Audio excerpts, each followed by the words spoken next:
Alright, let's start this now. Whoa. Mr. Nick? Hmm? Oh yes, Pearls. Got caught up in my thoughts about my situation. Mr. Edgeworth has left, you know. I guess for now I have no choice but to believe in Mr. Matt. But I think I should listen to his story one more time. Alright, let's get going, too. Okay. Yeah, let's first explore this. Because why not? I wonder what that door way down leads. That leads to. Oh, that's the X-ray room. Yes. Oh, fuck me. Oh my god. How do you know what I was thinking? Yes, well, it's because of the X-ray room. Yes. There's something very particular about this guy because I know it's not me. Oh fuck me. I don't want to be anywhere with this guy. Get me out of here. I done my duty. There's a giant building just outside the window. It's the Gatewater Hotel. High class luxury.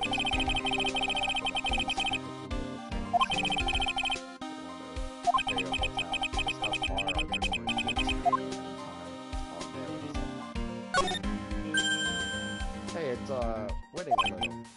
Oh, I'll give it some delicious water, pal. It's okay. I already knew it. The watering can. Where are you, Mr. Watering Can? It's called the watering can, This is Nick or something, right? Yeah, that's right. Mr. Nick. Yep, the sunrise, right?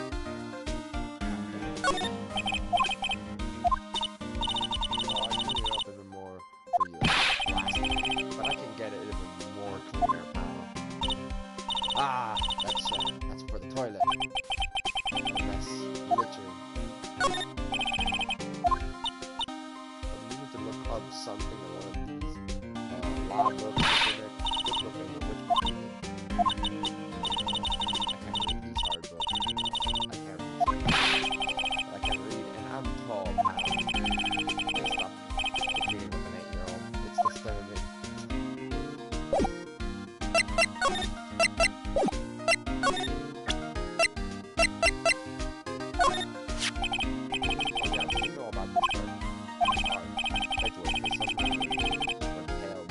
Hey, I know what this is, pal. You do? No matter what you look at it, I say it's a picture of a shell. Oh, that's it. Oh yeah, that's right. Mr. Edgeworth really likes those cooked snail things. What are they called again? Escato? Or something like that? Mr. Nick, I think we just solved the mystery of why Mr. Edgeworth's face turned pale, right? The suspected gumshoe has no clue.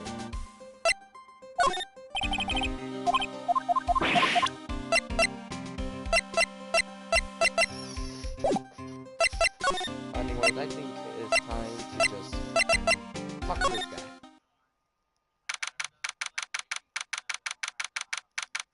Brandon, shut your ass up.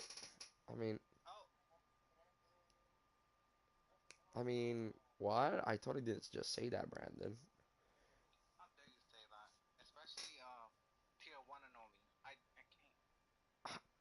Besides, I'm streaming as well. March 22, Detention Center, Visitor Room. I'm sorry, but visiting hours are over for today. Arg, I have too many questions I need to ask. I'm sorry, but I'm Phoenix Wright. I'm a lawyer for one of the... You're Mr. Wright, are you saying? Oh yeah, there's a message here for you. A message? It's from Matt. Oh, here you are. What did he write? Is it something really important? I don't know. Well, let's see what it has to say. So, Mr. Lawyer dude, I got something really important to tell you. As I feel unease all of a sudden.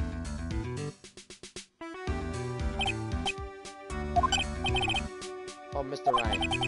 So actually, I have a favor to ask you. I have this cat named Shoot.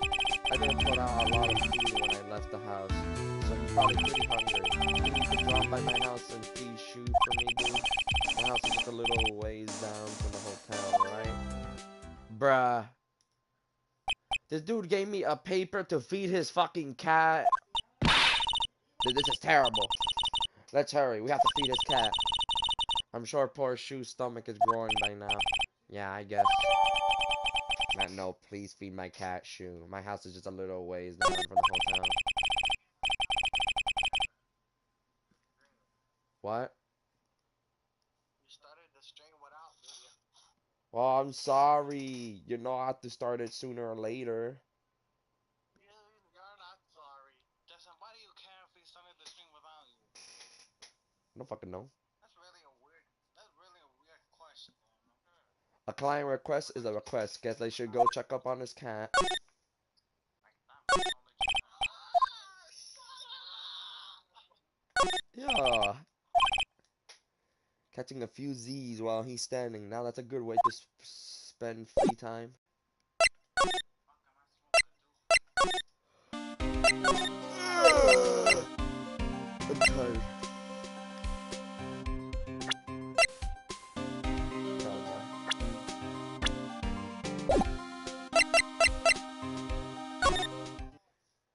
We can't go to the house for some fucking reason. March 22, Police Station Criminal Affairs Department. Wow, everyone looks really busy with something or another. They're probably strengthening the evidence for the tomorrow trial. Hey, hurry up with that, will ya? Pass the victims list around. You gotta be kidding. There's over 100 people on here.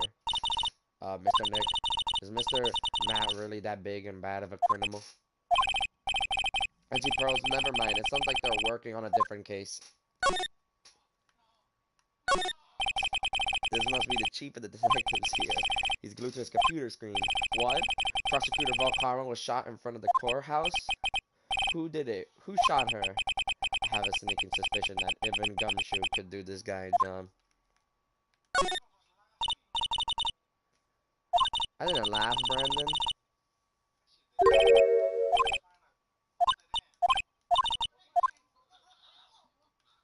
Ew. The fuck am I hearing? That must be one of the detectives. He's mumbling something to himself. Very well now. Why do you want to work for our company? Well, that would have to be because I feel like I would like to help this company grow. You must be doing image training for cooperation or corporation interviews. So detective decks, yeah. Okay, we already explored everything. Now let's get the fuck out of here. Yo, bro, is that the Death Note down there? Ah, nah. Never mind. I'm disappointed.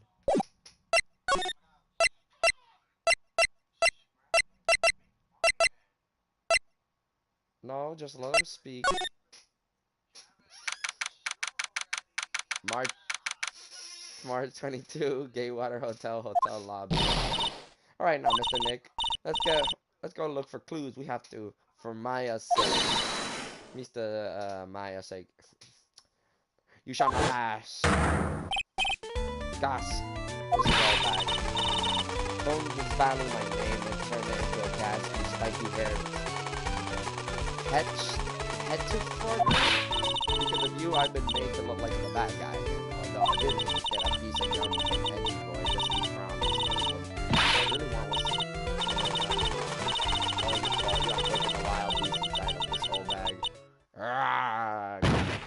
Oh. Mrs. Oldbag. Keep your hands off of me. Did you have a heart attack? This helmet is airtight. No air gets in and no air gets out. Then why do you keep putting it on? Well, don't think you can get me to move with any questions. You're gonna have to keep me Look, bitch, I have this. Maybe if I show her this letter I get. Mrs. Oldbag, what? You want to look at this worthless piece of edgy poo? Is that her perfume?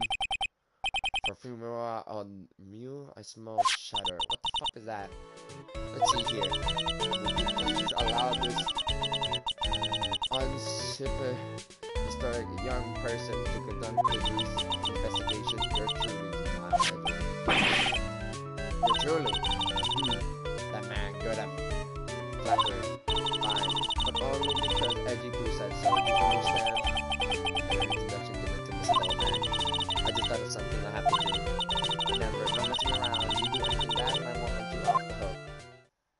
and she's gone. It looked like she has strong feelings for Mr. Edgeworth. And indeed, but you know nothing is going to come off of it. That's all I mean, Mr. Nick. Feelings are meant to be told and shared. Ow. Every time we talk about love, I always end up with a handprint on my face somehow. So anyways, let's continue our investigation. And she's back. Alright, what's now? One of those things before I forget. You can't go into Matt today. Why? The police main investigation team is going to be there all day. You hear? And when there's the team in charge of investigating the killer. Don't go in there. Someone put in there, and they'll face the laugh of one deal bag. The fact that I hear Brandon just screaming out fucking bitch in the background in Spanish.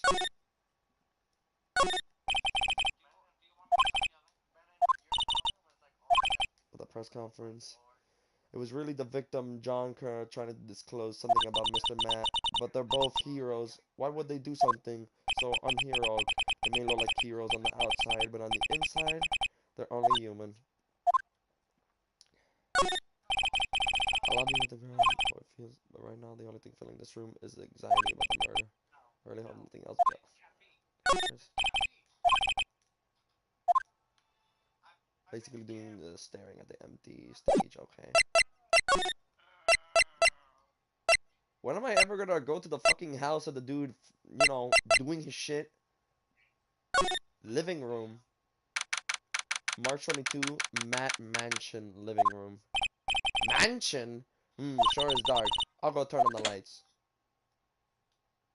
What the fuck? Wow, so this is what a star house looked like. Must be nice to be rich. Come on, Mr. Nick. Let's find Shoe, the kitten cat.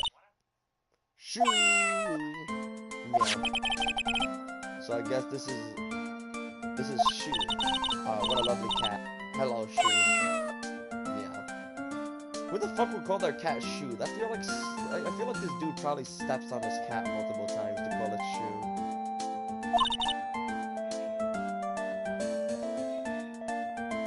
Brandon, you're not an idiot. You're just going a little insane. That's what happened. Tee. The cat seems to like pearls. Pardon me? Oh no! It's this guy. May I help you with something, mister? We're lawyers, actually. I'm Mr. Matt, lawyer. The master. Then you must be Mr. Wright. Yes. It's a pleasure to meet your wonderful self. I am the family butler, John Doe. Nice to meet you. Yeah. Wait, what happened, Justin? Exactly. By the way, that's actually the fucking killer. That's actually the killer, by the way.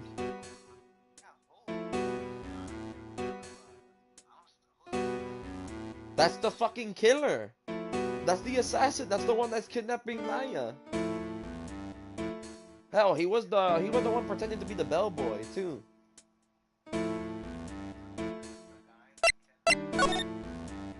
Yes, but Phoenix and Pearls doesn't know it yet. Somehow they don't remember the dude face, you know, taking Maya. Oh, there's a giant cooking cart here. That's actually a fireplace. How are we different, Mr. Nick?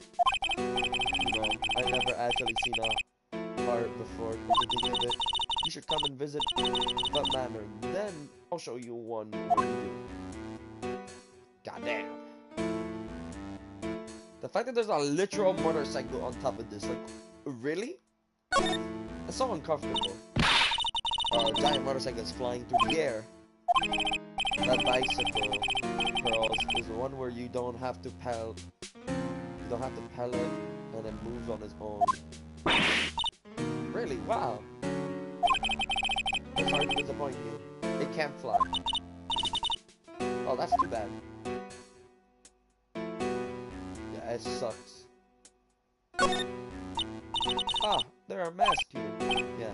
That one in the middle is the Steel Samurai. The one next to that are the Pink Princess and the evil Matt is just, he fought many battles against the backdrop of Neo Oro Tokyo. Wow, you really know a lot about the Steel Samurai, Mr. Nick. I don't know whether to laugh or cry that I know more about that show than a kid. It's very comfortable and spectacularly log set. I'm not gonna even ask why a bike is trapped in the air. I don't even know why. Who thought of a fucking design to, like, yeah, let's put a bicycle, or not a bicycle, the bike in a fucking middle of the living room or the log room.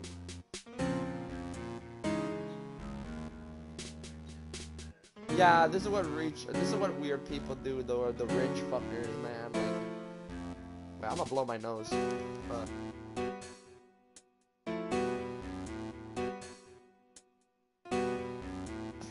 It's probably Matt that fucking did it. I mean, what do you expect? Matt probably has, like, the stupidest fucking ideas. And when their famous stars drop by and sit around and have a good time, in any case, I don't really belong here, do I? What is with me and feelings inferior today? There's a small door at the bottom of this bigger door, Mr. Nick. I bet it's for Mr. Matt to use. Oh, you mean shoot? The door, it's locked tight. Well, I guess that's to keep noisy people like me from entering it. Oh no, that could be the room where Maya's at. Oh no. There's another door over there. You shouldn't go wandering off over there, Mr. Nick. Yes, Pearls. Now I know how Maya feels when I tell her to stop playing around.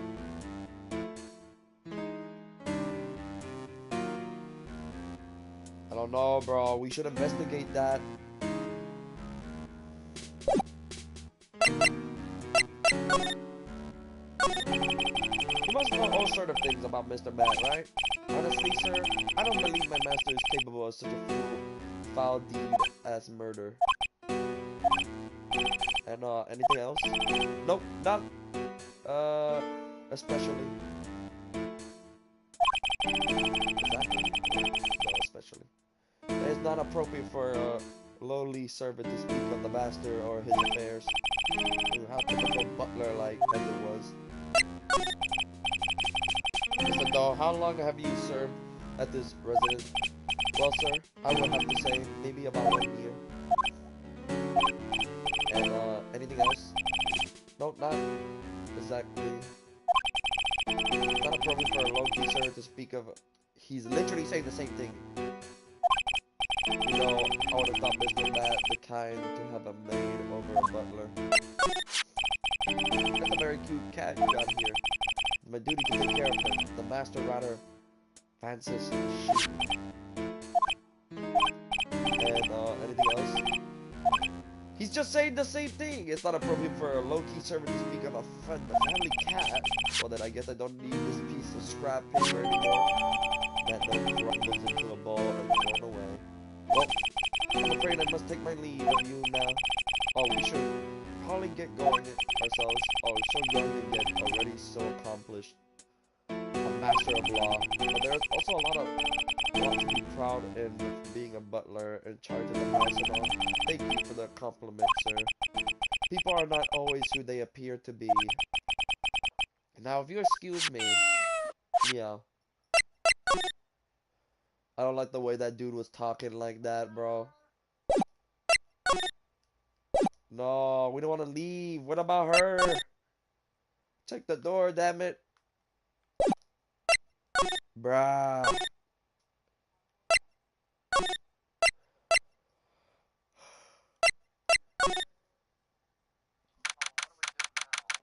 March 22, Gatewater Hotel, Vallejo. Look like we're the only ones here. And yet, the hotel seems so busy somehow. Probably because the police team is searching for clues about the killer.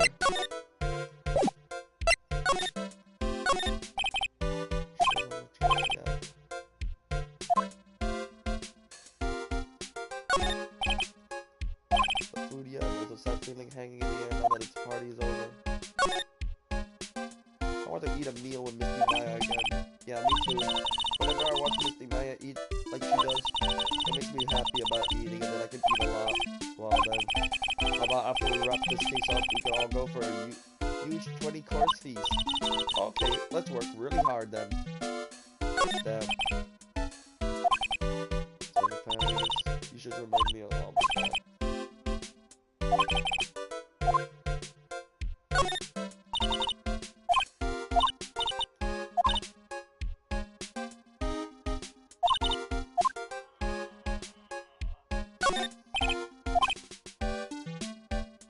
It's the door Maya, follow the bad boy. If only we had our goal.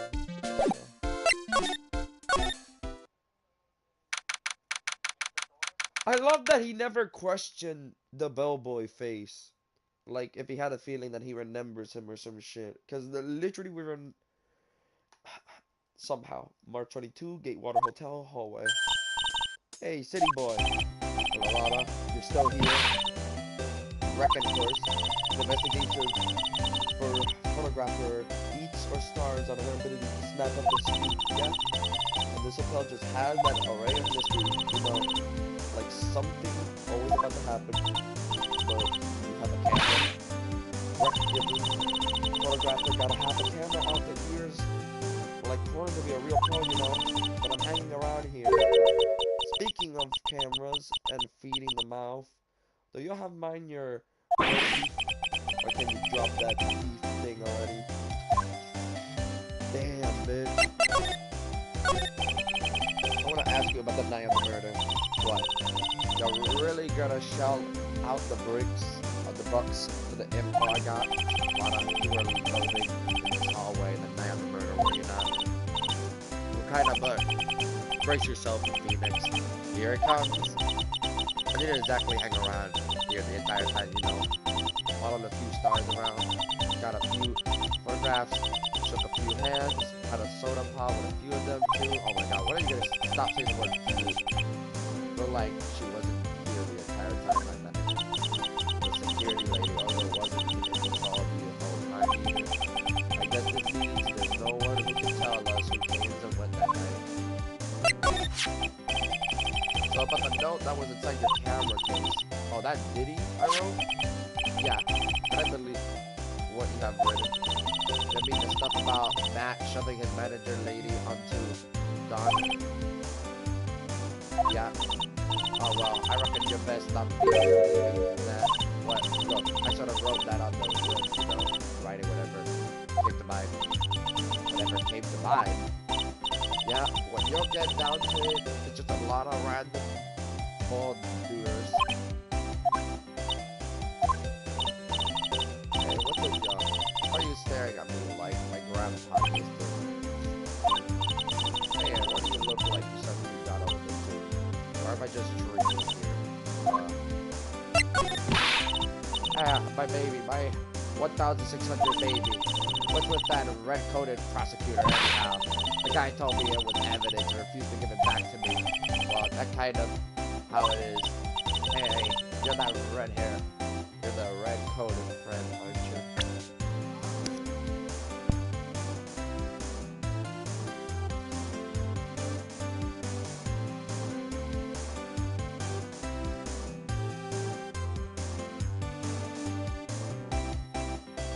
Okay, I'm back. Someone got in the room. They wanted to ask me something. So put in a few good words for me and got me back my camera. Get my words, bro. My mouth. I'm fucking up by reading. I swear to God, I'm sick too. Shit. You want me to do what? Listen, nag the guy real good for about 5 hours and I guarantee he'll give it back. Why don't you do your own dirty work? Well, I reckon it's time for me to get going. A tablet photographer without a camera is just a tablet, huh? Yeah, I guess so. Keep yourself together out there, you hear? I'm going to see you on court tomorrow. Oh, okay, I'll see you then. And you too, little, keep up the good work, okay? Okay. Don't be picky about your food now. Okay. Make sure you do all your homework, you hear? Okay. And if you happen to find yourself on camera, make sure you bring it right to me. Shut the fuck up. Oh my god. Would you please just leave already? Damn. She couldn't shut her mouth. I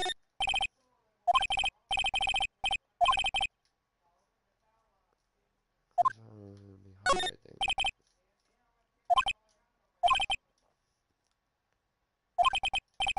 That can't be. Oh my god.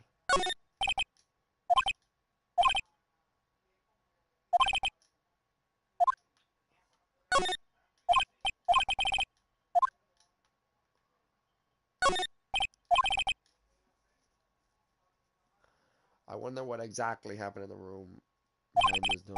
Even now, no one really has any idea.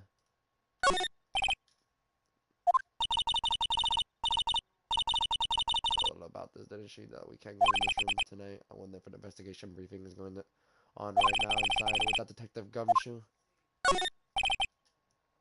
This is Matt. Yeah. So we can't go into the room anymore? March 22, Gatewater Hotel, John Hotel Room. Ooh, What? Mr. Nick? What is that otherworldly, ghostly moaning?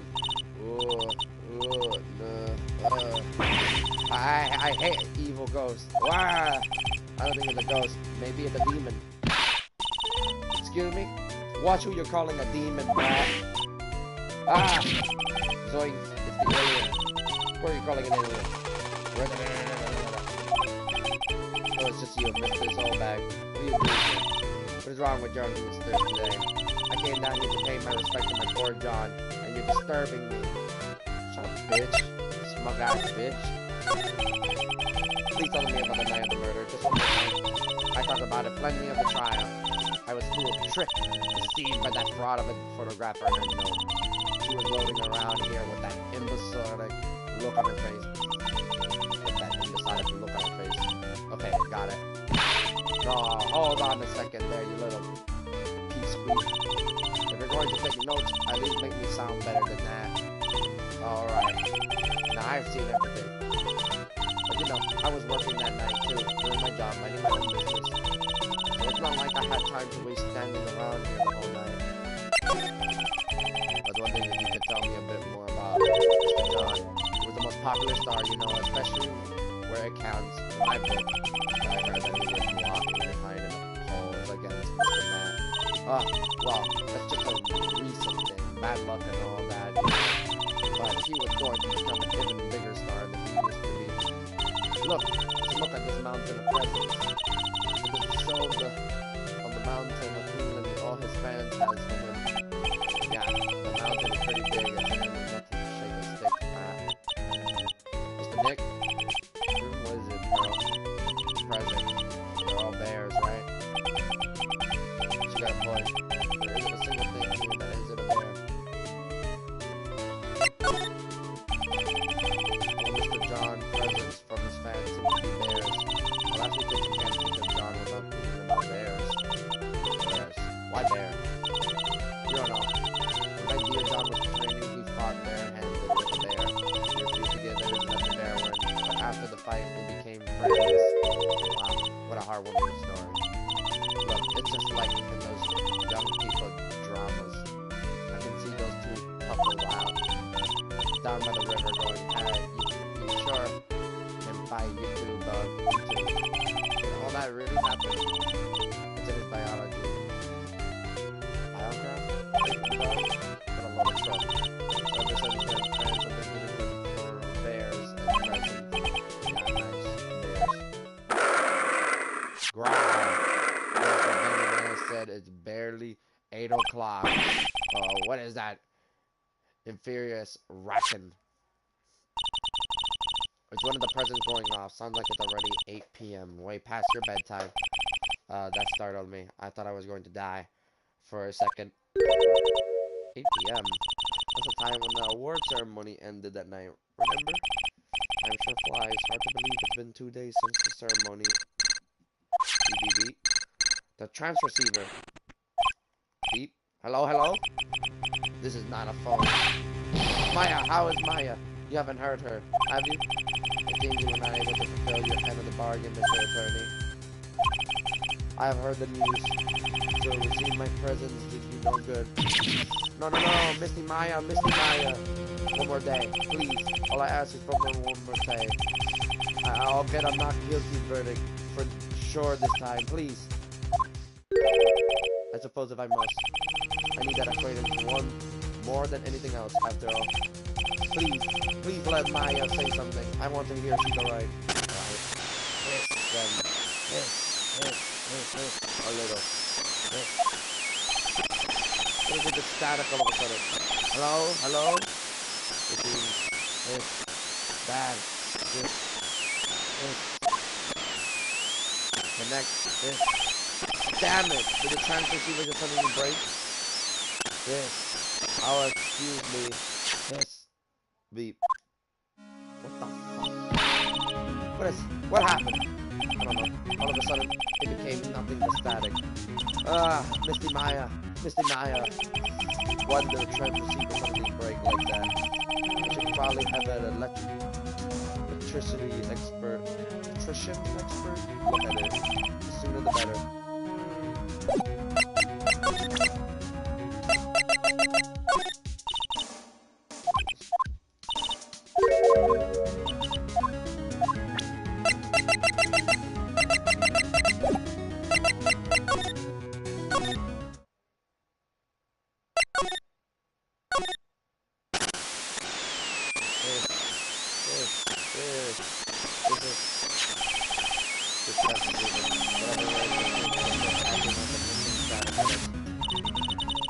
There's someone we can talk to about this. I didn't know that you have to do that. Is it the clock? It could be the clock. There's a lot of bears. Alarm clocks, world collector edition stuff that each custom models is pretty overwhelming. Is there a kind of bear visible for the future trashman?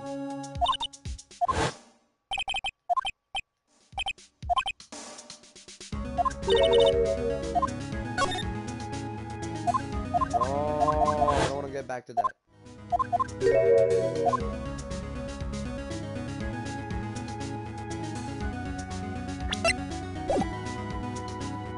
It's the clock, bro. It's literally the clock. Because the clock randomly appears and the trans receiver starts hissing. Like it's not working. So messy.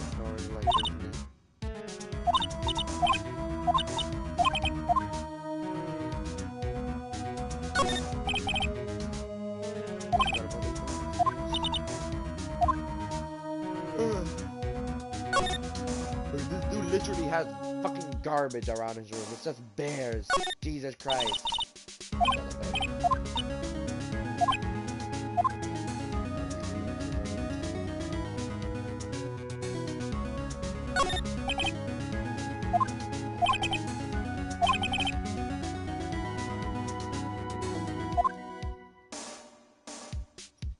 Which clock? Because I tried looking at the other clocks and it didn't seem to work.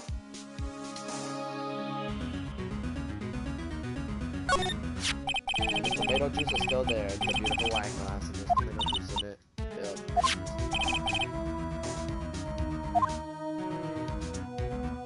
Oh yes, I put a tomato juice on this thing. It totally isn't gonna like fuck me over.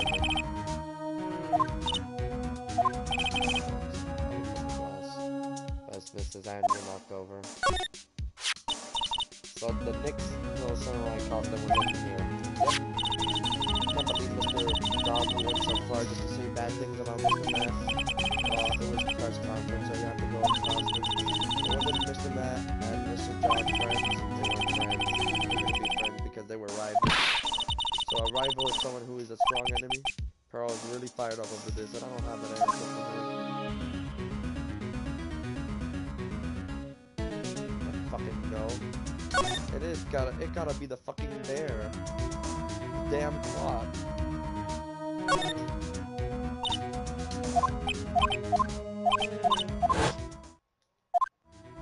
It just says the same thing, bro. What the fuck? Wait a minute.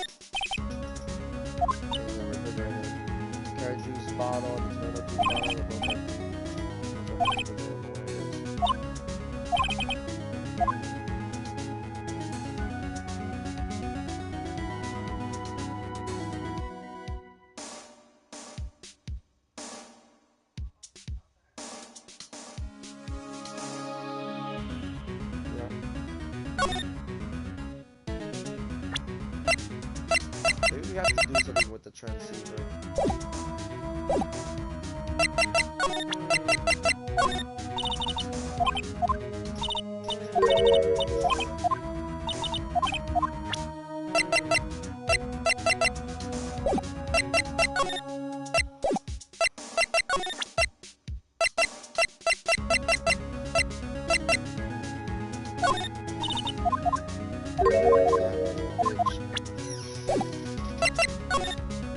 Get out of there.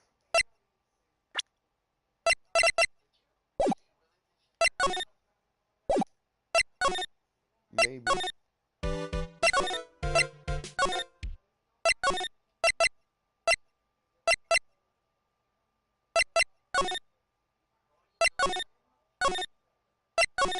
I think all I gotta do is just go back in these places. Yep. March 22, Wrights and Call offices. Hey, welcome back, pal. I thought I'll make you a little something for dinner.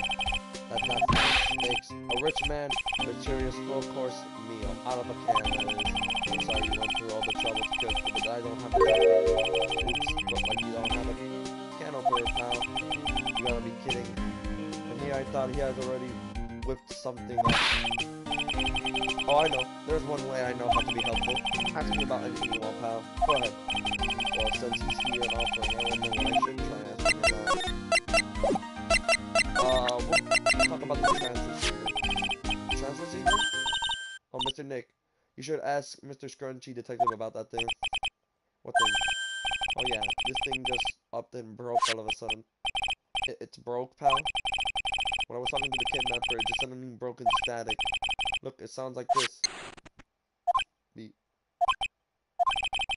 I don't hear any static, pal. Huh? Maybe it fixed itself. That's strange. I'm sure it was making a large static noise. Maybe. Maybe it was electromagnetic interference, pal. Electromagnetic interference? So what is electromagnetic interference? It's something that happens when a radio wave gets mixed up with another signal, pal. Oh, when you put it that way. I don't understand what you're talking about. Like, for example, when a cell phone goes off next to the computer screen, the stuff on the screen gets kind of fuzzy and starts acting funny, right? Computer? It's like when you use the dryer next to the TV, and the screen starts looking weird. Oh yes, the TV does that. Oh, so that's what you're talking about. You seem amazingly happy at being able to understand this. The room you were in when that interference with transceiver happened, I gotta be something there that's sending out very strong radio waves out. Something like a listening device or something. Ah! Hey, speaking of that, where were you when that happened? We were in Mr. John room, the scene of the murder. What? That's it. I'm gonna sneak into the procedure and get the bug swiper. I'll meet you at the crime scene later, alright, pal? Oh, wait, Gumshoe. Oh, yeah, baby. It's investigation time. I'm on fire, pal. My fingers are itching to go. Yeah! Oh, well, here he goes. We should be going too, Mr. Nick. Alright, let's go.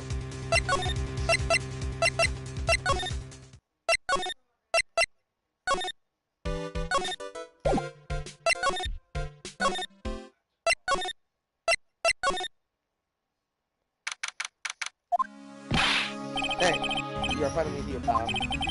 Sorry to keep you waiting. We have the, bug sweeper. Well, you see, I got busted trying to sneak in, pal. It's only, I'm staring at the proceeding doors outside of me, so yeah, I'm trying to get one of the police bug sweepers. What do you mean you couldn't get one? We need an item. Hey, calm down, pal. Didn't say I didn't get one, just not the police. Wow, so this is the bug sweeper. Looks a little broken. Hey, this is made when I was in elementary school, by who? Me, of course. Seeing this sure brings back memories. Hey, don't look down on it, pal. Sure, it looks a little beat up, but I put my heart and soul into building this puppy here. Your heart and soul. It'll work. Trust me, pal. It'll do the job, but, but you can't set the sensitivity. So it's going to be anything that gives off electromagnetic waves. But isn't it better that way? Well, anyways, since I brought it all this way, might as well give it a whirl, right, pal? I'm getting that sinking feeling again.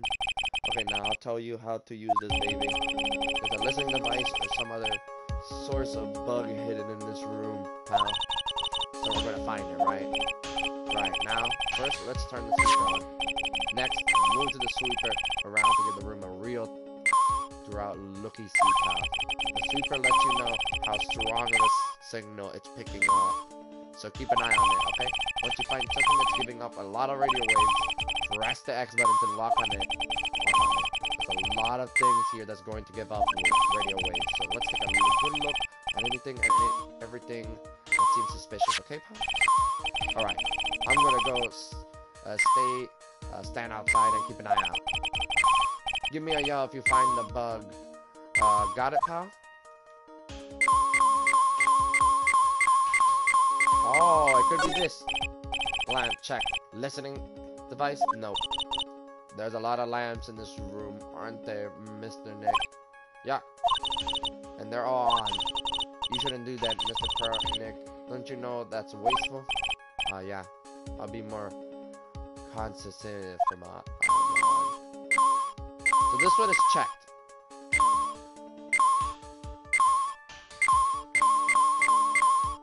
Let me check this other lamp. Lamp checked. Listening device, nope.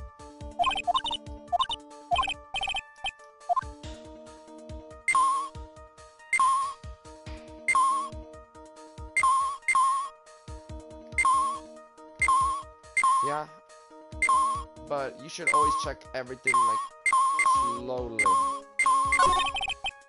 A cell phone, nope, no bugs in here. A cell phone. What? Don't tell me you don't know what a cell phone is. I'm sorry, I've never seen one before. Now that she mentions it, my cell phone did not get any receptions while I was staying in Karen Village, and Pearls has never lived outside of that village. So, well, I guess I can't say it's possible to live without one. Oh, could it be the electrical dog? Ah, what a lovely bear. Wow! Ah! This must be one of those fancy bear-shaped toy robots. The robot? It's a real robot? Yeah, it's a real one. Mr. Nick? Yes? How many horsepowers is it? How many horsies? Horsies? Well, it looks...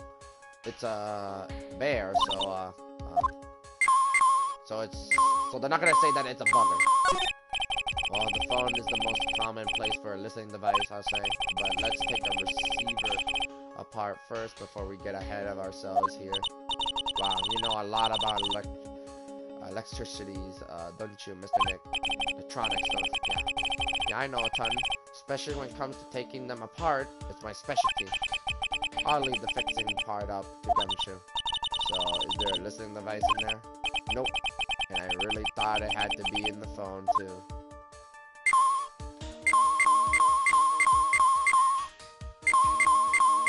Yeah, but I want to test this out. The radio's on and playing something.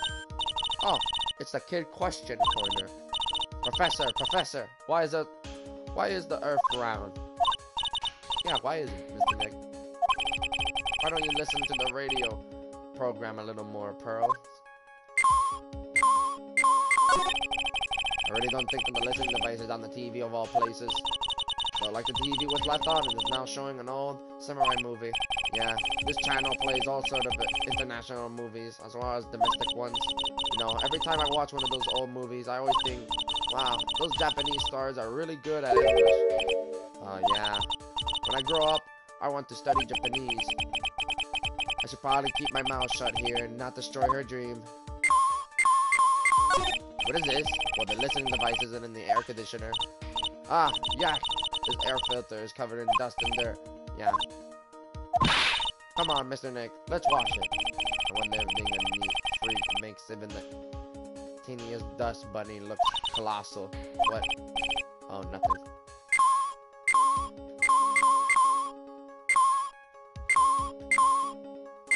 Okay, this is gonna be the last one, and if it isn't, lamp check listening device. Yep. Okay, so this room is 100% checked everywhere. So we're gonna go to this one. I'm gonna check this one. What's this? It sort of looks like a hot water pot, but oh well. It's kind of like a hot water pot, I guess. But instead of hot water, coffee comes out. Really? This pot can do that? Is there a pot that orange juice comes out of? I don't think there's anything like that, Pearls. Sorry. Oh, the water in this hot water pot has run out. I've got more water for it. Okay, sounds good. Look like she's forgotten all about looking for the listening device. Refrigerator. This is a refrigerator, right? I really don't think that the listening device is in something like this, because it's filled with nothing but heavily vegetable juice, right? Yeah, sure. What does that have to do with listening devices? Okay, now it has to be the clock. Or one of the bears. No, it's not the clock? I'm gonna check the computer. There's no listening device in that notebook computer, huh? What a notebook computer. Do you know what a notebook is? Yes, it's a small book with paper so you can write on, so... well, that thing is like a notebook in a way. It's basically a small laptop. Mr. Nick, what a laptop. What the fuck? There doesn't seem to be anything giving off radio waves there, Mr. Nick. Keep a careful eye on the bug sweeper and try again. The sweeper isn't exactly the best one. Make do with what you have, right?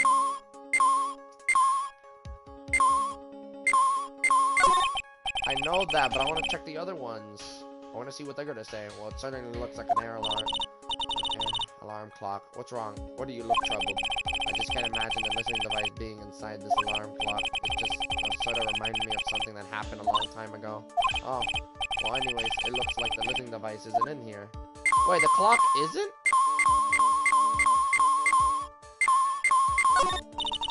What's this? It's a small video camera. No listening device in this gizmo. Everyone's trying to make everything smaller and smaller lately, aren't they, Mr. Nick? That's what it seems like. But I want to grow bigger and bigger. Well, eating only vegetables isn't more healthy there. You have to eat meat too. The TV remote control, but it doesn't look like the listening device is in here. So I was thinking, I wonder if the TV remote works on other things, like, could I make you change your expressions, like TV channels? Zap. Hey.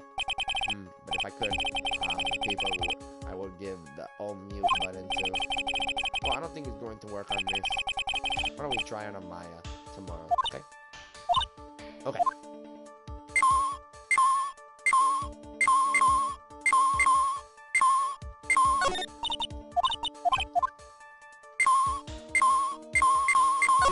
What is this? I think we have a dryer. Nothing unusual here, I think.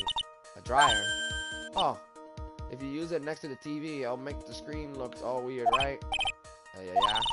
When that happens, it's called electromagnetic interference, right? Hey, good memory, Pearl. I would never forget it for the rest of my life. Me neither.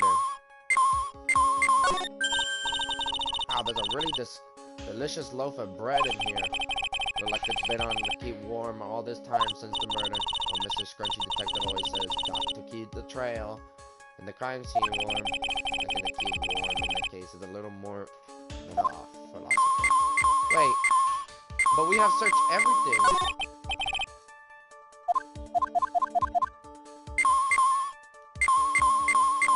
Yes, we did.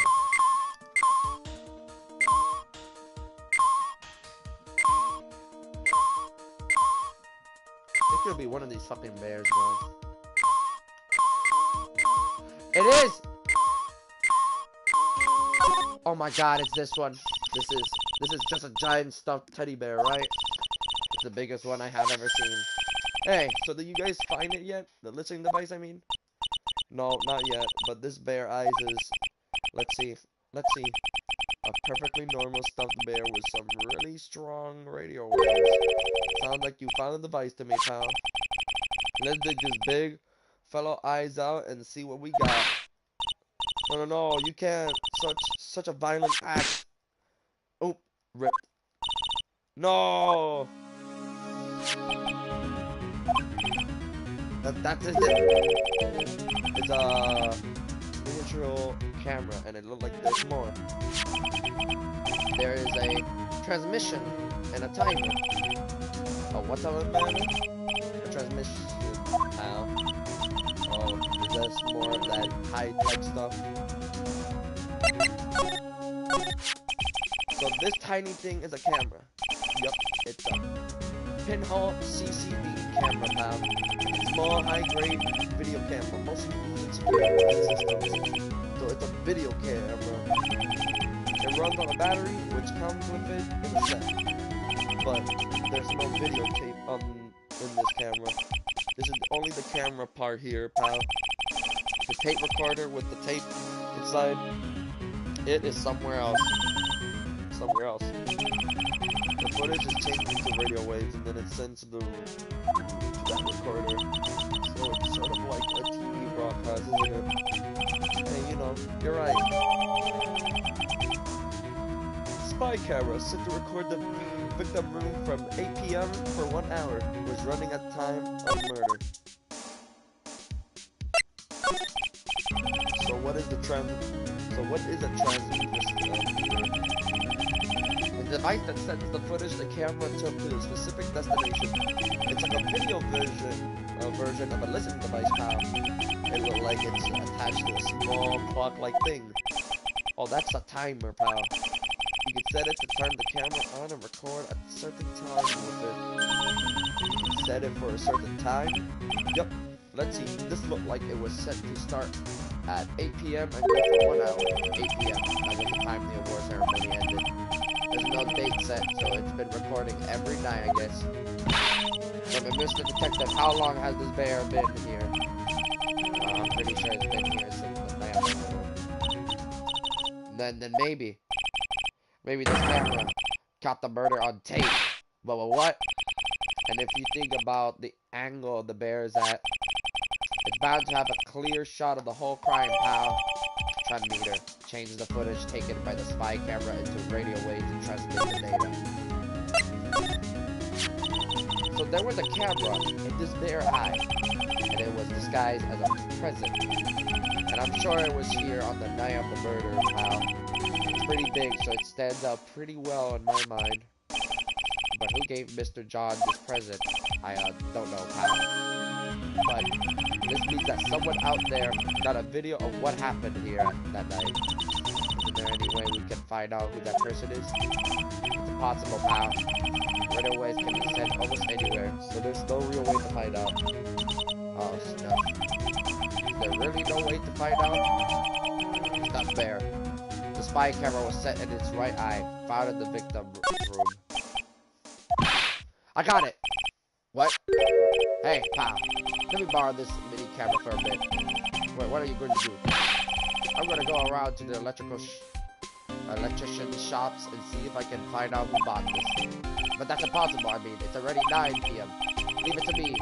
Even if I have to search all night, I'll find your man, pal. Spy camera and transmitter, give it to the detective. Oh yeah, baby, it's investigating time. Fire, pal, my fingers are itching to go. Yeah! Ooh, man. He's gone. Yup. But Mr. Scrunchy Detective sure is a nice man. He's pushing himself so hard, all for Misty Maya's sake. It's a mystery how you always manage to do things in the most ineffort ways, right? Ah! You have to excuse me. I heard your conversation just now. Edgeworth, what are you doing here? A rescue team has been created and deployed. I can't say I'm optimistic, but we have to move forward one step at a time. I'll see. Thanks. Don't thank me yet. We still have to find her.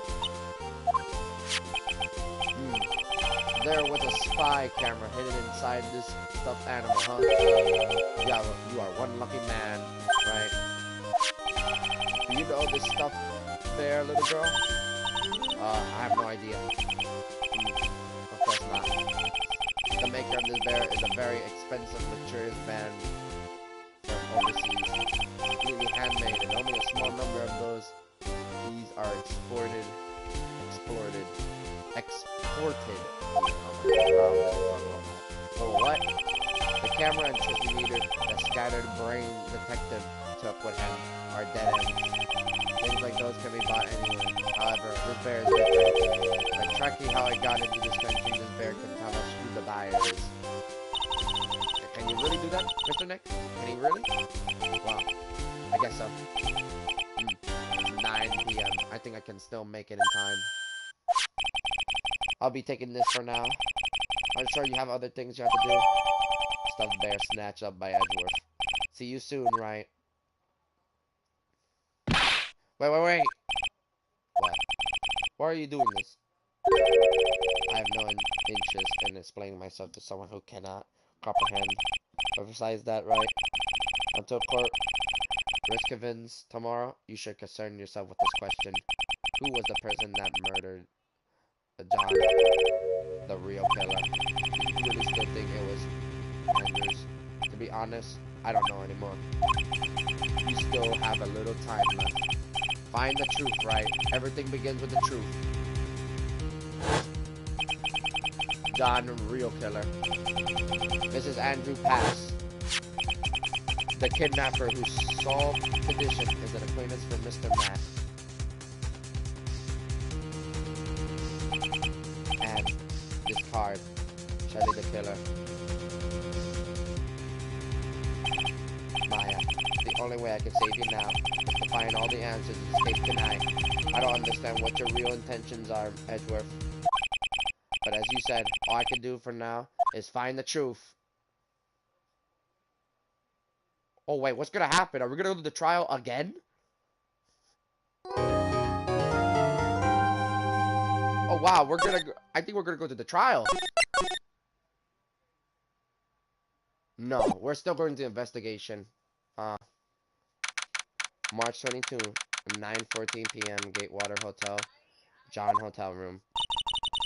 It's past 9 p.m. already, isn't it? I wonder if Mr. Edgeworth has already found Missy Maya. These things take time. I'll say probably not. The police are professionals, Pearls. They'll find her, so don't you worry. And if we can win a not guilty verdict tomorrow, then everything will be okay. You're right.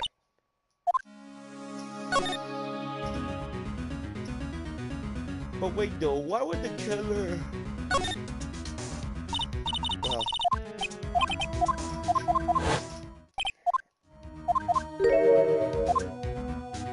Okay, we already explored all of this. Why do I even bother? So the real person who killed Mr. John was that assassin, Mr. Shirley the killer, right? And the card Mrs. Andrews found at the crime scene seems to be proof of that. But if that's the case, then a new question comes to mind. Who was the one that hired the killer to begin with? Who is his client? You mean who asked for the murder? Wait, what do you say, Justin?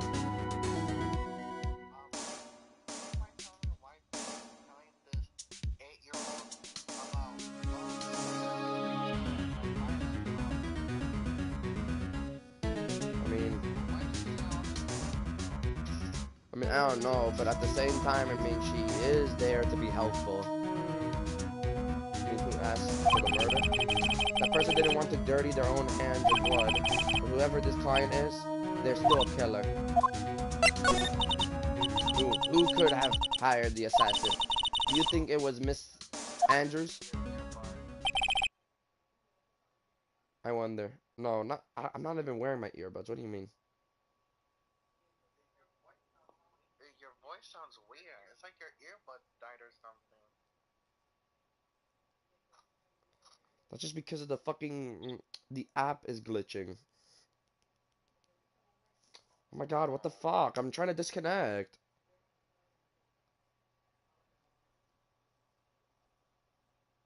Oh my god, I wonder. But if she was the client, then why go through the effort to stab the knife into the corpse herself? I can't. Dude, what the fuck? Why can I not disconnect? Oh my god, I'm going to the... Dude, I'm gonna go to the settings. I'm gonna fucking force this shit to turn off.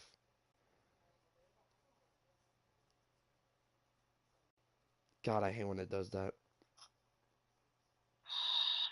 Force stop. There. Oh my god. Oh my god. I hate when I couldn't disconnect, bro. I was trying to disconnect so badly, but I just couldn't. I was literally punching my fucking phone. And then I have to actually go to settings and then like turn it use force stop to do it. God, I hate when the phone does that. It's really annoying.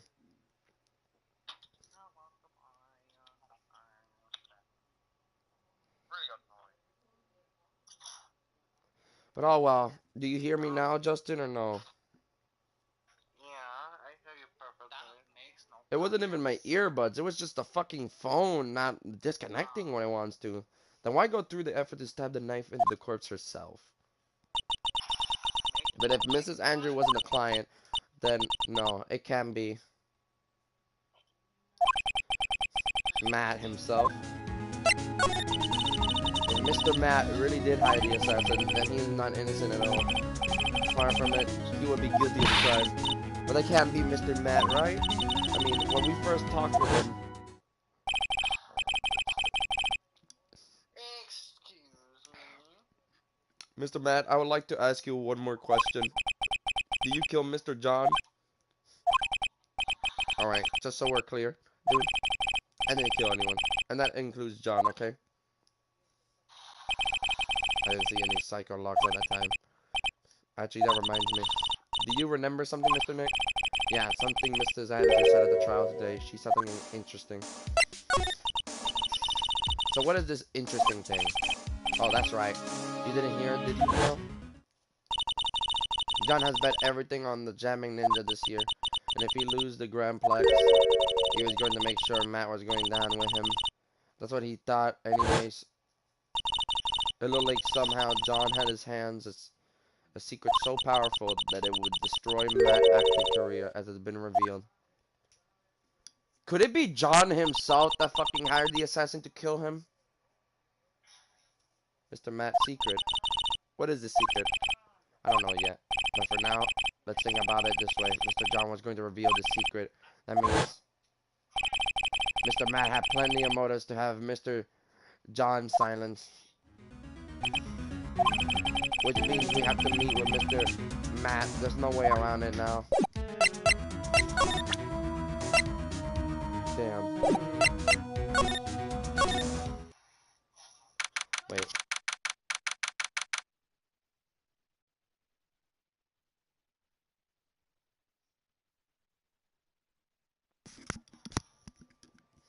Okay. Wow, it's really getting late, isn't it, Mr. Nick? Yeah, it's past 9 p.m. already, but we still have some things to prepare for tomorrow's trial. There's still the matter of the secret Mr. John held about Mr. Matt and Mrs. Andrew's real intention. Those are two things I must know today. When our visiting hours over at the detention center, I'm sure we'll think of something, Pearls. Don't you worry.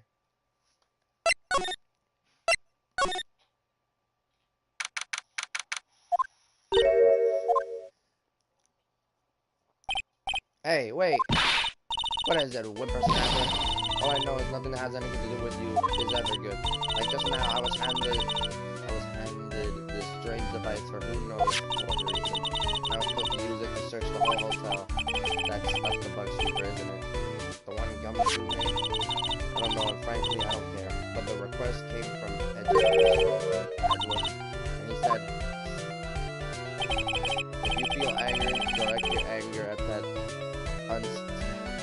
unsip of historical lawyer. So I'm gonna feel free to direct all my anger towards you. Geez, thanks, oh no, Edward, what a pal you are. Damn. It's absolutely top secret, so you have better keep it to yourself. I heard they found a spy camera hidden in one of the presidents. Very interesting. I'm sure it was you. It was to catch poor John in the middle of this scandalous community. What's what's that?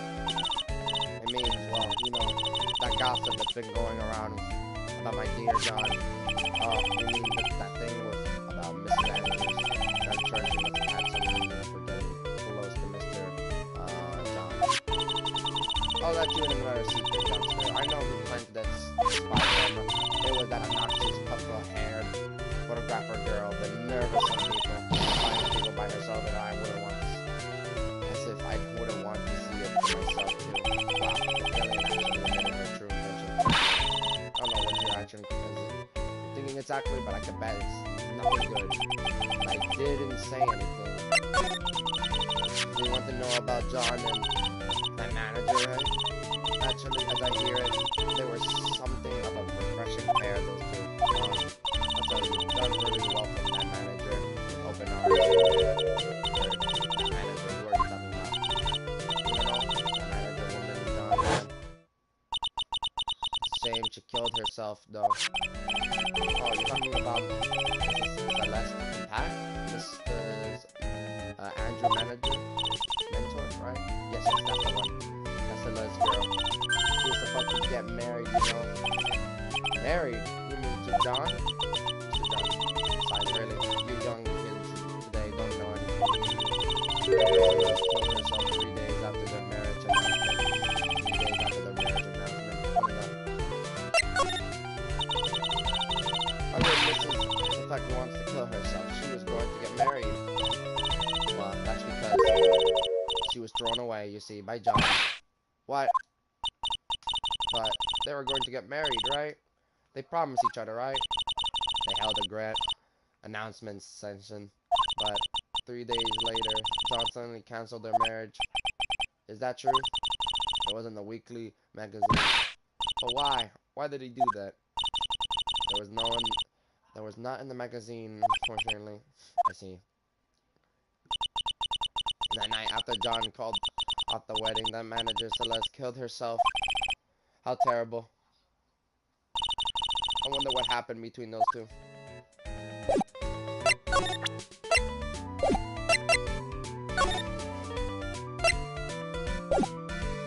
think it's better if I just get out of here. Well, that night, there must have been at least a few hundred people here. I guess the police are done with their questioning and investigating. It looked like things here in the lobby have finally calmed down.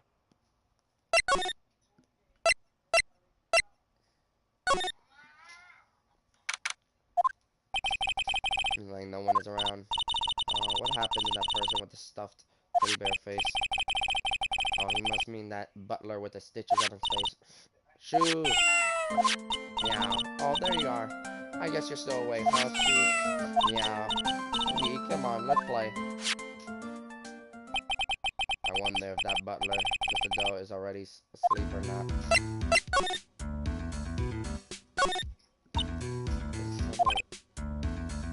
I bet it's for Mr. Madcap. Oh, boy, there's to be no feeling from entering it.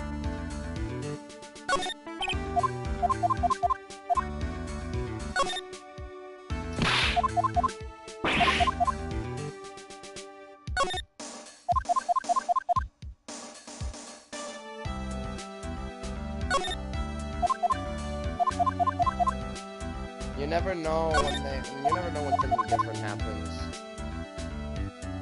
Well, shit, I guess we can't really do anything. Sorry, Maya.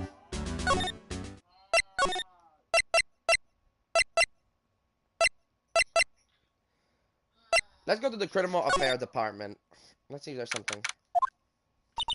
It feels sort of tense in here, doesn't it, Mr. Nick? Yeah, it does. I wonder if something happened.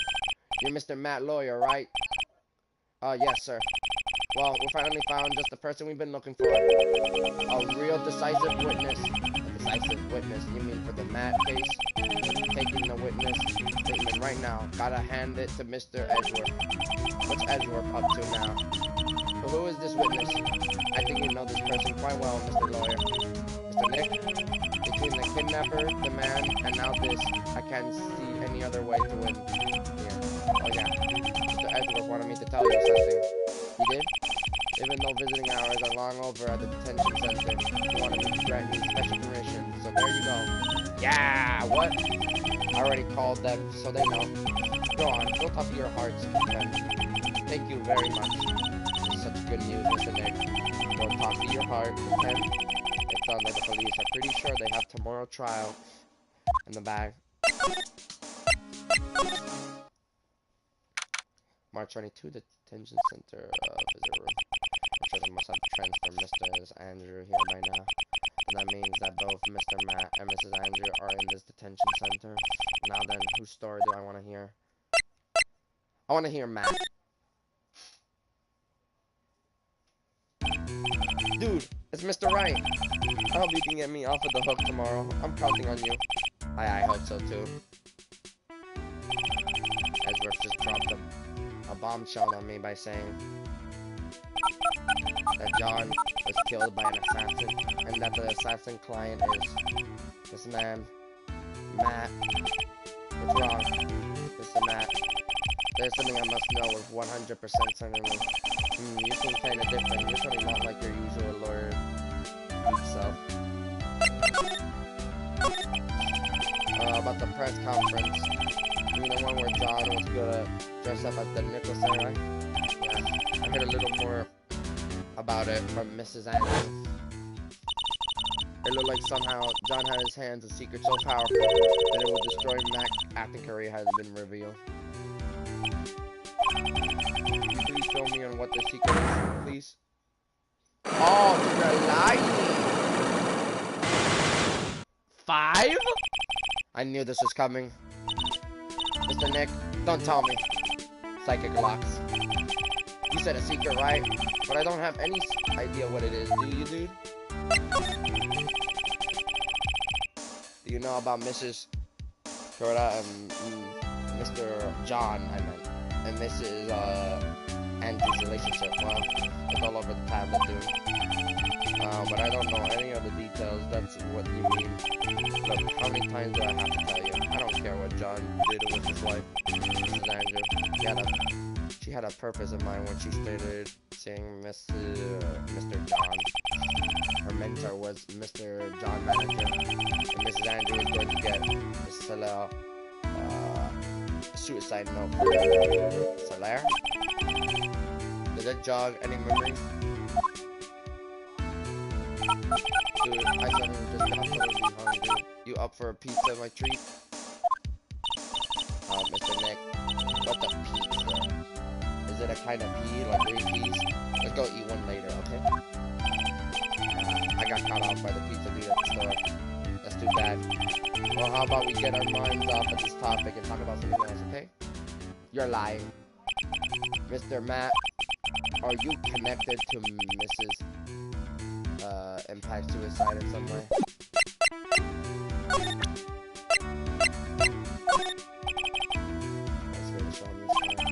What's wrong, dude?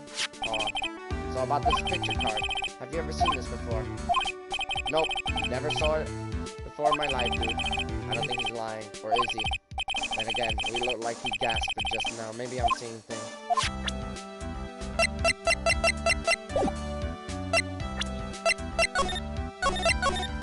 Yeah, I don't trust this dude, bro. He's lying. My client. You better tell me the truth right now, bastard. We ain't playing games.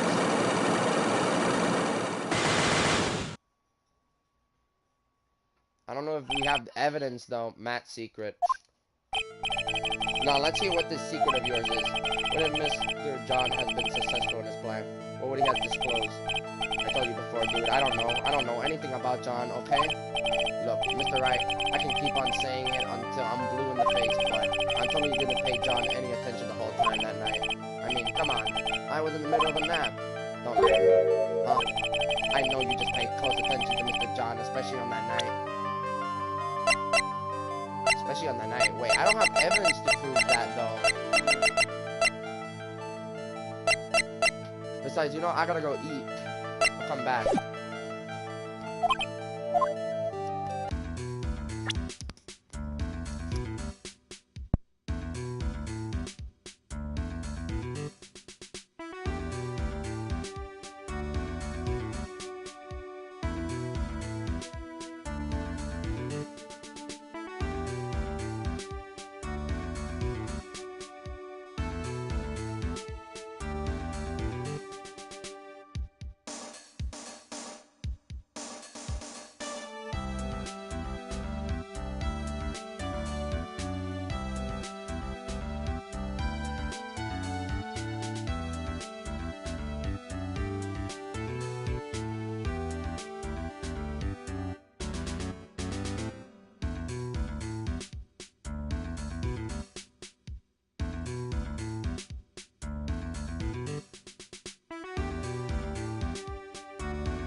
Okay, so we're back. Okay, so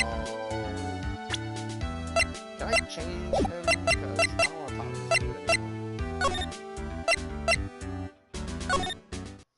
Do I have to move around?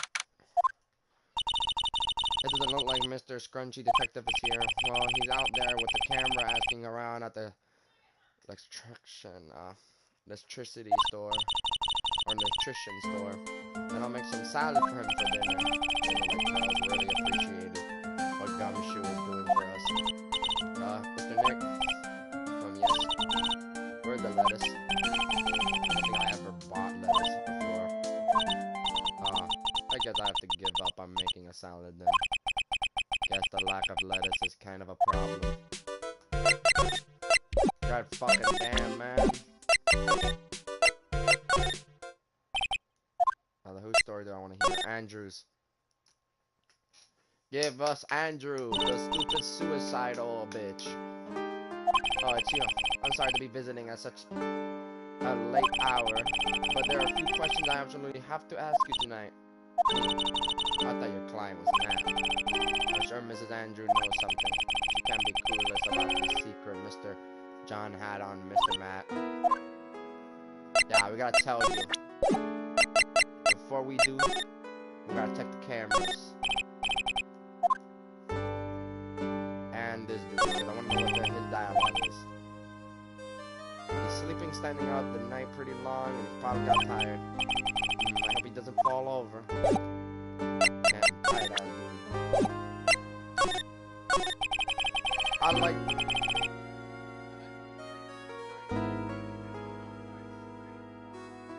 Exactly. I'd like to ask you about Matt, if you don't mind. Mr. Wright, you still don't know, do you? The real him, I mean. You seem to bear a lot of resentment towards Mr. Matt. If that's the case, then why did you become his manager? And why would you become intimidated with his rival? That has nothing to do with this case. Nothing. About Mrs. Solaire and Pat. I finally put her death behind me. And now thanks to you, it's all come back to the surface. I'm sorry. Yes, I was shocked by her suicide. And that's true. When I heard the rumor that John was the one who had hidden her suicide note, I began to draw close to him. I wanted to get her suicide note back and to burn it. You wanted to burn it. But why? I didn't want it to spread like just another piece of gossip. But I never held any murderous intent towards John. I would never do something so stupid. Suicide note, huh? I wonder, it said, why did you try to frame Mr. Matt? That's simple, because he's the killer, that's why. Isn't it the duty of every good citizen to inform the police? But there had to be another way.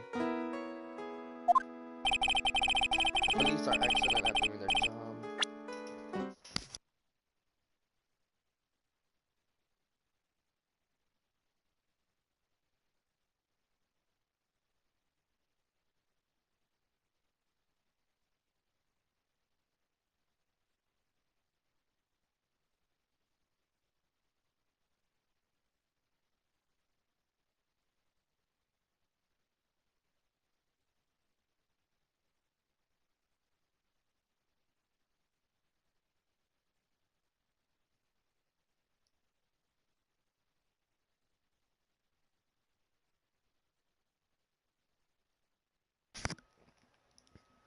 Sorry, just that, I had to do something at the moment.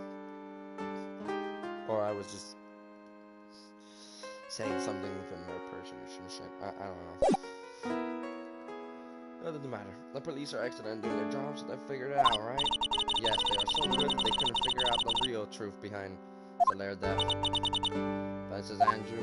Well, I know you're not the type of person to do something without a reason, so please tell me why you did what you did. Revenge. Huh? Did you say something just now? You too? Oh my fucking god, you have a lock. It's like a lock, huh? Don't you understand yet? You're not my lawyer. To be honest, you're more like my enemy. But I'm sure I just heard Mrs. Andrews said revenge. Yeah, why you want revenge, huh, bitch? Take that! Why you want revenge? You only have one lock. Why is that? Why frame him? Can you please tell me why you framed Mr. Matt for the murder? I already told you constant times. It's because I thought Matt was the killer. No, that's not it. I know you have a personal reason to dislike Mr. Matt. Mrs. Andrew, you may think I didn't hear it, but I know you said something earlier. You said revenge. So are you saying I was taking my revenge on Matt, and that's why? What an absurd idea. I don't have anything I want to take revenge for, Mrs. Andrew. A woman who lives by being dependent on other people. There is something or someone in her past that would make her take revenge.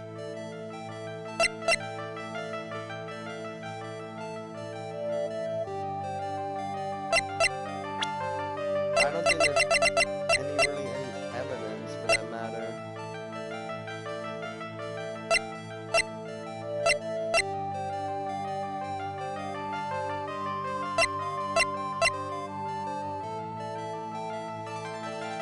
I don't think so. No. I'm not gonna risk it.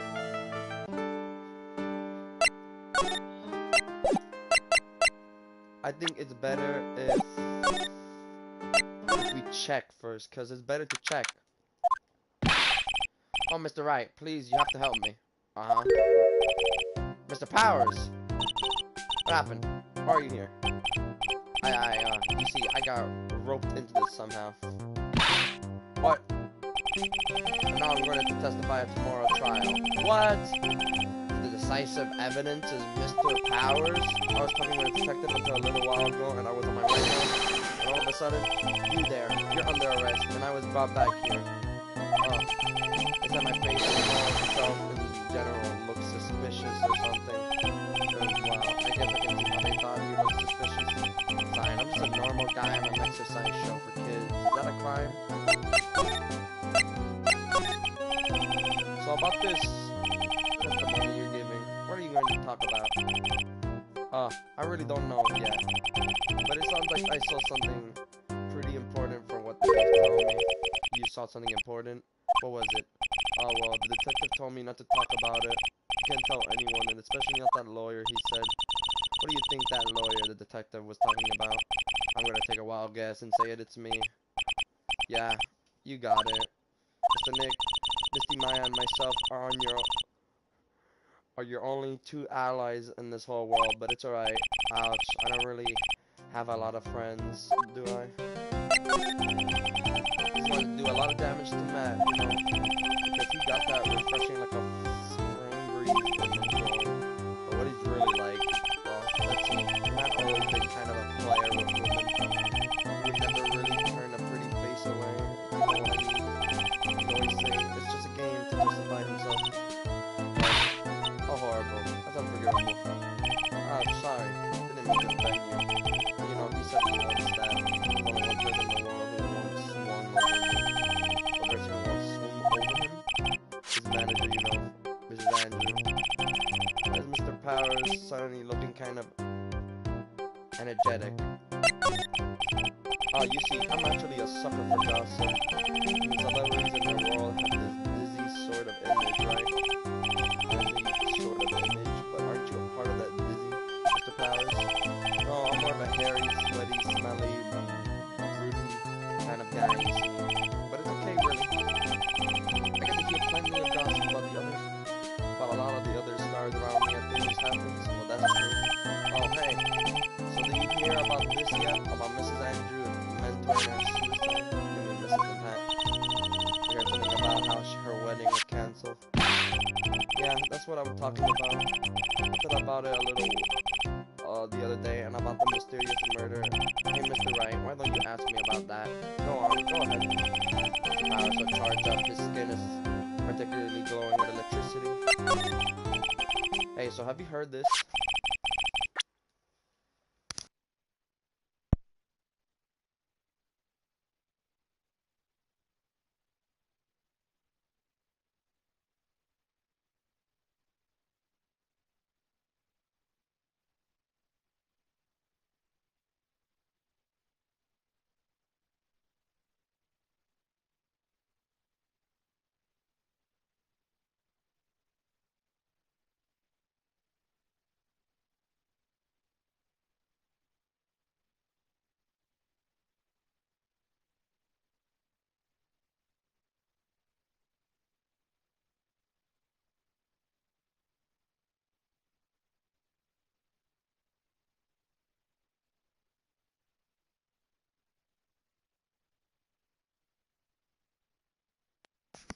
Well, I'm back. You know, people coming into the room and telling me something or some shit. Salaire left a suicide note, and they said that John went and hid it. We heard about that in court today, but there wasn't any actual proof that she had left a note. But this is what I think. I think that something bad was written on that note. Something bad for John. That is, something bad for Mr. John. Why do you figure so? Well, before she died, Salaire talked with a few of her friends, and she said it looked like I got caught up with a truly insidious man.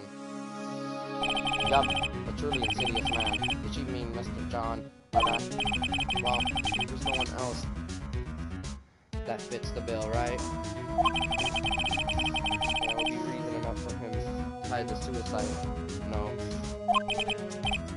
Well, that's some good info. Thank you. You're welcome. Mr. Matt and Mrs. Andrews, they're both at the detention center right now. There's still things I don't understand and how about. I'm sure. I'll think of the two of them to tell me everything. Mr. Nick, your phone. Hey, that's the CSRI theme song, isn't it? I don't like the sound of this ringtone right now. It sounds kind of ominous. Yeah, I know. Hello? We're in trouble, pal.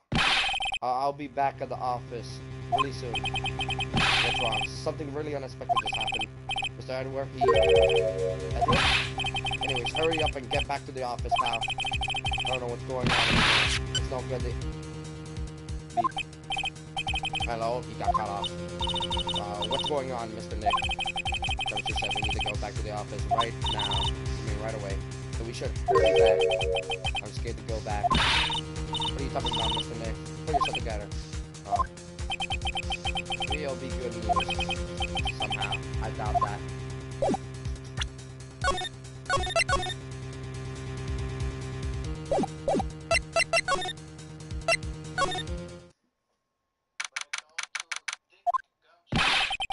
What took you so long, pal? Mr. Edgeworth couldn't stick around forever and had to go. Well, what happened? We got him. We know who bought that camera, spy camera. Just quickly. And this bear would give what gave them away, pal. The bear. I figured it out, pal. I figured that we should have been looking into the bear instead of the camera. But wasn't it Mr. Edgeworth that figured? Shh, Pearl. And go on. There's only one person who bought one of these bears related to this crime. Who is it? Who would be so rude to spy on another person in the room? Matt. Huh? Matt, your client. That's who, pal.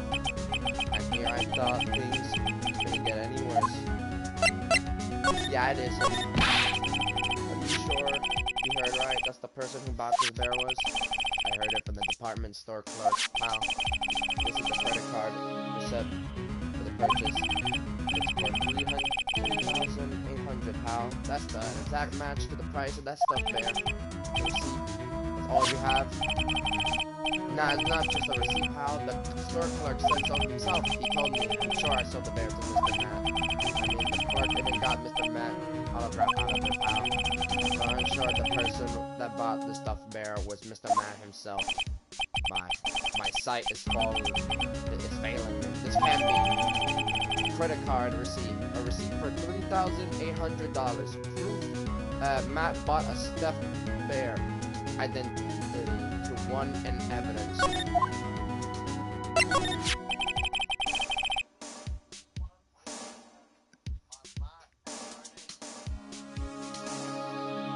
Yeah. So what about the spy camera we found? What was that was a dead end, pal. I mean, you could get this kind of thing from anywhere. But for now, I guess I can give these back to you for you to file away, the evidence. Spy camera, sit to record the victim. Okay. I know you don't want to give up, pal. I never thought. I didn't think it was possible. The person who put the spy camera in John's room was Matt.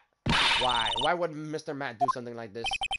I bet it was to catch Mrs. Andrew and Mr. John in one of the reservoir. I bet it's not good enough for me. I have to know the absolute truth behind this camera. Are you going to see him? Mr. Matt, I mean. Yes. I'm scared, Mr. Nick. I wonder what we will find out next. I'm scared myself, but I have to put on the good face for Pearl. Matt, what in the world have you done?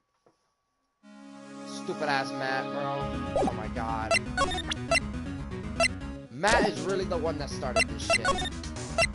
Our client. You're working really late, you know. It's already past 10 p.m., dude. I think it's time you tell me the truth. Relax. Don't you know that ignorance is bliss? But if you really want to know, let's talk. Shut the fuck up with your innocent smiling face, bro. Now don't be playing dumb with me. Take that! I'm done with your shit.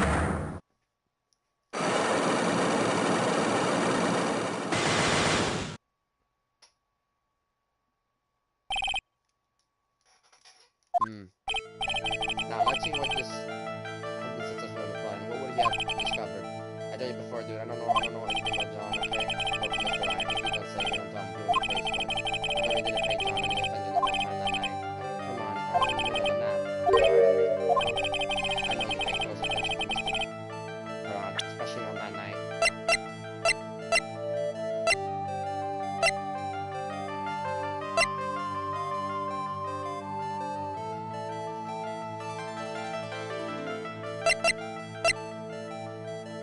Are you sure? Because it doesn't really say it's him, though.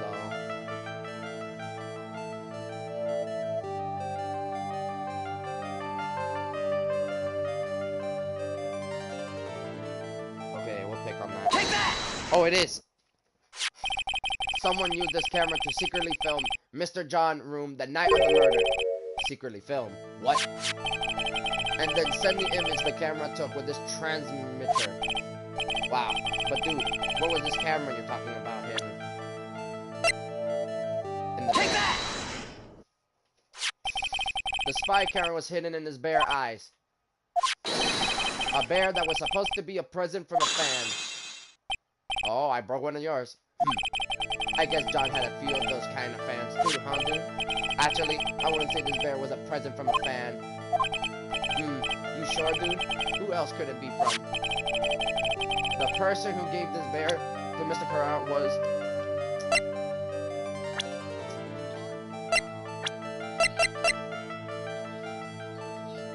Take that! No, it's wrong! Wow! Well, Mr. Hold on a second. I'm gonna ask my mom, okay? She says that I can't be friends with someone like you. Wow! Go home. If you don't go away, I'm gonna call the police on you. And that's right, the answer is right in front of me. Oh, you bitch. You're gonna pay for that.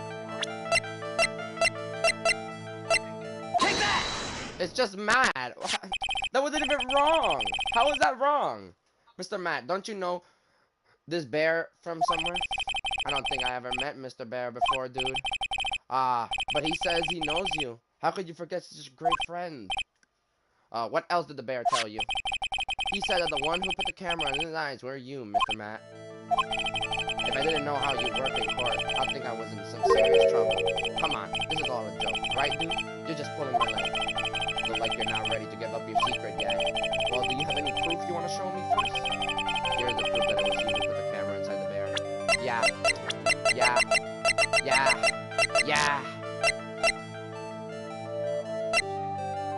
Take that! Yup, it is the receipt. I have here one credit card receipt, Mr. Matt. It's from you when you bought that stuffed bear. Dude, all you can tell from this is I spend $3,800. I go to that department store all the time, okay? This $3,800, this could be the toothbrush I bought that one time. A $3,800 toothbrush. It's obvious. And I got elephant hair for brushless? Yeah, elephant hair? Is that what rich people use nowadays? Anyways, the store clerk clearly remembers you and your purchase. And after all, you even gave him an autograph, did you not? Dude, you should have said that earlier. So can I ask you one thing? Yes. You're my lawyer, right, dude? So if you are, then why are you looking into stuff like that? Because if I don't know the truth, I can't help you. Sounds more like sounds like stupid lawyer talk to me. Hey, let's stop talking about this, okay? No, not yet. I haven't asked why you set the camera up yet. And what your secret is. Of course, it would be strictly confiscated. So what are you going to do now? I'm going to find out what I want to know. Because I must. The reason you hid this camera to Mr. Her room and filmed it in secret is... Could it be just the fucking, you know, the magazine clipping?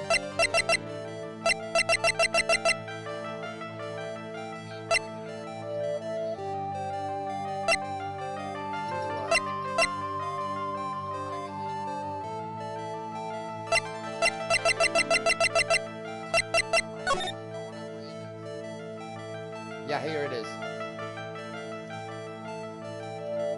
It could be Dad, but you don't know. But I don't think he really cares about what they do. Unless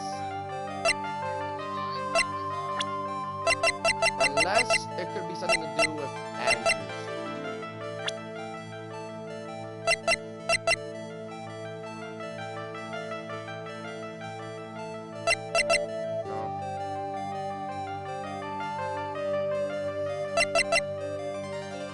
Could it be Andrew? I mean, it could be Andrew.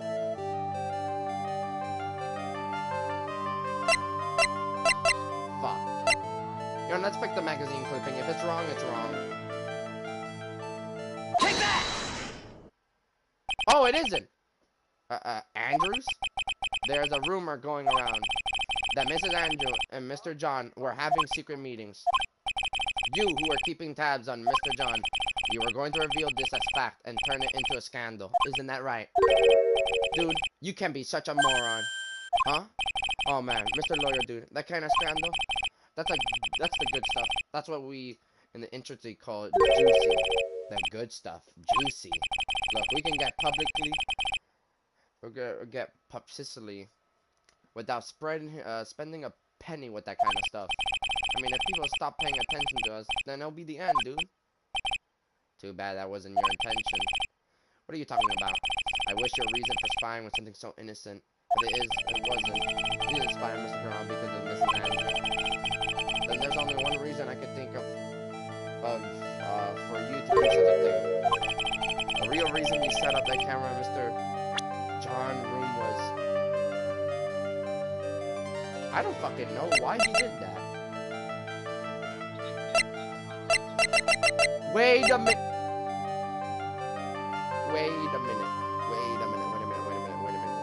Could it be just a card? Because remember, they did say to the assassin, like, the assassin, when he kills a person, he always leaves a card behind. So then it could be confirmed to the client that, oh, they completed the mission that, you know, the client asked for or paid for.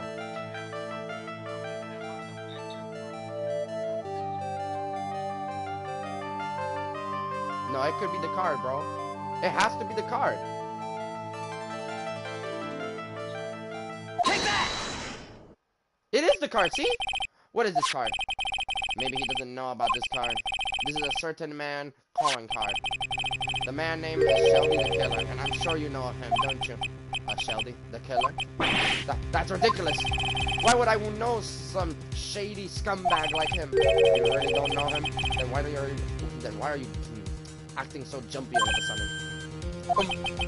This is it. I finally started to get to the truth. I can't afford to make any more mistakes now. Mr. Matt, I know why you know Mr. the Killer. It's because you're the hero of justice. You're a star? That makes no fucking sense. That's like one way to fuck yourself over. Since you're the one who set up that camera, that means you knew.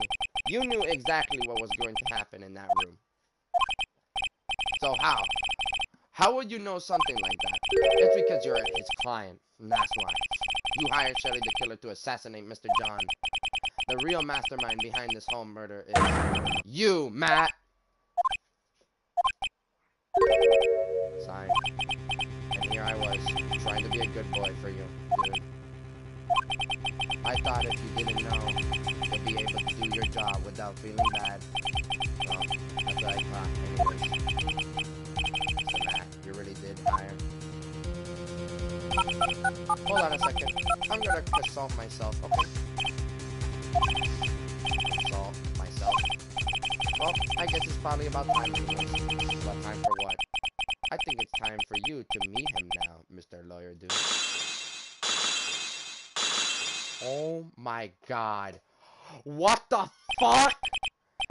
How do you do, Mr. Lawyer? I'm Matt.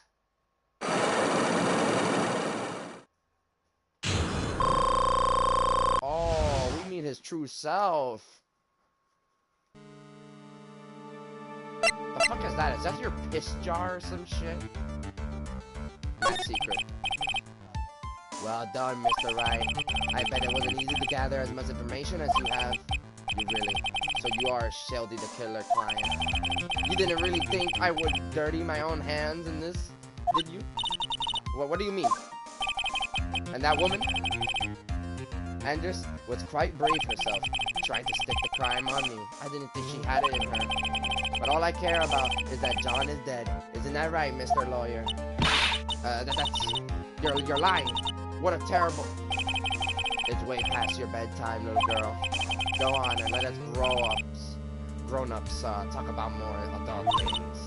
But why? Why do you hide the video camera and... A weakling soon believes the words of others. Just like that pathetic Andrews. He knew about Mrs. Andrews' secret. But I'm no weakling. I don't believe anyone. Least of all assassins. What? Oh, come on, Mr. Wright. Assassins aren't above blackmail. They turn their client into cash cows by holding the sinful deed over their heads. And as a superstar like me, how much do you think I'm worth? Care to guess? And that's why? Yes, that's where the video comes in. It got his face and the crime scene recorded on there, preserved for all times. With that, I can keep him at bay, and even blackmail him if I want. That's right. That video is my insurance. Isn't that what they call it, Mr. Wright? Why would you do something so wrong? Because I'm a grown-up, and I can. Good enough for an answer for you, little girl. Damn, this fucking asshole! Why? Why would you kill Mr. John? Because he was about to sling so much dong onto my beautiful public image. Scandals are a little annoying, aren't they? This is all because of that press conference, isn't it? If Mr. John has been able to give in, then Mr. Matt's secret would have. Oh, well, that's what we call taking advantage of the situation, you know. I had no interest in doing it, really, but bit by bit, it crept up on me. And then the situation just presented itself perfectly. How beautiful, I thought. And that's how Mr. John ended up dead. Let me tell you something. I'm not like Andrews. I don't depend on anyone. People are simply things to be used and thrown away. Oh, you piece of shit. Put on a sweet, innocent face, and people will swallow anything you feed them. Andrews fell for it. The assassin too. And oh, how can I forget? Even you fell for it, Mr. Lawyer. Everyone, all working their butts off for me. Matt. Did that leave you speechless? What a shame. What's wrong, Mr. Lawyer? You've grown awfully quiet. How could I have been so deceived by you all this time? When we first met, I asked if you had killed John. And you answered very clearly that you hadn't killed anyone. Hey now, I never told you any lies. The person who did the killing was the killer guy, right? All I'm guilty of is taking a cat nap in my room. You killed Mr. John! I dare you to say that in court tomorrow. Grr. But too bad. You can't. You're my lawyer after all, aren't you? You could always drop my case and refuse to represent me. How does that sound? But you can't, can you? That would be the one thing you actually cannot do.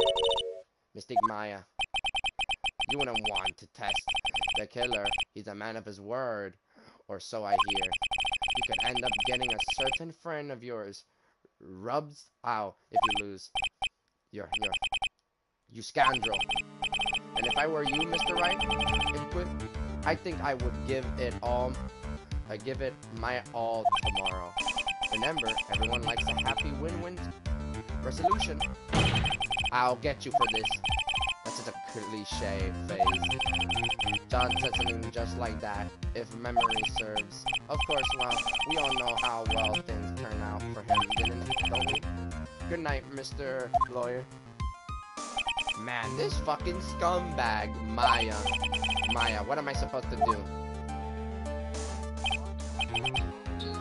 And now you finally found it. The starting line of this case. Edgeworth. I don't care for the horrend atmosphere here. Let's return to the precinct.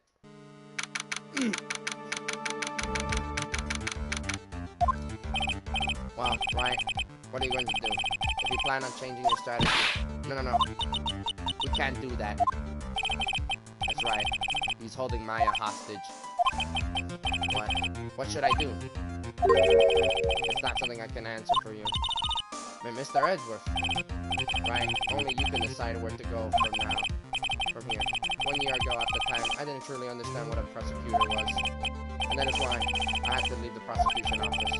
I thought that I couldn't stand for a law until I knew what a prosecutor really was.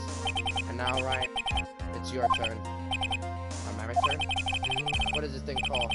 A lawyer. What can you do as one? You must find the answer, and you must find it on your own. I'm a lawyer, but to fight for someone who is clearly a killer, that man is really, it doesn't matter who. Every person deserves a proper defense and a fair trial. Isn't that the basics of our judicial system? Proper defense, but what exactly is that? Is that where a lawyer personally and blindly gets an acquaintance through shouting and trickery? Fine, ironic at all. That you, of all people, should say such a thing. Isn't that exactly how you have fought for your clients up until now? Well, that may be true, but that's because I believe my clients to be innocent from the bottom of my heart. But if I were to get an acquaintance, that isn't a proper defense at all. I became a lawyer because I thought I could save people who were suffering and in pain. But when I look at this mess we're in, I can't even protect the person closest to me. Even if I win the case, I'll still lose in the end. I just don't know what to do. Right? Would you get a hold of yourself? You have it all wrong. Huh? We aren't some sort of heroes. We're only human, you and I. You want to save someone? That's something easier said than done, won't you say? You're a defense attorney. You can't run away from that. You can only fight. That's all you can do. People like you and Francis Bacharm are always using all you have to pin me down. You fight to the very end, even when you know the truth is not with you. But I'm not like you. I can't fight for a false verdict, for a man I clearly know to be guilty. Francis kids? She fights for herself. The only thing she fights for, her perfect win record. That's all.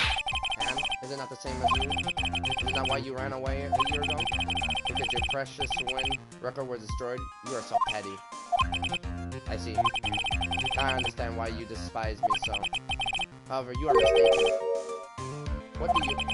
Thanks to you, when you sealed off my path to a perfect win record, I began to realize the errors in my ways. I realized that things such as a perfect record was meaningless. What? I don't believe you. Are you saying that is why you left the prosecutor office? Then why? Why are you here now? The answer to that is something you will find on your own. I have faith you will see it before the verdict is read tomorrow. But if you can't, then you will be powerless to change the ending of this story. Mr. Nick, the transfer receiver. I'm sorry for what happened earlier. Now then, Mr. Attorney, do you wager you could attain an acquaintance tomorrow? My.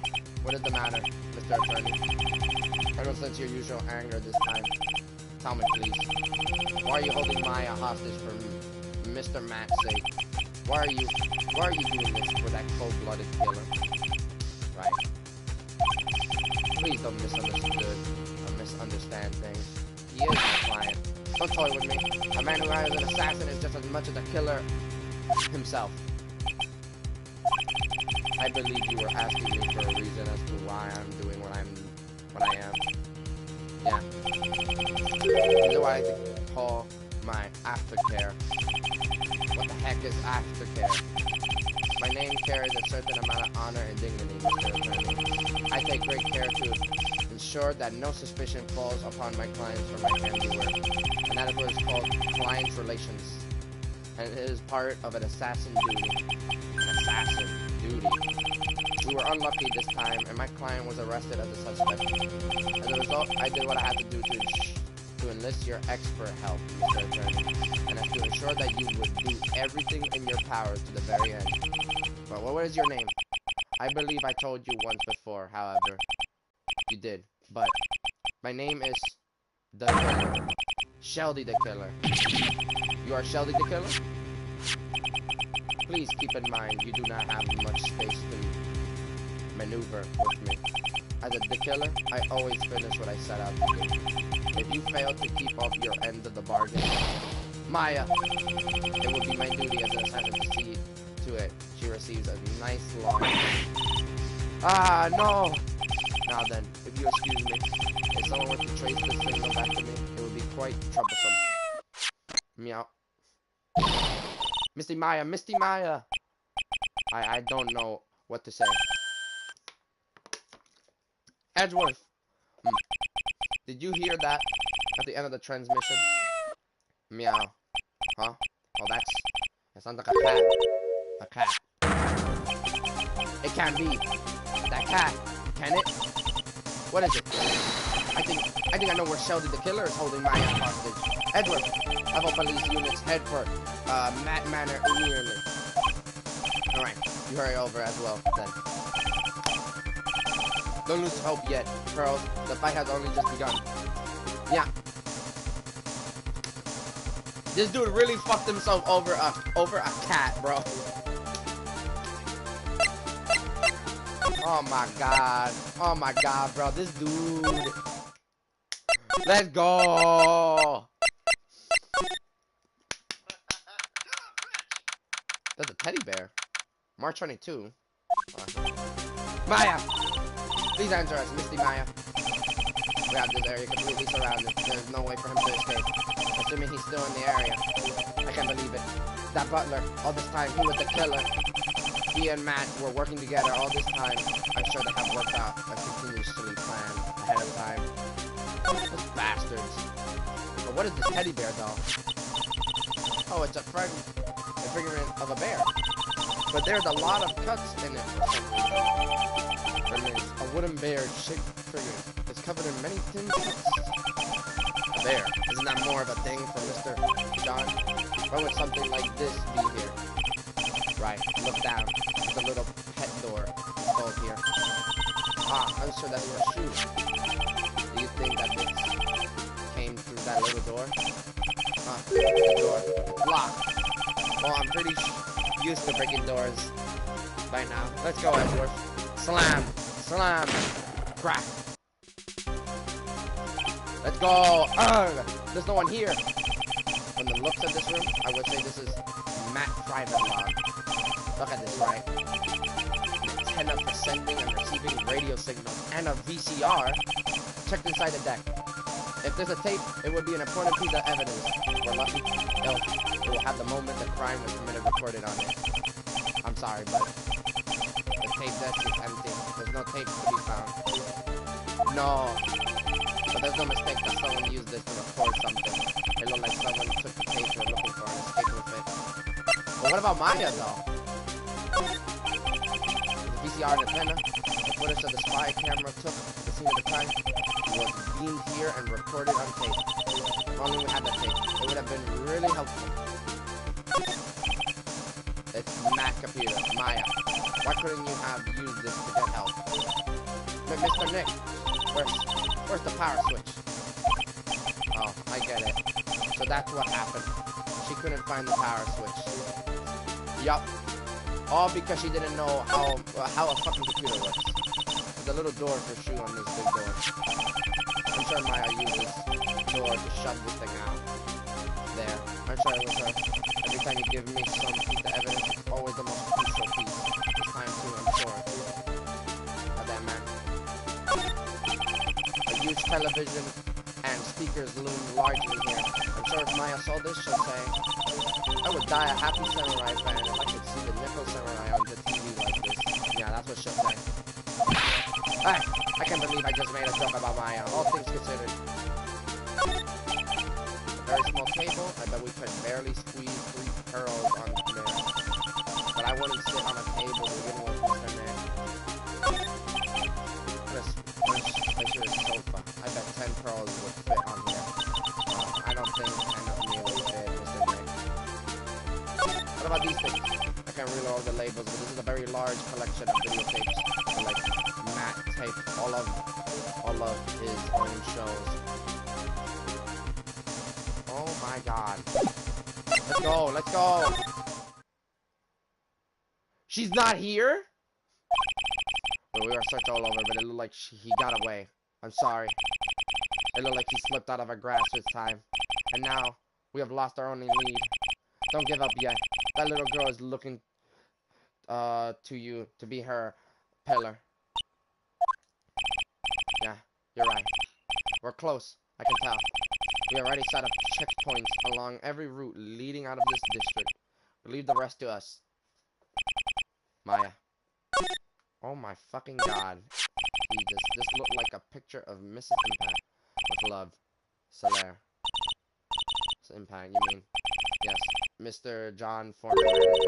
Why would a picture of Mrs. Impact to be here in Mr. Matt Mansion? And why does it say with love? This might be a clue.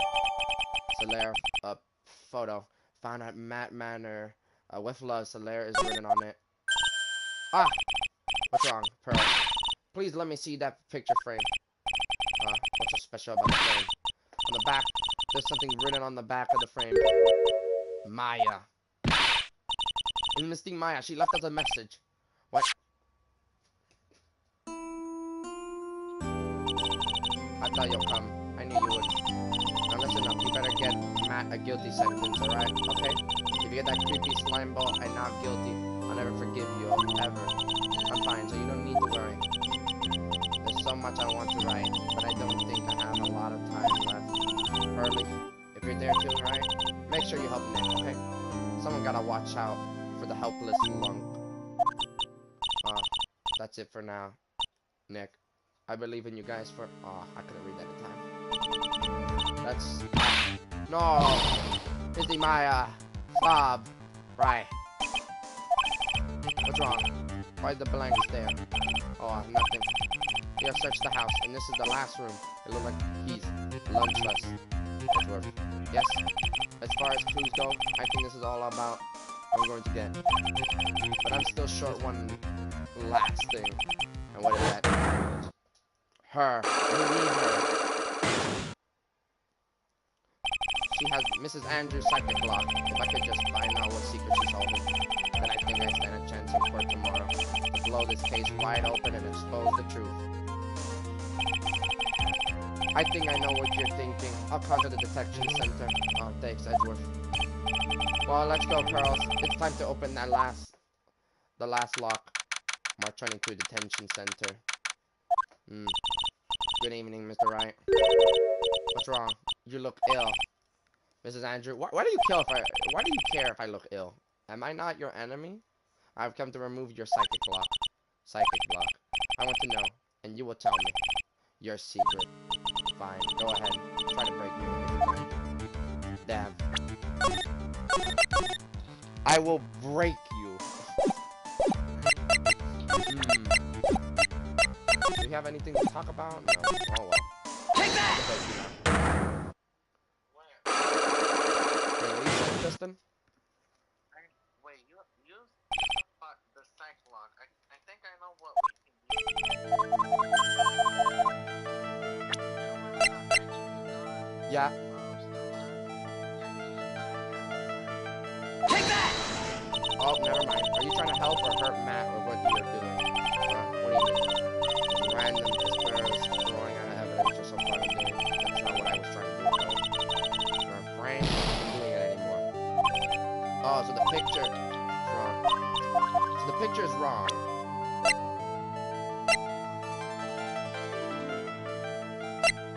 What?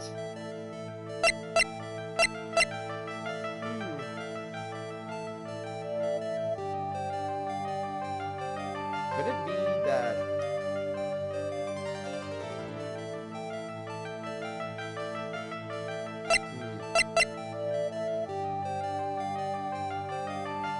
the fact that our, you know, our client is literally the murderer the whole fucking time, that is surprising as hell.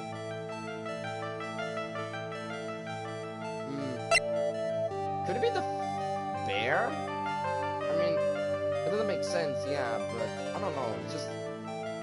It's giving me vibes that it is. But at the same time, what the fuck is the point of the bear, anyways? But wait a minute, though. Phoenix does say someone, so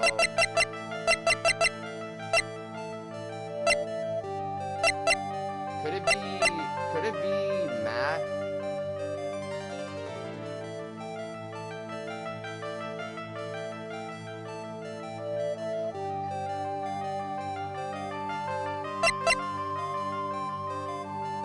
Could it be just Celeste? Could it just be Celeste again? Take that! Oh, it is Celeste. Celeste. There's only one catastrophic that could cause such strong feelings of revenge, and that is Mrs. Impact suicide. When you tried it the same. Celeste was John's manager. On top of that, the one who hid her suicide note was also John. What does this all have to do with Matt? You're right.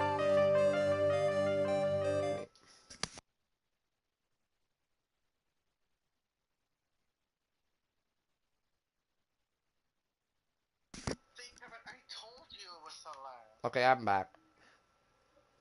It's just it was a little thing. I didn't say you were wrong. I just didn't really quite understand it that much. I don't know though. Why the fuck did the Celeste photo? Well, I guess it's just a photo, not actually her, you know, her profile. You're right. You haven't mentioned him yet. But for you to hate Mr. Matt, it would mean that he must have had some relations to Mrs. Impact and her suicide. Can you explain to me this relations between Celeste and Matt? Could it be the photo? I think it is. Take that! It is. This is the photo of Mrs. Impact, correct? She looks younger than when she passed away, though. What? With love, Celeste. This is what Mrs. Impact handwriting, isn't it? Where did you find this? No, that's alright. It was a rhetorical question. Yeah, it is. I found this at Mr. Matt Manor. And after all this time, our last remaining secret has been revealed. Oh, that was easy.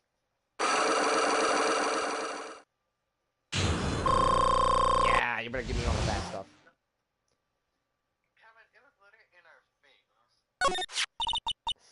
Celeste. She was supposed to get married to John. Yes, but I heard that it didn't work out. Because Mr. John didn't want to get married to her anymore, right? Yes. Because of Matt. Because of Mr. Matt? What do you mean? I think I can see where this is going. Solaire. She was Matt manager a long time ago. She was the happiest woman in the world at the time.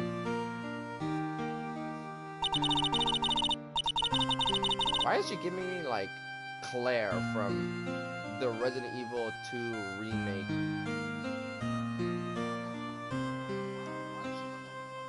Yeah, exactly. I was working part-time back then, and I often saw the two of them together. So that's why, with love, Solaire is written on the frame of that picture. They were a couple, weren't they?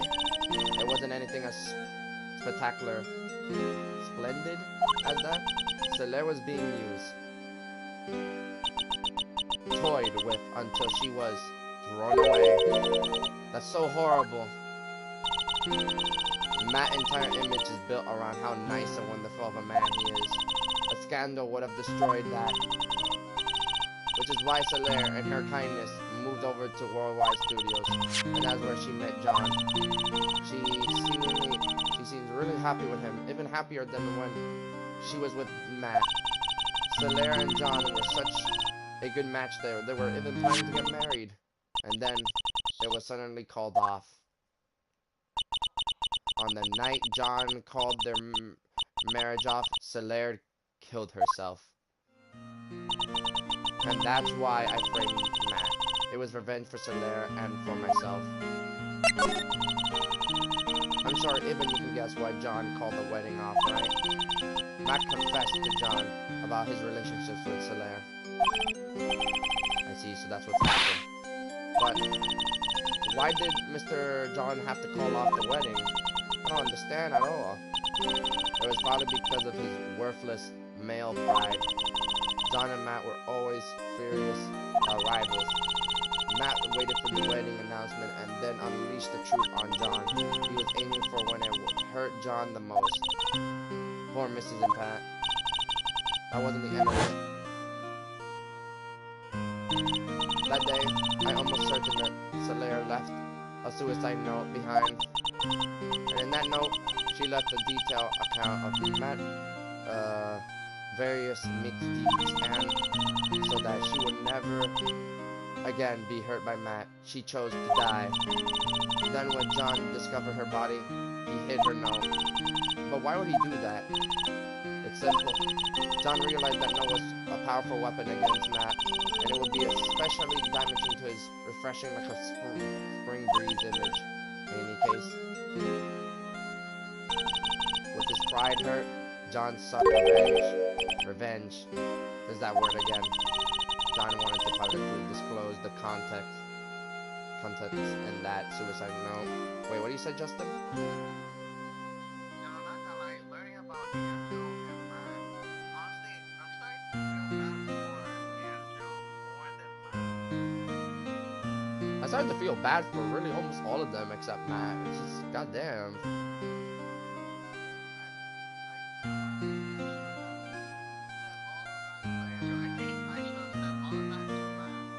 Yeah, me too. See, that's so fun about like the Phoenix Wright games. It's like you never know who is really the killer of that, and you never know until like the very end. And when the shit hit the fan, oh man, it just hurts. Now I'm starting to understand why people say this episode is actually the greatest. At the time, that would cause Matt the most damage, of course. And that was at the press conference after the stage show. I know all about it because I heard it all from John. It was so I could find out all this that I drew close to John to begin with. They're quite a pair of hideous monsters, aren't they? And so their death was something for them to use in their game. The night when I found John's body, it was only natural that I thought the murderer was Matt. Those two were always spying on one another, after all. As for me, I was frantically searching for Solaire's suicide note. I wanted to destroy it before it ever went public. I was going to burn it. I had even bought a lighter. But I could not find the suicide note, and that's when revenge crossed my mind.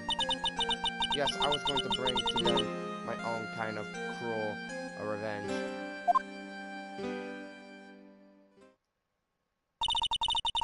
Oh my fucking god, bro. The spam, the spam bot had to ruin it. Oh my god, what is the spam bot doing? Boo, spam bot, you are cringe. You are actually fucking cringe, bro. Imagine. Oh my god, you're gonna get, bro. I'm just remove your ass.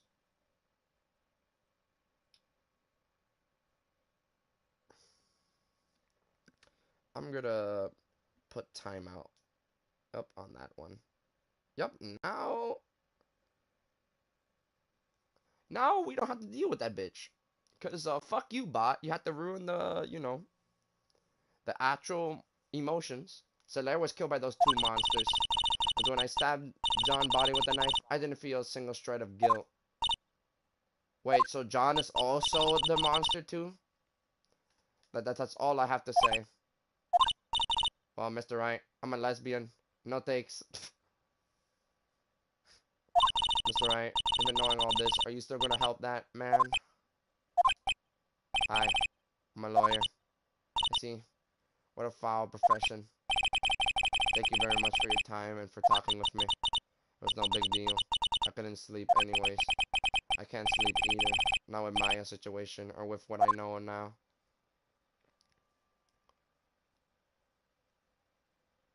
Ooh boy, we're gonna continue with this trial. And what time is it? 4.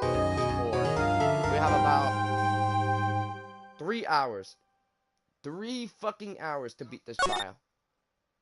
We would have been, what's the thing? I feel like this, I could be wrong, but like, you would have been stuck and you would have been in 3 hours, like the elapsed time would have been 3 hours or 4 hours.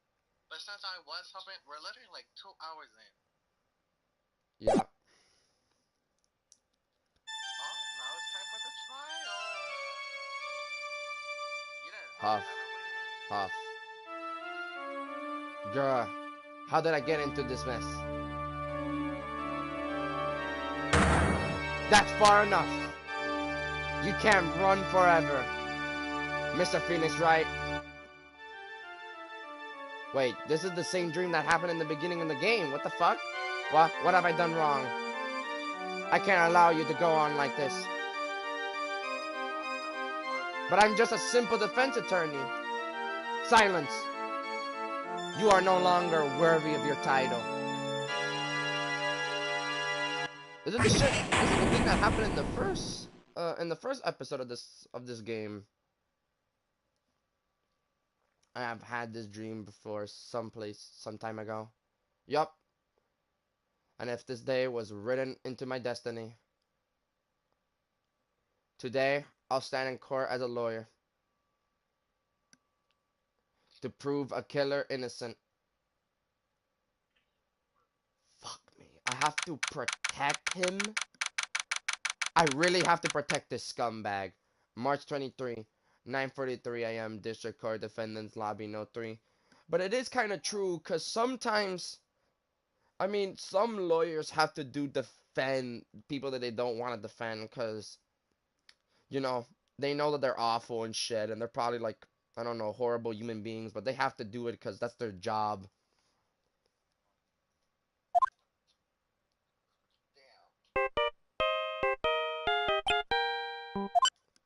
Beep. Hello, this is Phoenix Wright. You don't look so well, dude. You're gonna prove me not guilty today, right?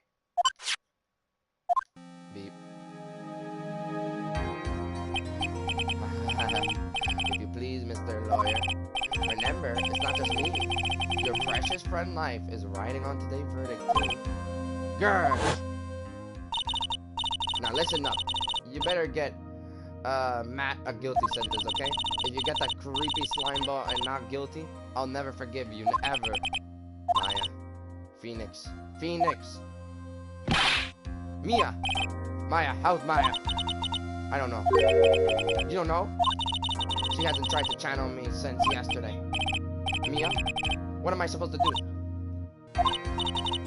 Well, like I said, for a lawyer, the worst of times are when you have to force your biggest smile. But you can't give up. There's still some hope left. Stop it, please. There's nothing left. Not here. Not anywhere.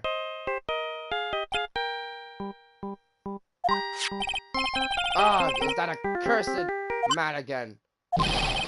Will you leave me alone? Look, don't call me anymore. I mean it. You're really mean, pal. Ah, Gumshoe. I'm really sorry. Where are you? They let me join the investigation team, and we're chasing after the killer, pal. Ah, then you have some sort of lead. Sorry, but right now, we got 0 leads on this guy. But we're not going to give up. Gumshoe. Until the trial's over, until the verdict is handed down, we're going to do everything we can and find the killer. If we can get Maya out, then we can get Matt the guilty verdict he deserves, pal. That's true. I could do that if they found Maya. You got that? So you have to do whatever you can to make the trial last longer. I have to make the trial last longer? If you go at Mr. Edgeworth with everything you got, then you two can draw it out. Oh, now I get it. I believe in you, pal. You and Mr. Edgeworth can do it. So, believe in us. We're going to give it all we got, just like you. Got it. Thanks, Gumshoe. Cringe, Brandon? Excuse me? How is it cringy? I don't fucking know. I'm reading the game.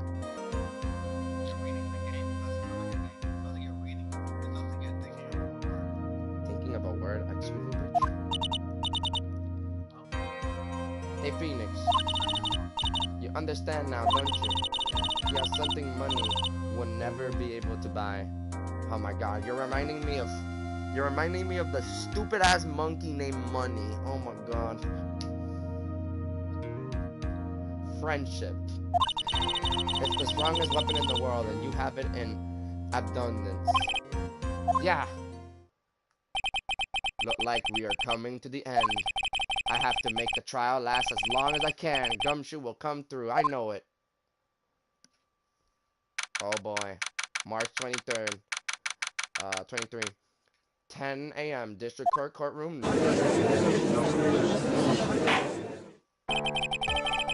Oh, fuck me, bro. We're really gonna do this now. Court is now in session for the trial of Matt. Defense is ready, Your Honor. The prosecution has been ready for a while, Your Honor. Now, as I recall, we concluded yesterday's segment with a big mystery in our hands. The mystery begins what exactly was Mrs. Andrew role in this murder. That is to say, is she really connected to the crime itself? Mr. Edward, if you would please inform the court of today's proceedings. Andrew? She forged evidence that threw suspicion onto Mr. Matt, and then proceeded to escape the crime scene by wearing a nickel samurai costume. The guilt of those actions are those from which she cannot escape. Then you are saying that she is guilty after all? I'm not finished, Your Honor. Mr. Andrew had nothing to do with committing the actual murder. I would like to direct the court attention to this card. What is it? It looked like a shell. This is the calling card for a certain assassin. Assassin? You said? Yes. John was killed by a professional assassin.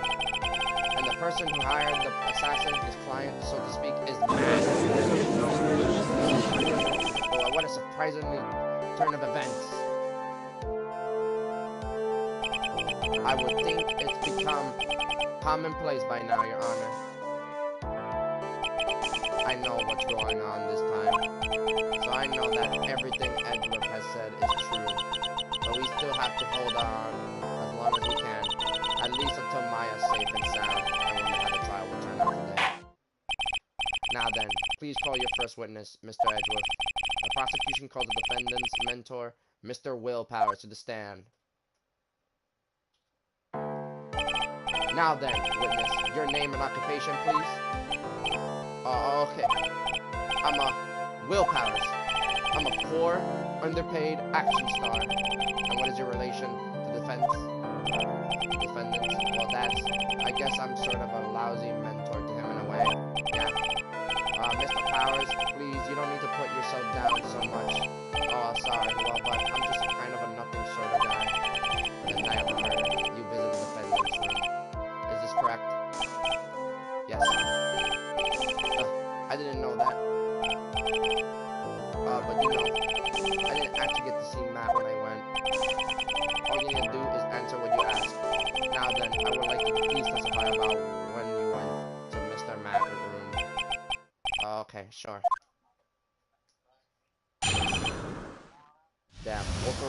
Damn Wolverine looking ass, I swear. Visit to Matt room. After the award ceremony, I went by myself to Matt room.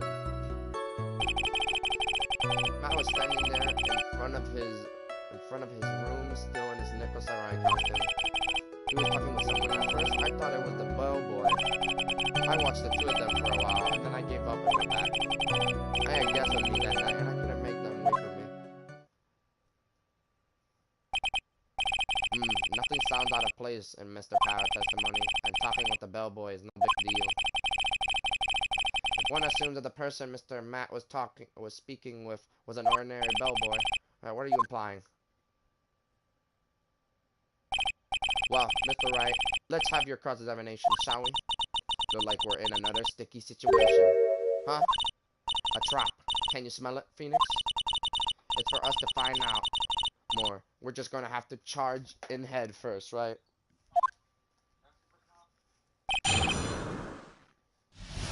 Oh boy. I'm just gonna say it, bro, cause like I'ma just only save every testimony.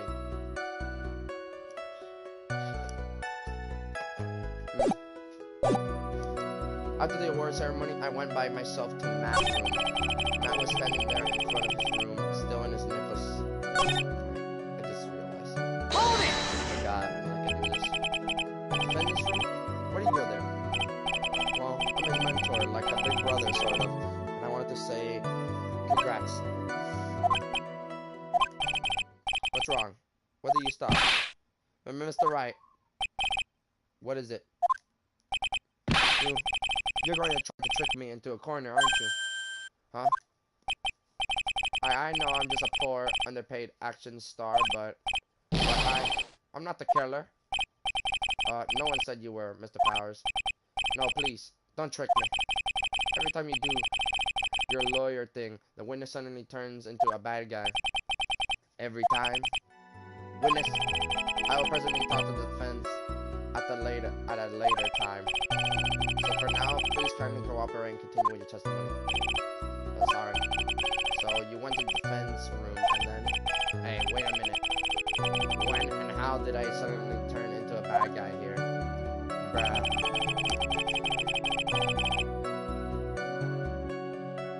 Hold it! Are you sure it was Matt? Yeah, I'm sure. He wasn't wearing the Nicholas Ryan mask then. If that's the case, then he really can't be mistaken. And what was the defendant doing standing in front of his own room?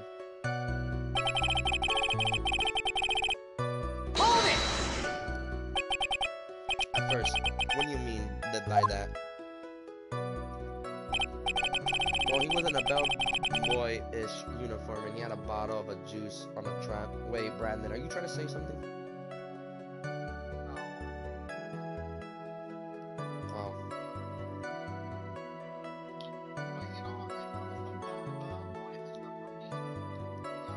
Yeah, it is. I mean, he was literally shown in the beginning of the fucking part of the game.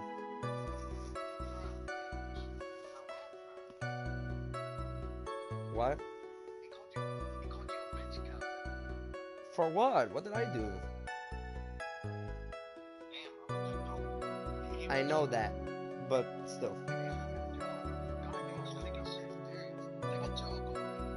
What? I literally was... okay, whatever. Ooh!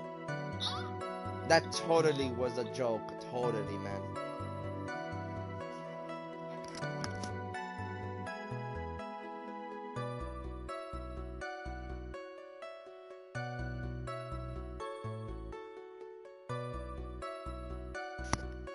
Oh my god. Okay, I'm back. And he had a bottle of juice on the trap. Orange? I mean, not orange. Tomato juice. What the fuck? Who the fuck drink tomato juice regularly? Sounds like an ordinary bellboy to me. Well, yeah, but I didn't think he was a normal bellboy. And why was that? Why did I think that, Mr. Wright? How am I supposed to know? Sorry, I can't remember right now. Sorry. I guess I'm gonna have to wait patiently on this one. I watched the two of them for a while, but then I gave up and went back. Hold it! And you saw the two of them, the bellboy and the defendant think that are correct. Yeah. The bellboy just wanted to say congrats. Now, while you were watching the two of them, did you notice anything strange? You know, I did feel something weird. I think it was because of Matt. Well, he gave the bellboy a tip. A tip. But that's a perfectly normal thing to do. So how long did you watch the two of them? And the fucking porn bot is back, spamming messages. Oh my god, here I go again.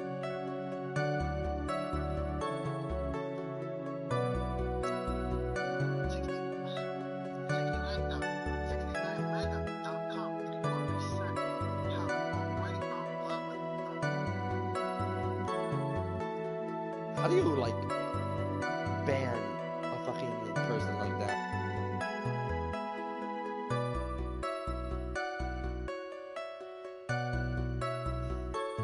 God damn, how do you ban someone like that?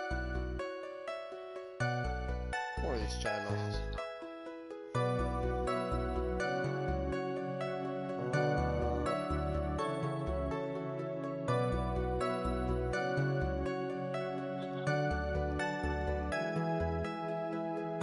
This bot was made in like 2022. Oh no, 2020. October 26th. Oh my god.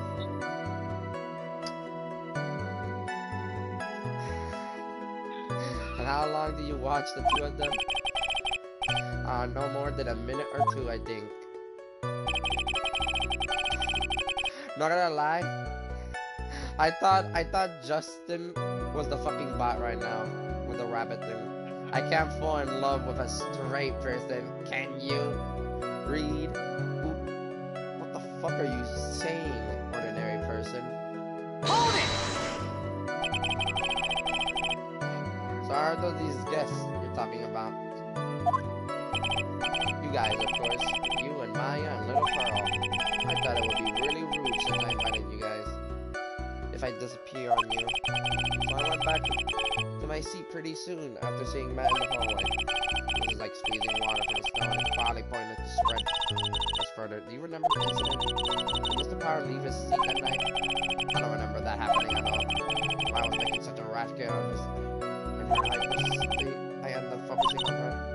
See, in any case, in the story, he probably wasn't gone for very long. Wait a minute, though. What evidence, then? I don't really have any evidence.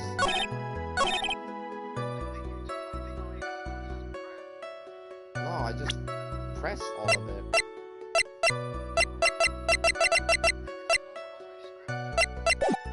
No, I don't think so.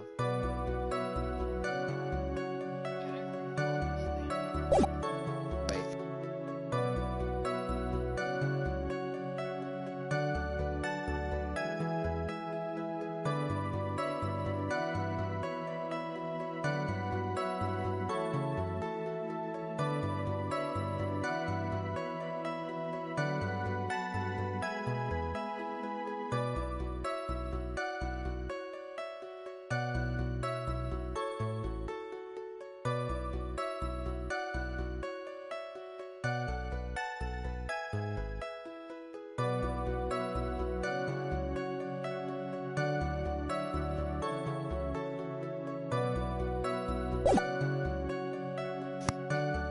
Okay, I'll show you all of the statement here.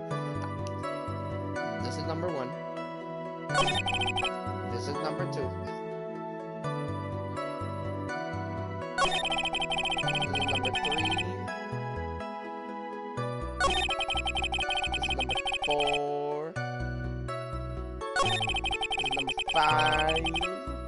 Yeah. I think the one that's still watching the stream is also the fucking bot that I don't know how can I not ban. Like, how do you fucking ban a fucking bot, bro?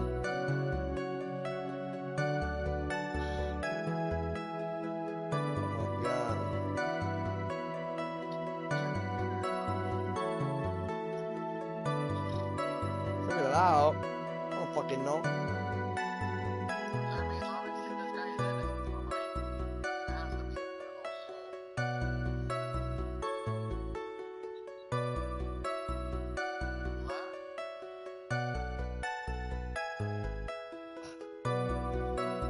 What?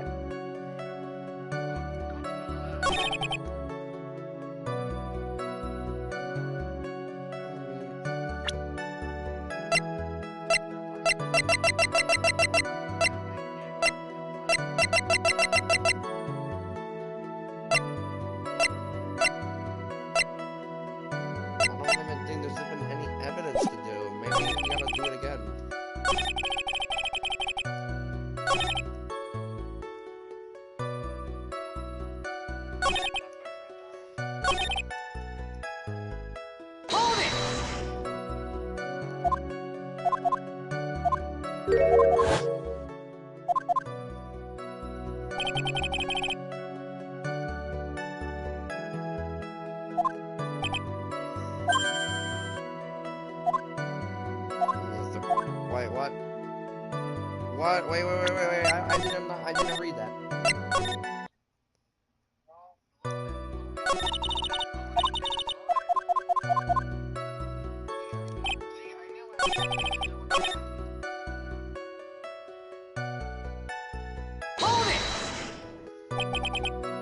First, what do you mean by that? I didn't think he was a normal bellboy, and what was that? Why did I think that, Mr. Wright?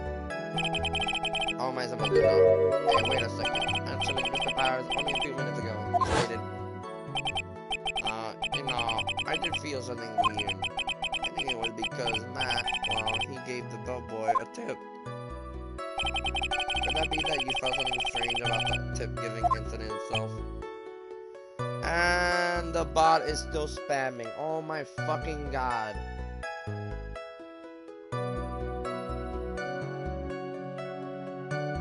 Did I not just ban this one?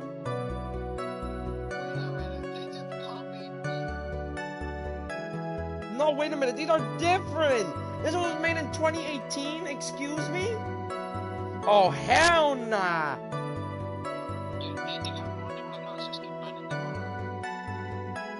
I don't even know how to ban them. I literally cannot ban them. What do you mean you can ban them? Didn't you take that with the other one? I can literally put them on timeout.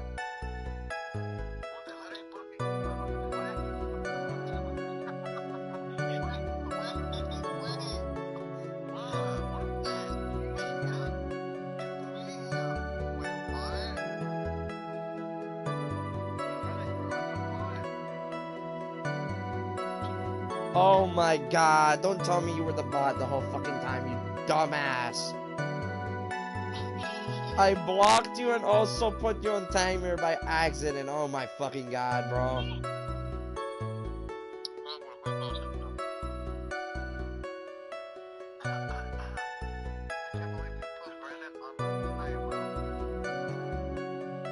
How do I remove timeout? No. Oh, Brandon, you gotta deal with this for 300 seconds.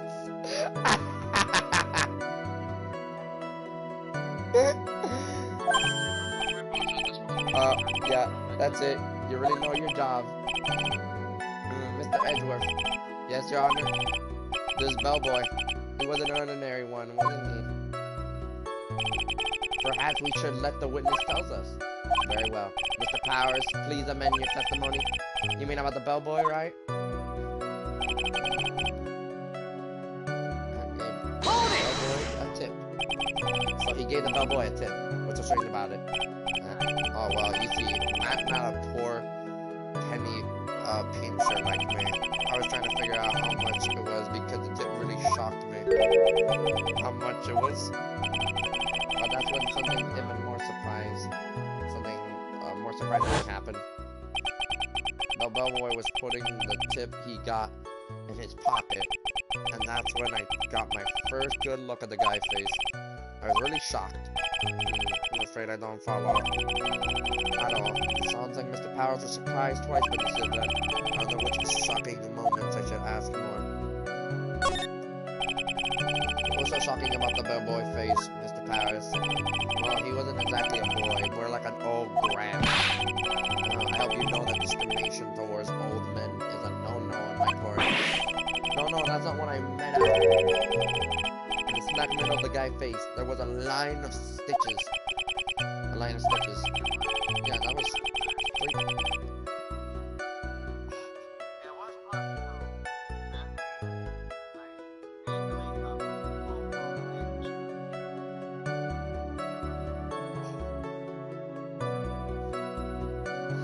I can't believe the fact that you decided to do the stupidest mistake ever.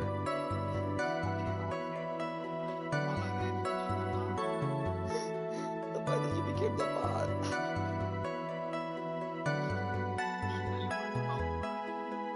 We all did, bro.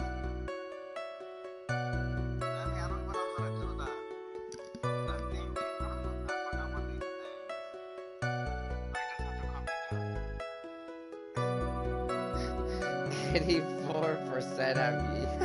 Ready for with us. What the fuck? You said with us instead of you. Yeah, and it went straight from the tippy top of his head to the bottom of his chin. Almost like if that dread snap, all the stuff in his head would have come spilling out. Ah! He was there. At Matt's house.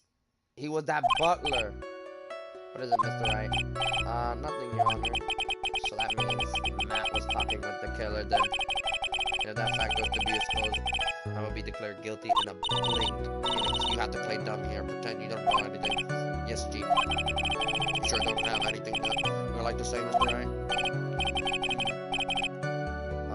What did you just say, Your Honor?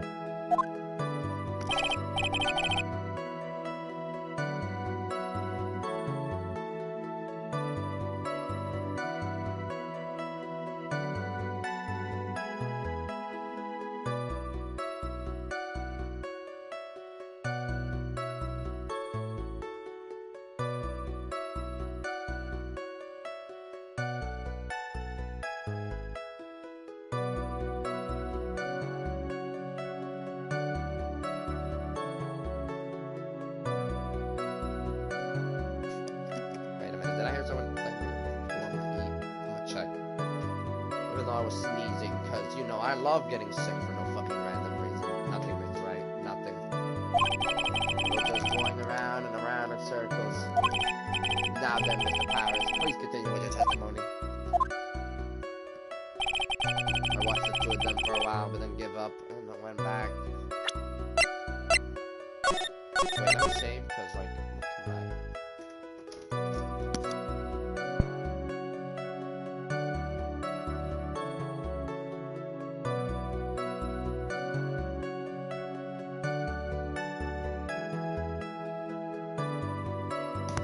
Never mind. I guess no time to eat. Hold it!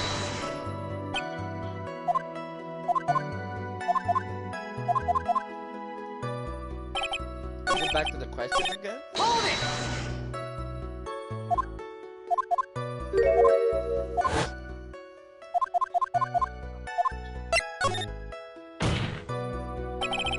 Defendant is a huge star. He can afford to give generous tips. Wouldn't you agree? Sure. I give it that much was maybe a little too much, I think. A little too much. Can you please clarify for the court about how much would you say the defendant gave to the bellboy? Honestly, I don't know. I can't even begin to guess. What is that? Because he gave the bellboy a really, really fat roll of cash. A roll of cash. wow. How interesting. That certainly was a very generous tip, wasn't it? A very fat roll of cash that could hardly be called a tip, Your Honor. It's beginning to look awfully suspicious to us. Objection! The event is a superstar. That kind of tip is typically fair for people like us. Objection! Are you saying that all superstars are super splendors? That can receive large rolls of cash for simply bringing people things on trains? Then why on earth would I stand around here prosecuting? You got a point. I don't even get paid, let alone rolls on cash for all my hard works.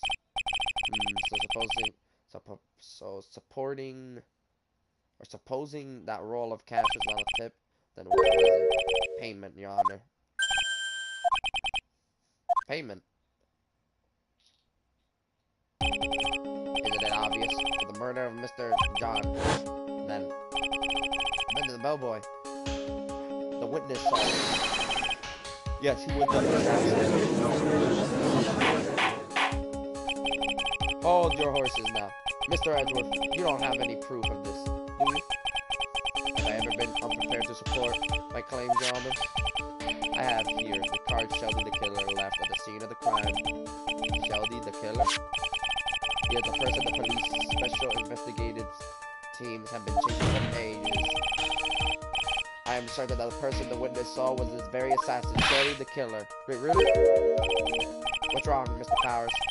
No, nothing. Something just clicked in my head, and I just figured something out. Oh, actually, I saw that bellboy again later on that night. Right.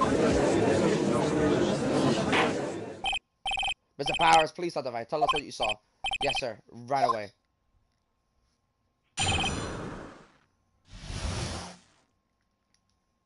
This time, I was in that hallway because I had to go to the bathroom. And then, when the bellboy I saw earlier came out of the room, of course, when I said room, I mean John's room. Now that I think about it, that bellboy did seem kind of out of place. Yeah, so he had to be the assassin, I'm sure of it. I mean, thank you very much. That is all we need for now. But I'm not done. There's still more. Let us first establish that the bellboy was truly Mr. the Killer. Then we shall see. So the bellboy came out of the victim room.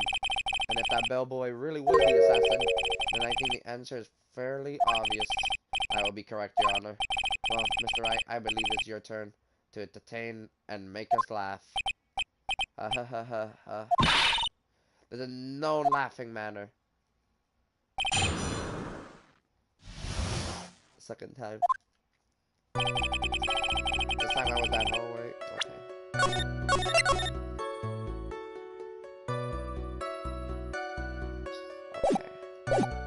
Hold it! Time was it? Well, I don't remember. The award ceremony ended around 8 p.m., right? And I went to the mat room pretty soon after that, and then I came back. And then I went to the bathroom. So I guess maybe it was around 10 p.m. by the time.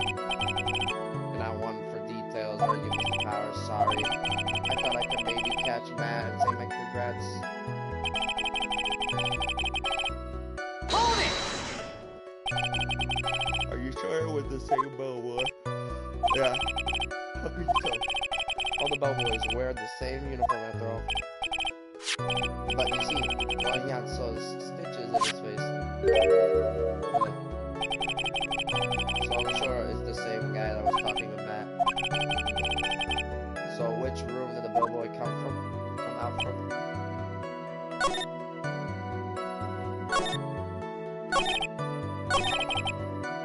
Hold it! The victim room, huh? Yeah, the one with all the really pretty flowers and teddy bears. It was John's room, alright. Words can't describe how screwed I am. Let's continue with the testimony, shall we? Hold it! So, what exactly was so out of place about her? Right. Why the inspector? Maybe because I have no idea what damaging thing he's going to say next. Oh well, the bellboy was empty-handed. Empty-handed. The bellboy was one of those room service people, right? But he wasn't pushing a car and he wasn't holding a tray either. You call that a little strange too, wouldn't you? I agree that it is a bit strange. Is it really that unusual for a bellboy to be empty-handed? Or should I let Mr. Power testify his line, or... There's nothing strange or unusual about an empty-handed bad boy, but there really is. There really is. Objection! You two have done being school children. Bellboys are for room service. There is no reason for them to be empty-handed ever. Your Honor, I ask that the witness' previous statement be supplanted with this new one. Gar Edgeworth, are you going to do whatever you can to make the bellboy look suspicious? Very well. This court recognizes and grants the prosecution request. Mr. Powers, if you could amend your testimony, please. Yes, sir. Hold it! So you're saying that it's suspicious for him to be empty-handed? Yeah, really suspicious. When I first saw that bellboy, he was holding a tray in his hand, and there was a bottle of juice and a wine glass on it. Juice, what kind of juice was it? I'm pretty sure it was tomato juice. We could come up with some sort of reason as to why he would come out empty-handed. Some sort of proof that I think we can dodge the bullet on this one for now. Another job for the court record.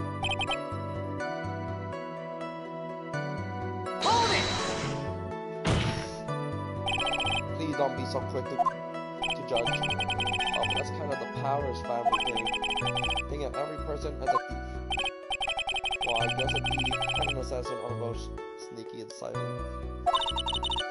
That's not the point, Phoenix. In my case, if that bellboy was the assassin, it would be very bad for us. But he really is the assassin, you know? Yes, but you can't give him yet. If you want to prolong this trial for as long as possible, you're going to have to pull some cheap tricks on this one.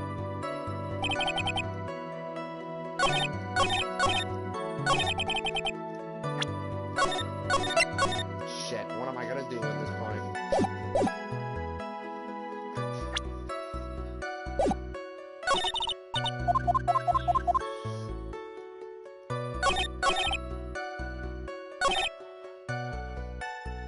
Yeah. Is it really the evidence that we need, or do we just gotta press on him?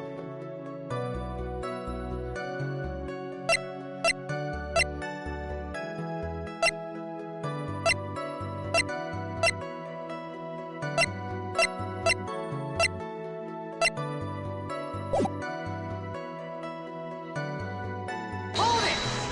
I'm gonna press on him so I can remember.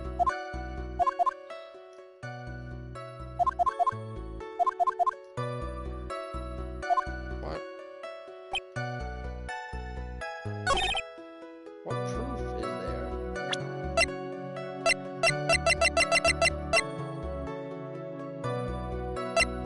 Really? I don't think it's a crime photo.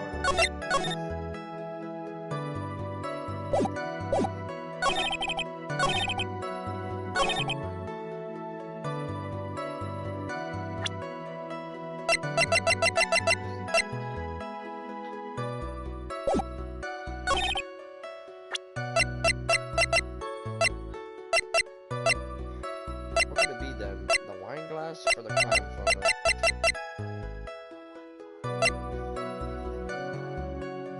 Objection! Oh, it is the wine glass. Mr. Powers? Yes? You're easily influenced by other people's words, aren't you? As soon as you heard that the bellboy might have been the killer, you got caught up in believing it might be true. But isn't he doing suspiciously? He got all those stitches and so, a baseball has stitches. Are you saying that all baseballs are suspicious because they all have stitches? They have stitches. Well, there's also, what about him being empty-handed? I would like to ask the court to please take a look here. This is the crime scene. There's a wine glass sitting next to Mr. John's body. The liquid inside this glass is tomato juice. And now, if you would look at what is at the top of the table in the lower right corner here, anyone can clearly see that it is a tray with a bottle of tomato juice on it. Oh boy had just brought this to Mr. John's room. He left it there in the room, which is why he was empty-handed when he left. But that would mean that the bellboy has seen and left a dead body in the room. But you can prove that Mr. John was already dead at the time. Mr. Edgeworth. Yes, sir. I blame you for leading me down this route. Hee. I'm terribly sorry. What is with him? Why is he laughing? Witness, isn't there one more thing you would like to share with me? And who the fuck is the fucking... Oh my god, the fucking porn bot. No, that's definitely not Brandon. Killing. Nothing for him. No mercy. Oh, Die. oh. Right, yeah. Oh my god. Is there? The bellboy was empty-handed, or should I say empty-handed? I recall you had something interesting to say about his hands. Oh yeah, I almost forgot. Huh? What? That bellboy, he was wearing gloves. Gloves? Yeah, pitch black leather ones. The other bellboys don't wear gloves like that, right? Black leather gloves. Why didn't you mention them earlier? Sorry, it slipped my mind. Boys, does this make the bellboy look really suspicious? Alright, get the focus. I can't get lax here. So what if he had gloves? A lot of bellboys wear gloves. Come on, Mr. Wright. That bellboy was wearing black leather ones. So, a baseball is made of leather. Are you saying that all baseballs are suspicious because they are made of leather?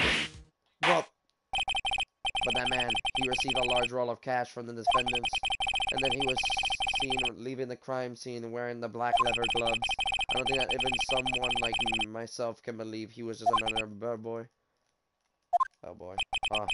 It seems that we have finally come to an understanding. Now then, witness, please continue with the rest of your testimony. The rest? Oh yes, please tell us more. Okay. Their second meeting. After leaving John's room, the bellboy went and knocked on Matt's door, just like that. He gave something to the person inside the room. Then the old guy just left, without even going into the room. After that, I went to the bathroom and went back to my seat. What? So the bellboy, after leaving the crime scene, next went to the defendant's room? Yeah, I kinda saw all that by accident. Some accident. I say you saw too much, and all of it was suspiciously to high heaven. I think it's safe to say that we can no longer consider this bellboy to be normal. Now then, let's get started, shall we, Mr. Wright? Your cross-examination, please. Yes, Your Honor.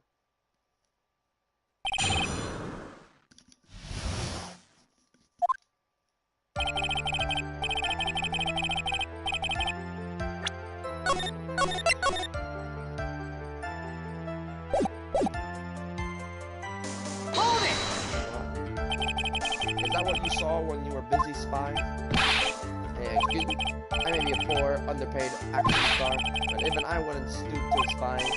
Well, I think the point is, where do you watch all of this from, Mr. Powers? From the door to the bathroom with my left eye in a sort of a sneaky spy light. I knew he was spying. Please, does that really matter if he was doing it over or underhandedly? What did the bellboy do next? That's all I care to know. Hold it! I said, hold it. Okay. That's better. What kind of statement is that? Please elaborate and give us a few more details. Okay. I should probably ask him only one question at a time.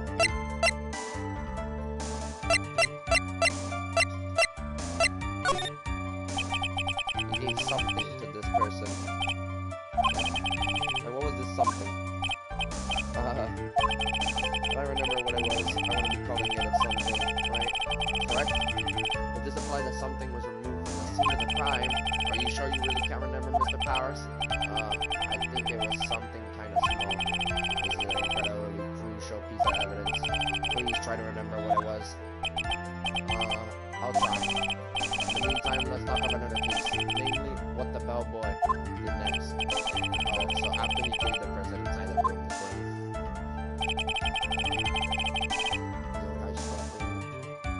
Hold it! Where did the bellboy go after he left Mr. Matt room?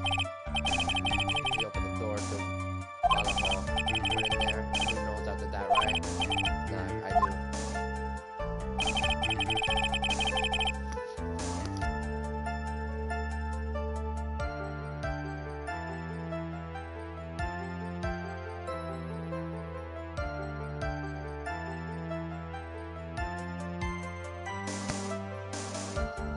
Okay. Hold it! Do you see anything strange, suspicious, or just out of ordinary at the time? Oh yeah, I saw that one thing. What? You saw something else? There was just this. It was this jelly alien with a ray gun. Jelly alien with a ray gun. It was watching John Lord like some sort of stalker. I think we can forget about the alien. Well, Mr. Power testimony just now was just as vague as his face. It's a little troublesome, isn't it? I'm sure if you press him enough, everything will become clear. Alright, that just makes it harder on us. Although that just makes it harder on us, doesn't it? Talk about a lost situation.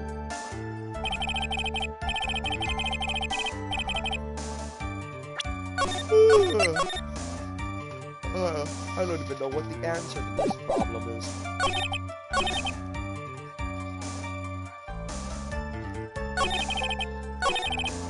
Hold it!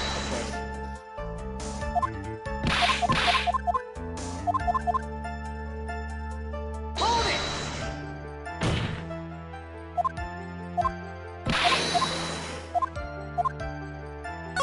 Ask the president. So who took this something the bubble hand off? Actually, I don't know. What do you mean? I'm sorry, but I only saw the person on only alarm. And you're saying you didn't see the person's face. Yeah. I would like to summarize the testimony up to this point, if you don't mind. When the bellboy left the crime scene, he immediately went to the defendant's room. There he handed a small item of some sort to the person inside. As for the person who received the item, all you could see was the person's arm. Yes, it was just like that. Mr. Edgeworth, all this... Is this all really that important? Of course, Your Honor. I don't think this is the utmost important. This is where whatever was removed from the crime scene was handed over to the client. Mr. Power, please try to remember what it was. The bellboy handed off. Oh well, let's see. I think it was no. If you remember, please add it to your testimony. Yes, sir. If I saw it again, I could say for sure that I think it was some sort of wooden statue. Hold it! Oh, the bear! Yeah, I kind of know like the one, I guess. Because the actual thing again, it's probably remember, you know. But like, for this trial to proceed, I'm gonna have to come up with whatever this statue thing is and show it to them. You're gonna have to trust your instincts on this one and take a chance, Felix. But Mr. Powers will continue with the testimony. What did the bellboy do after that?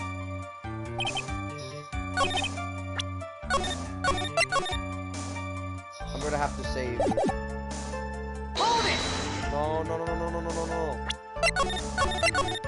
to be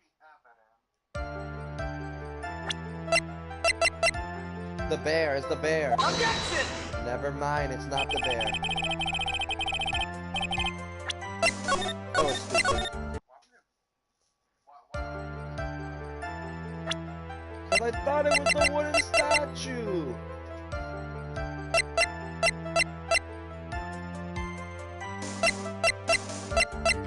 But you never know if that though.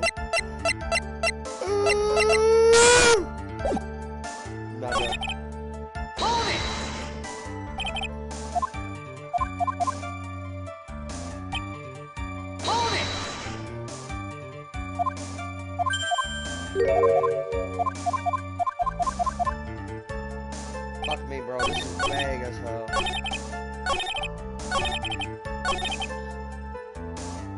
I think it was the wooden statue, bro. It has to be the wooden statue.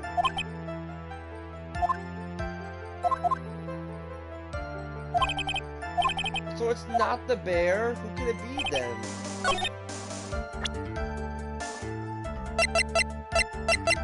Could it be the guitar case?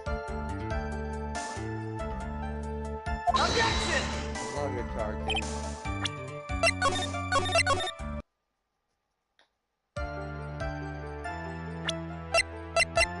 So, it isn't the stuffed bear.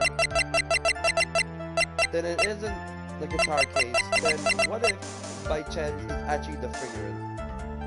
Oh my god, it's this one, isn't it? Because it says wooden. Objection! It's wooden. Oh my god, that's all I had to do was read that shit.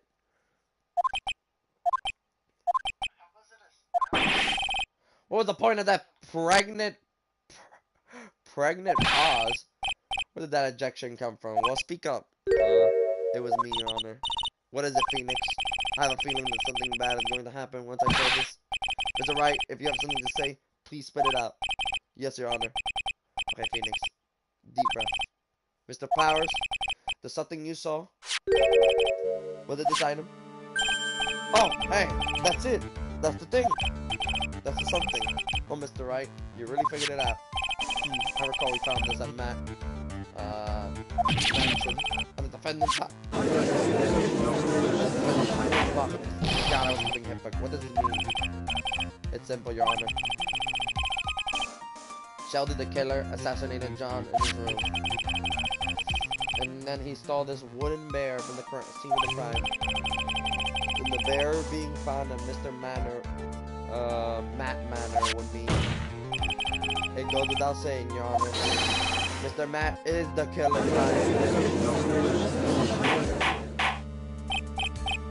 Order. I said order, Mr. Wright. This is the most unforeseen turns of events for you. Yeah. Sorry, Maya. No, it's alright.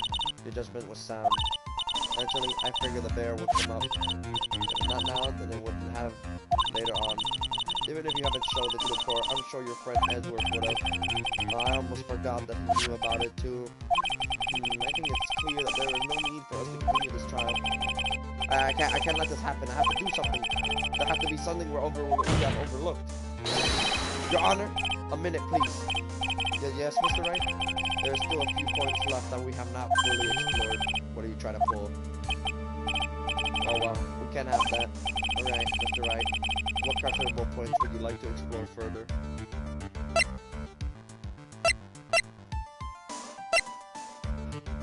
What? I don't fucking know what this is.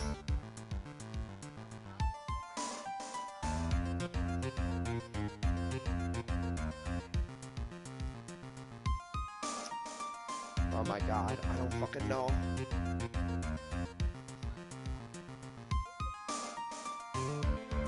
I would really like to save, but I don't feel like saving at the same time. As they say, I only wanted to save at the testimonies.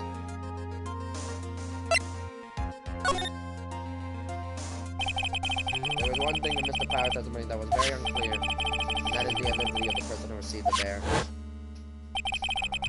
It means something that the person is in the room. I'm sorry, but I only saw the person armed. As long as we don't know who it was that took the bear. You can't be sure of. Ah!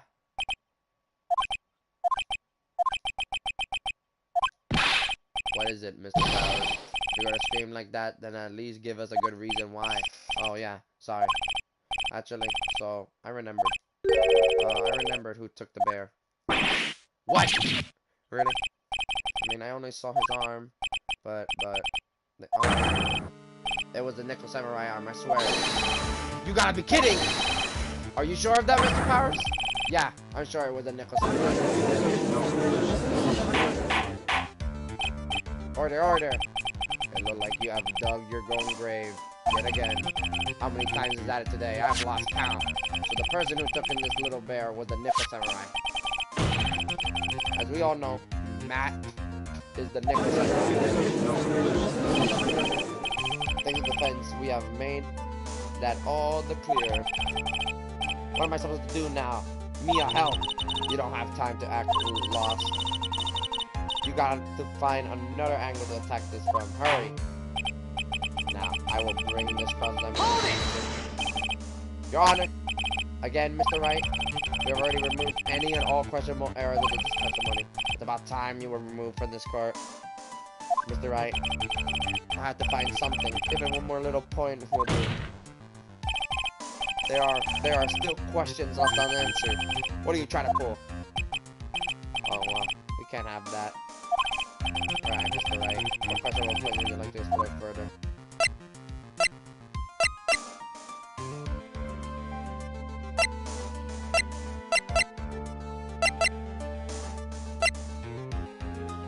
It could be power testimony, because why did he not say the fucking... the bear itself? I don't fucking know. That's a question that's kind of weird.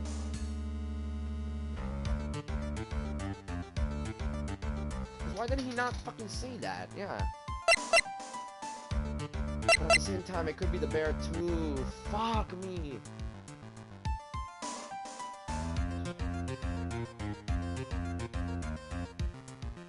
Okay, fine. Let's pick the bear.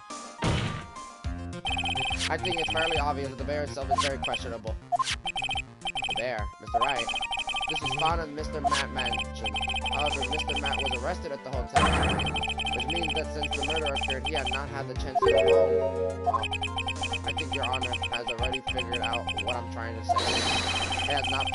It is not possible that it was Mr. Matt who took this bear. Oh, that's right. Why? That's very true. We don't consider that point, Mr. Wright. Mr. Wright. There was no way, time-wise, for defendants to have taken this bear home. Phew. Disaster. Objection! Averse and... Bruh. You haven't gotten the best of me yet, Mr. Wright. Huh? I remembered it clear as day. I remember what you mumbled to yourself at Matt Mansion. We have this area completely surrounded. There is no way for him to escape. I can't believe it. That butler, all this time, he was the killer. The killer and Matt were working together. And the killer was hiding at Matt Mansion as its butler. But what a bold one. The bear fragment was brought back to Matt Mansion by the killer himself. When it looked like he was about to be arrested, Matt had him do so. I assume because it would have been bad had the police found him during their investigation.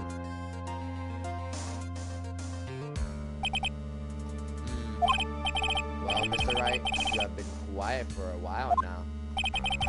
This is too much. Isn't there anything I can attack at all? I think we have heard enough.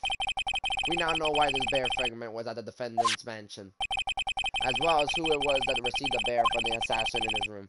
Everything has become very clear. The client who hired the assassin to commit the murder was Mr. Matt. I see no reason for this trial to continue. Therefore, I will now hand down my verdict. Thank you, Your Honor, for your understanding. You see, Mr. Wright, you cannot win against the truth, could you? I knew it would turn out this way. After all, what Edgeworth has stated is the truth. Any last objections, Mr. Wright? Well, what should I do? No. Raise an objection. Objection! There is only one way for me to drag this trial out. The only way I have left is this one dirty trick. Your Honor, right now we have these two reasons to believe my client is the assassin's client. Reason number one, he accepted the bear fragment from the assassin. Reason number two, that very same fragment was found at Matt Mansion. However, it's possible that this is all the work of a certain other person. What are you saying? What I am saying is it possible a different person is the killer, the real client?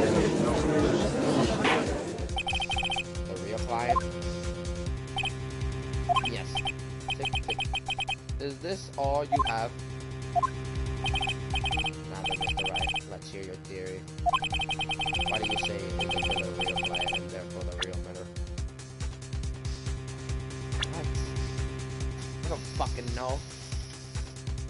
We could blame it on Andrew.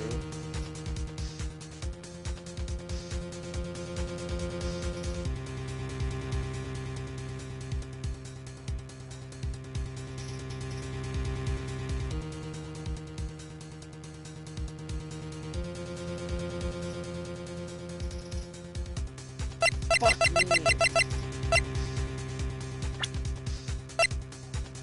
Celeste is deceased though.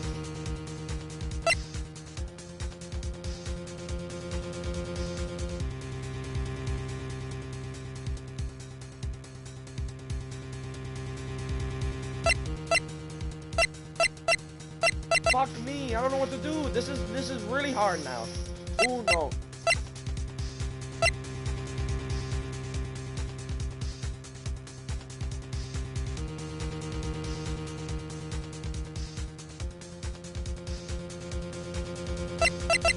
It's not Celeste, she's dead. She's literally dead. Why would you say it's Celeste?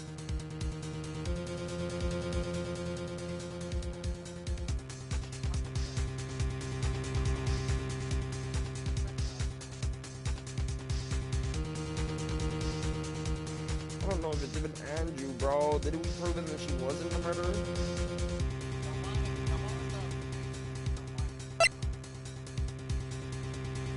You're right, maybe. I don't fucking know. Well, actually, the wine cellar was just about, you know, the fucking, or the tomato juice.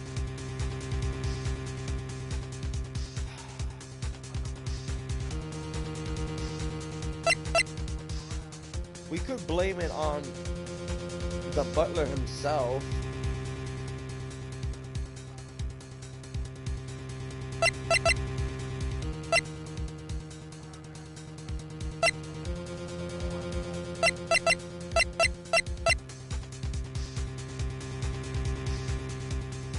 Fuck it. Man, we'll do it. 1, 2, 3. Take that! Andrews? Yes, we already know that she tried to frame Matt for the crime by wearing a spare nickel samurai costume. Ah, then the nickel samurai arm that I saw, that could have been very well been Mrs. Andrews. But what about Mr. Matt? If you would please recall yesterday's testimony. The defendant was taking a nap during the break period. That's right. Then, finding this figure at Mr. Matt mansion, it was well laid traps set by Mrs. Andrew. Mr. Edgeworth, what is your opinion on this? I can't even begin to count the flaws in the defense logic, besides which there is no evidence to support it. However, I can't fully discount its possibility either. Let's try. Come on, anyone can tell Matt did it. I can't believe the defense knows the flaws and the guilt of someone else. Yeah, unbelievable. It's not like it's not something.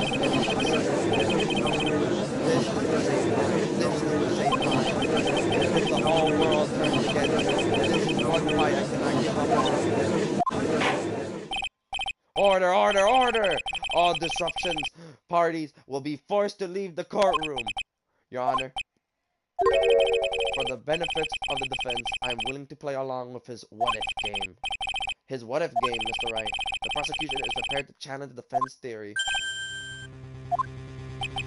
Mr. Wright, even you must have thought it strange and wondered, why would the criminal want this little wooden bear?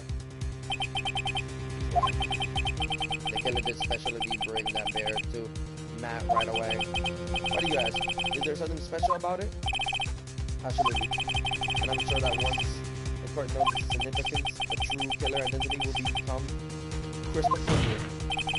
Your Honor, the prosecution calls upon a witness who will clear all doubts against Mrs. Andrew. And who would that be? It's quite simple, Your Honor. Mrs. Andrew herself. We have to blame it on her, bro. I see. Well then, if it would take a short 10-minute recess, the prosecution will prepare its witness in that time. Yes, Your Honor. Oh my god. It's not even about winning. We're just holding on as long as we can. March 23, 11:54 a.m. District Court Defendants Lobby Note 3. Ha ha ha. Oh, I knew it was a good idea to hold her hostage. Don't you agree, Mr. Lawyer? But I never thought in your desperation you'll try to pin the gun onto Andres. Ah, I swear this demon will pay. Mr. Nick. Pearls, where's Mia? I don't know. A really strong power suddenly called her away. A really strong power? Oh, Mr. Nick, your phone is from Gumshoe. How's it going? Have you been hanging in there, pal? Yeah, sort of. We just barely found something to latch onto. Phew, that's good, pal. And what about you? Anything else yet? Have you figured out where the killer and Maya are? We still don't have any leads, but... What? We don't have any more time. If we just had one, even a single clue would be really helpful. I was only able to come this far because I kept thinking to myself, I got to keep the trial going until Maya been rescued. But have I just run out of luck this time? Is all our hope for nothing? A tent! Huh? A tent. I could see a circus tent. Mia! It looked like Maya was unconscious until just a few minutes ago. As soon as she woke up, she called for me. So it was Maya that called you away. She locked in a dusty little room right now. But I could see the circus tent outside the window about 300 feet away. Gumshoe! Is there a circus in town right now? There's only one, pal. The very big circus. Maya somewhere within a 300-foot radius of the main tent. Oh, what? Okay, hold on a second, pal.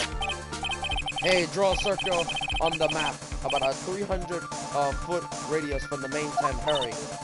And? I can see a mailbox under the window just outside.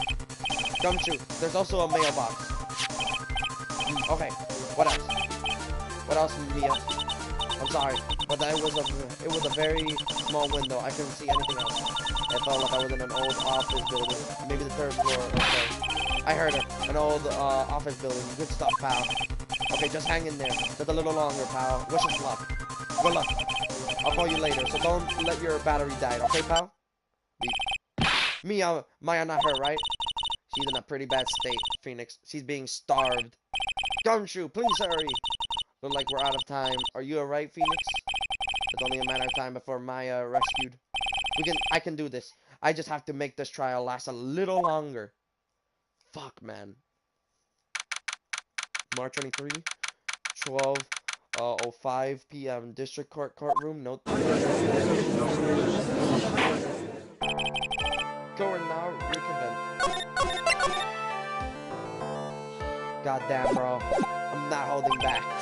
The killer, the man who murdered the victim, hand this to his client. From this, one obvious question arises. Why this particular item? I believe the answer to that question will provide us with the name of the real culprit.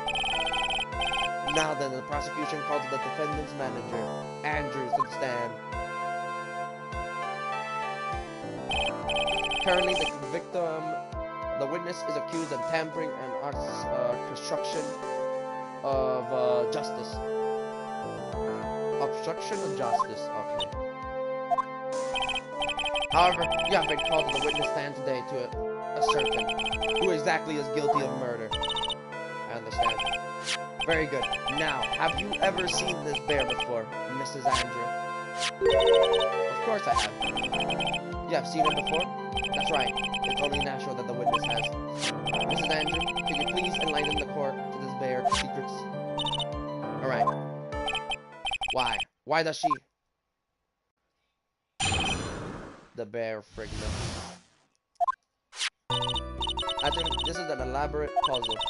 If you know the correct order, it can be taken apart one piece at a time. At its center is a small caveat, with just enough room to store a small item.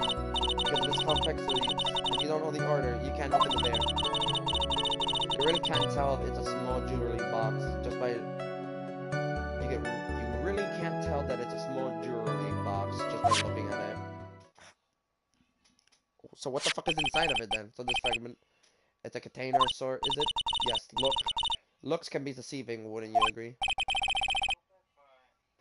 What if there's like a note in there? Yeah. Yes, this is a superb craftsmanship. Oh yes, I nearly forgot. You may begin your cross-examination, Mr. Wright. It looked like there really was something to that bear after all. The bear fragment. Okay.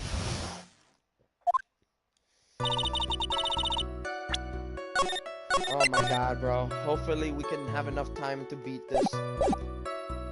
Hold it! A puzzle? That's right. But it looked like an ordinary fragment. True enough.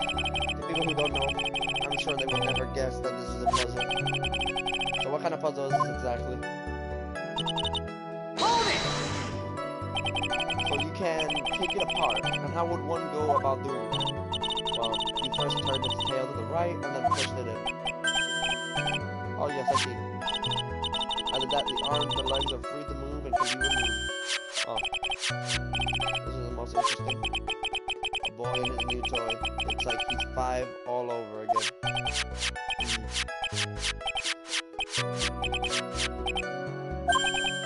Oh, don't mind me. Go ahead and carry on. I think he lost it. So what do you find after you take the puzzle apart?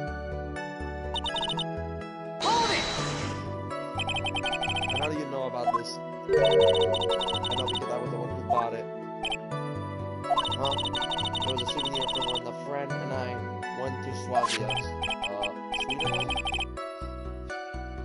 Then this was a present from you. That's right. It was a puzzle in the shape of a bear, so I thought it would be perfect for John. So it was a present from Mrs. Andrews. Witness, let's continue with your testimony. Hold it!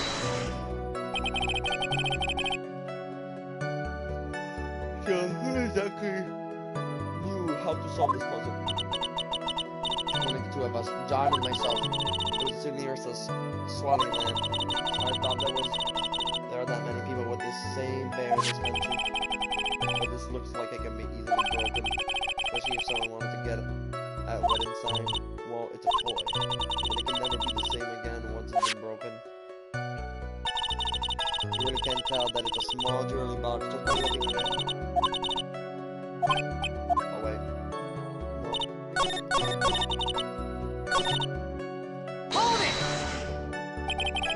Who else knew that this bear is actually a small container or a jewelry box? I never told anyone. So as long as John never told anyone else, then only the two of us knew. Two of you, huh? And of course that means Mr. Matt didn't know, right? I think this is about all I'm gonna get for now. Figuring a wooden puzzle with a hollow inside. Only Kara and Andrews know how to open it. Well, Mr. Wright, I think even you have to come to realize that there's only one very important fact that we haven't covered, and that is this. This bear is actually a jewelry box. Now that we have agreed to this point, there's only one logical question that can come next, and that is this. What is inside this box? What's inside? That's right. That is what we're going to find out next. Witness. Yes? You're the only one who can open this. Please.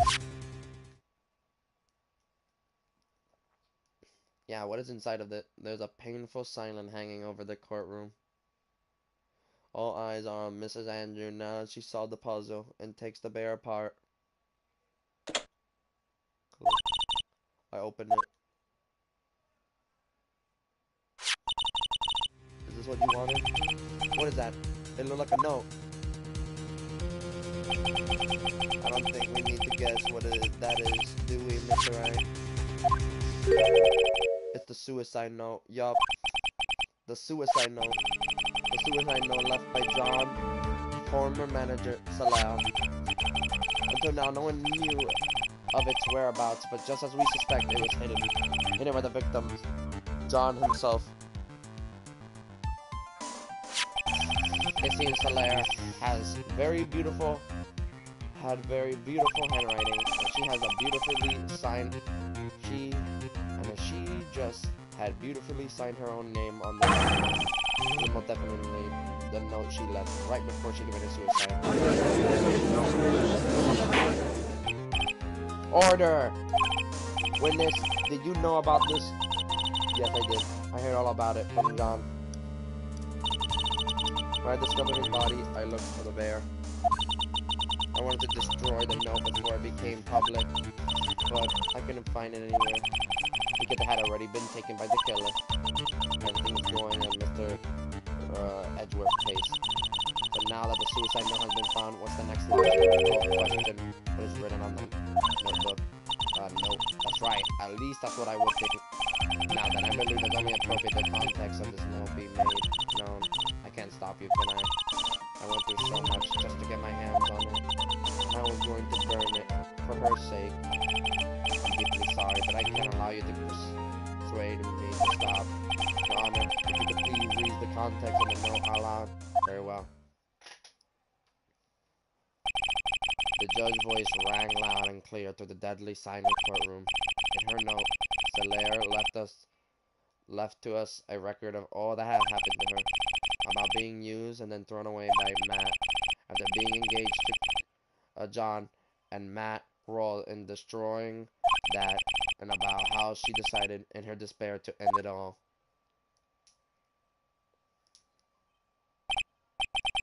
And that's all Mrs. Solaire had to say.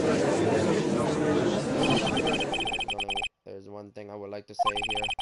The prosecution has no interest in slandering Mr. Matt. Then what? Our intention, Your Honor, is to establish a motive for murder. Isn't that correct, witness? Yes. On the night of the murder, John was going to make the context of the murder public. And after the post-ceremony show, he was going to hold a press conference. My word, Matt valued above all else his refreshing like a spring breeze image, which is why he had to stop his note from being made public. At any cost. Solaire suicide now found inside the fragment. It tells of Matt's horrible misdeeds.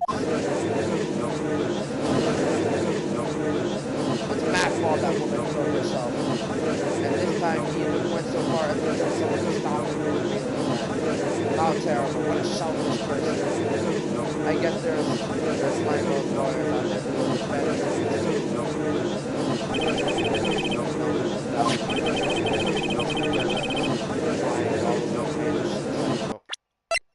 Can I read this?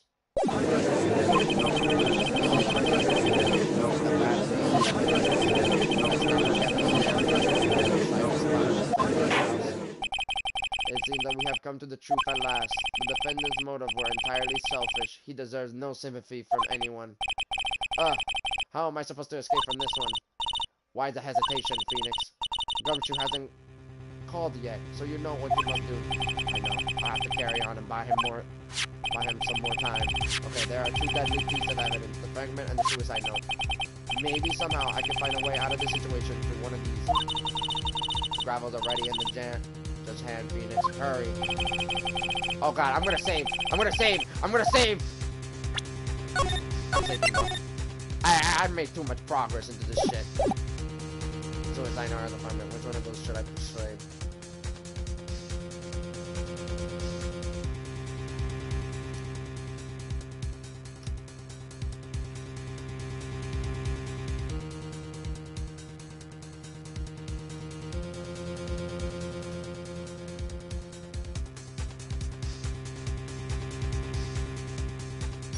Saying about what pursue about each of them.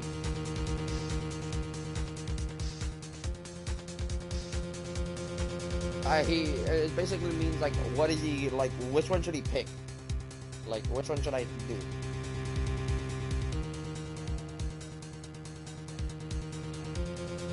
Yeah.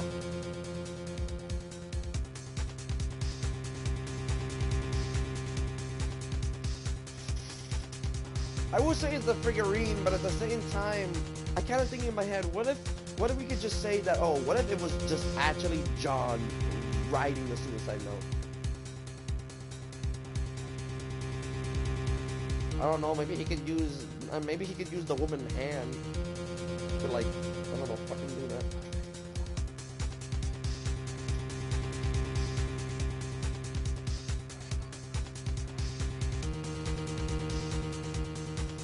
Well, actually, you're right, cause like, if it was like, okay, if it was written with a pencil, then okay, it could, then we're screwed. But if it was written by her, just her hands, then I think we could say that maybe John used her hands with the ink and then wrote the fucking thing. I don't fucking know. Maybe he wanted to make Matt look bad.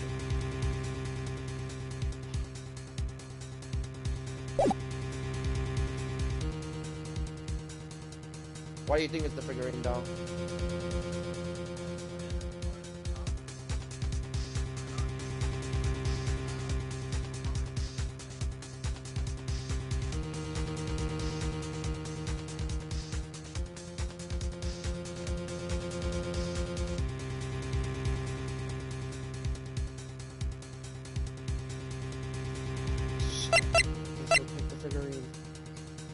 Well, actually, it does kind of make it. It kind of is weird that she somehow knows how it works, and if she knows, then how come she didn't open the fucking bear?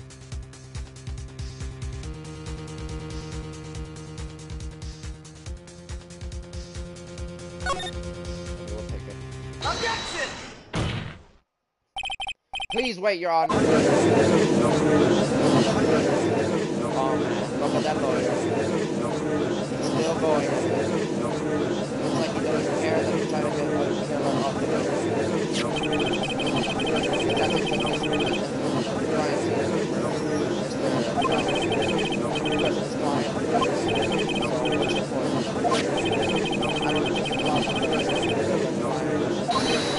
In fact, I think there is a contradiction here.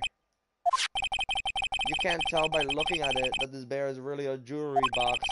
The chance that Matt thought the note was inside this bear are 0 to none. Oh, I didn't think of that way. Exactly, but I did think of it that way, and I thought it was rather strange. After all, there's no reason why Mr. Matt would ever want a jewelry box. Order, order, order! You make a valid point, Mr. Wright.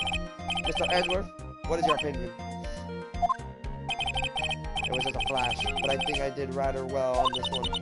Unfortunately, I think he believes differently. I believe a show of appreciation is in order. The defense seems to be in love with wishing more despair upon itself. I would like to direct the court attention to this. What is that? It is a very small video camera, Your Honor. This type of camera is commonly used as a means of spying. Spying? What the? I thought the spy camera was in my possession. Matt and the victim both thought of others as their biggest rivals. They even went too far as to use this type of item to find each other witnesses. And the victim, John, was being spied on. His personal life was being watched by none other than Matt. Order, order! Mr. Wright? Yes, Your Honor? You don't tell me anything about your client's spying activities. Well, sort of is not an acceptable answer, Mr. Wright. I see you are confused, Mr. Wright. You're probably thinking, but I have the camera that was in the stuff bear eyes. But this camera that I have is not that same one. Last night, I searched the victim's house on a hunch. Using this gumshoe bug sleeper. By the way, Mr. Wright, the defendant's fingerprints were found on this camera. Matt fingerprints were on them. Well, Phoenix, it looked like those cameras were hidden all over the place, right? What am I supposed to say to that evidence? I think this is the end. It's fairly obvious that Mr. Matt learned of the suicide note through this. He was watching the victim all along. He got me good. I don't have anything to that. Hey, now what's that lawyer doing?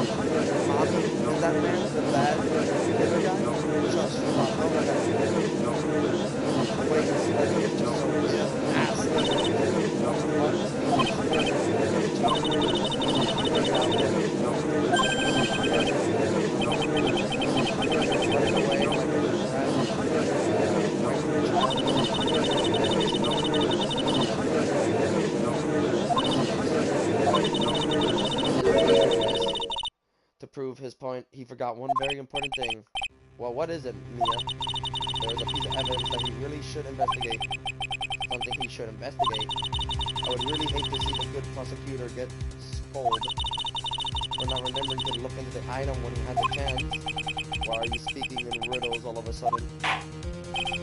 Alright, I think this time we finally understand everything. Well, Mr. Wright, you don't have any further objections, do you? What is this piece of evidence that Mia is talking about? Can I figure out what it is that still needs to be looked at, or should I let it go? I'm saving.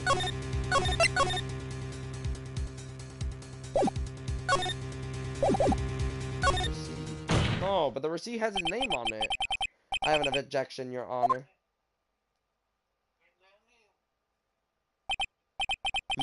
That was about the weakest objection I've ever heard, Mr. Wright. Objection! Your Honor, the defense has no intention of letting this go so easily. You are beginning to sound desperate. That's just your imagination, Your Honor. Mr. Edgeworth, this is not like you at all. In your eagerness to prove your point, you have forgotten one very important thing. Hey, isn't that what I just said? So you're telling me that I forgot something? You're so close, Mr. Edgeworth. But there's something you really should examine about this piece of evidence.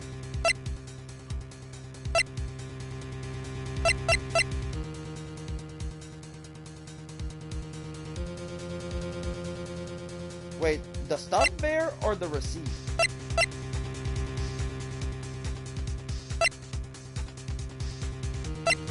The stuffed bear or the receipt? What the fuck?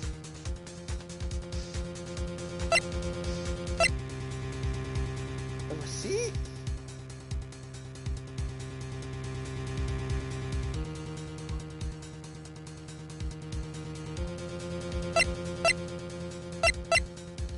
So what is the other one then?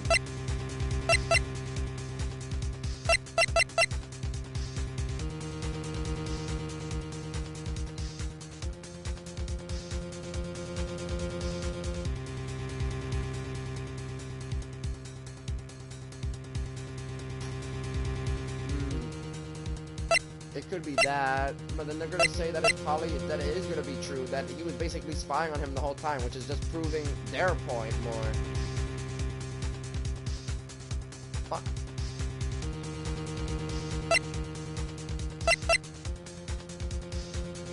No, I don't think the transmitter got nothing to do with this.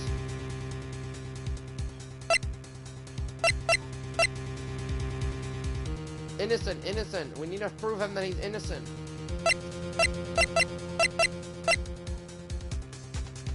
It could be the receipt. It could be the bear. We don't fucking know.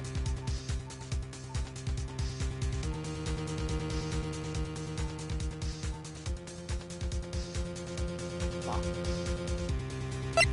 Or it should be the fucking bear.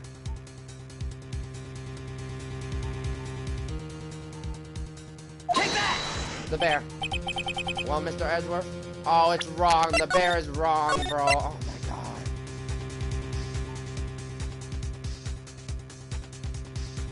You know what?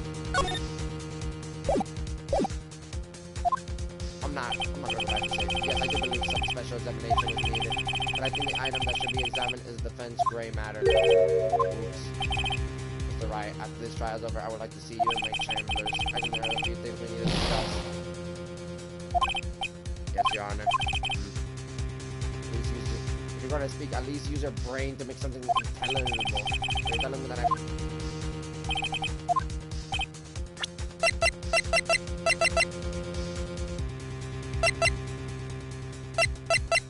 Take that! Mr. Edgeworth. Oh, it's wrong. It's wrong, bro.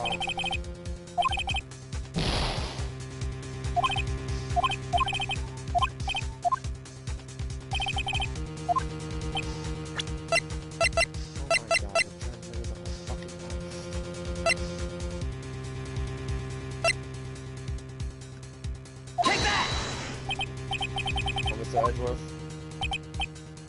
Oh, he didn't. I still got it wrong.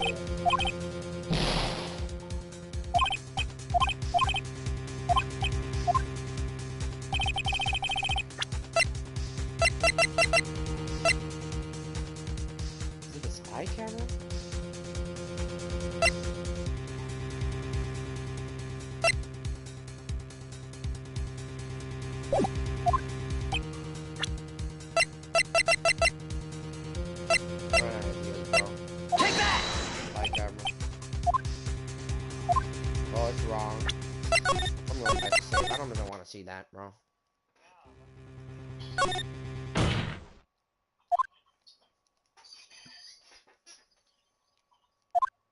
Objection! I'm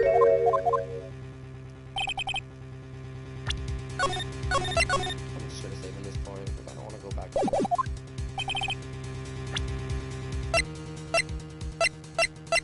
So it's not the, it's not the receipt, it's not the stuffed bear, it's not the transmitter, and it's not the spy camera.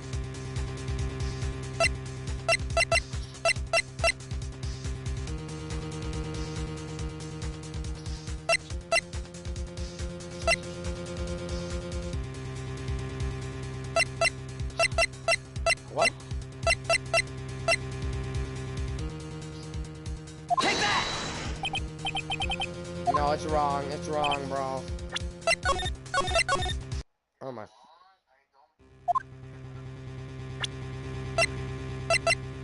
I think it's, it could be Solera picture though.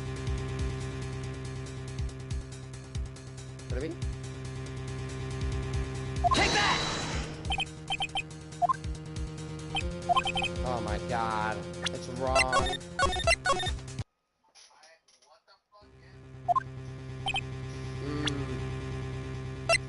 God damn it, man, you're gonna make me a riddle, don't you?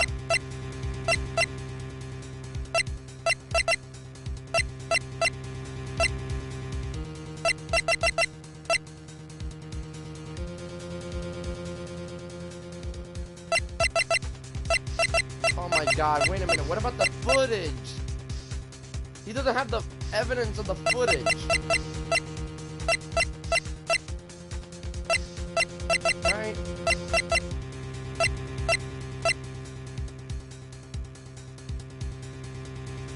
It could be the crime photo. Take that! Nope. Cause I think about the footage. Remember, we never got the footage of what really happened. Could it be the bear?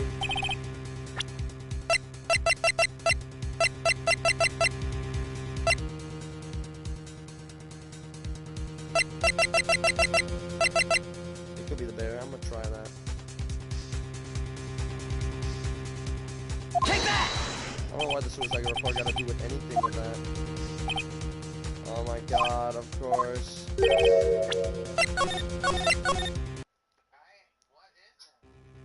Is it the suicide note? Is it the fucking suicide note?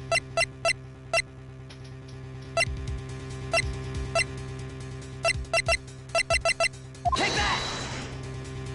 It is the suicide note. That is Mrs. Suicide Note, right? Mrs. Solera suicide note. Who knows? I mean, sure, the suicide note was found inside the bear, but this bear was in my possession until only a few moments ago, which means the handwriting on this suicide note has yet to be analyzed. Oh, so as to whether this piece of evidence was really written by Mrs. Solera or not, that has to be yet to be even remotely confirmed. But Mr. Wright, you can't seriously be suggesting, Mr. Wright, are you saying the suicide note is a fake? Mr. Andrews, you're the one who tried to pin this murder on Mr. Matt. Who's to say you didn't create a fake suicide note and put it onto this bear?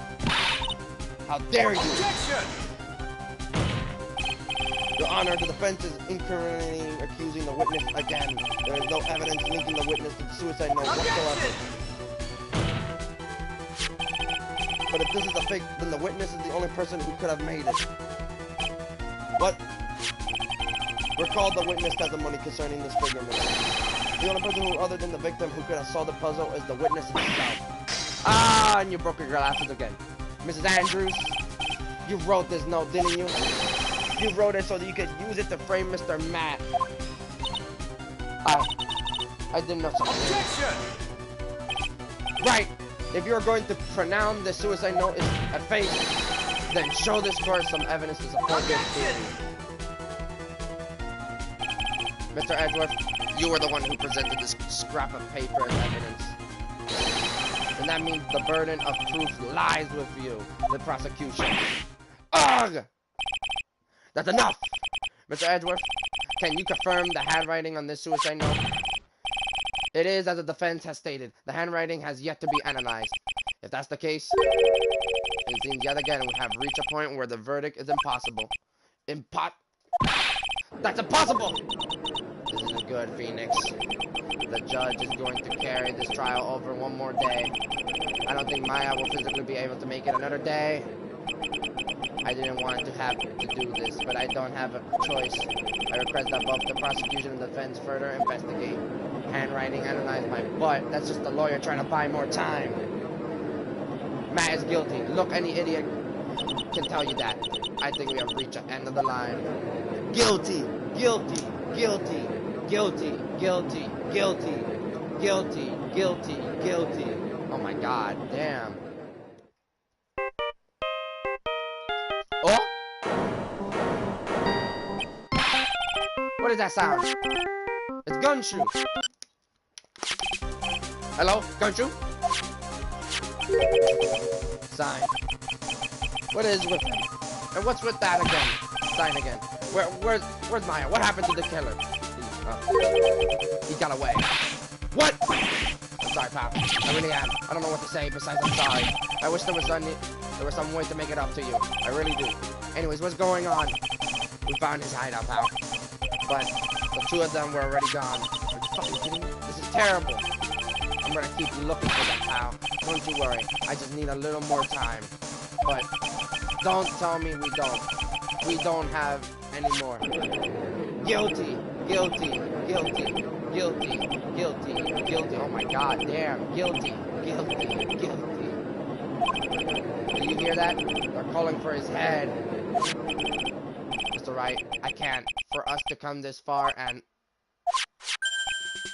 Oh. What is it? Let me talk to Mr. Edgeworth. I can't do that.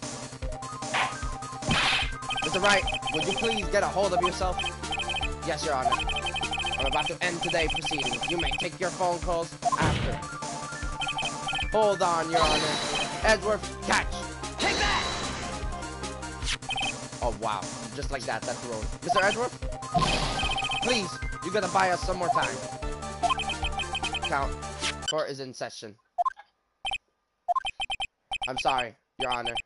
You were saying, Mr. Wright, this is the court of law. I'm sorry, Your Honor, but I am reluctant to do this. However, it appears that I have no choice but to suspend proceedings until tomorrow. This time I really can't do anything. Court is now adjusted for the day. No. Objection! Yeah! Please wait, Your Honor. Edgeworth? What is it, Mr. Edgeworth? I humbly request another 30 minutes of your honor time. For what purpose? We can perform the necessary test on this piece of evidence in that time. But can you really attain your results in 30 minutes? I believe we can, Your Honor. But wouldn't it be better if we adjust for today and then reconvene tomorrow? 30 minutes, please, Your Honor. That's all I am asking for. Please, Your Honor. Very well. Let's go! At the prosecution request, this court will now take a 30-minute recess. But be advised that I will not allow another recess today. I'm not sure if this is helping or hurting us. The court will now take its final recess of the day. Oh my god. March 23, 2:04 p.m. District Court Defendant's Lobby, Note 3. Right, well, what's going on with Maya's situation? The killer, it looked like he got away again. 30 minutes, we can't find her in that time. Ugh! Report! Is it Mr. Edgeworth? We don't have time, just spit it out. Right. It looked like we just missed them, sir. But the killer left a few things behind by accident in his rush to get away. A few things. Can we use any of them as evidence? Oh, I thought you asked, pal. I've got the things he left with me right now, and I'm on my way over. Really? That's odd. Any item like that are usually sent to the crime lab, sir. We don't have time to wait for those guys, sir. When those guys weren't looking, I stuck the stuff and ran. What? Well, I'm not a detective anymore, so I have to. I'm really sorry, sir, but I got to put the law on hold for now. Sounds bad. I hope he doesn't get in too much trouble for this. With my hunk of junk car, I said I'll be there in about 20 seconds, sir. Don't worry, I'll be there. Wait for me. Alright, just get in here and we'll see. I'm on a mission and no one can stop me now, sir. No one. I'm pulling out all the stops and running every red light. Item left by the murderer. Maybe there's something among them that would be decisive enough to end this.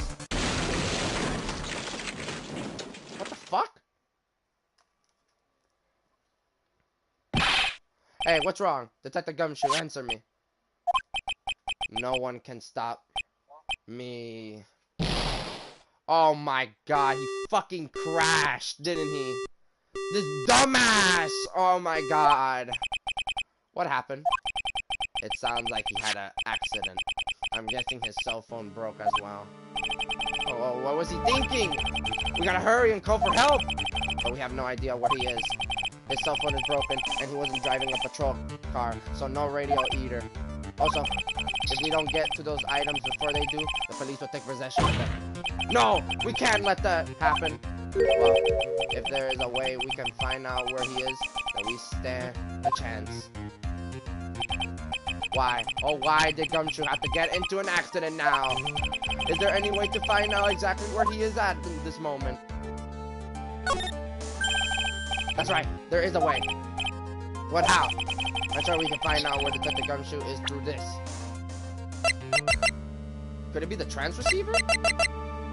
Wait, you know, I'm gonna go to the bathroom.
How?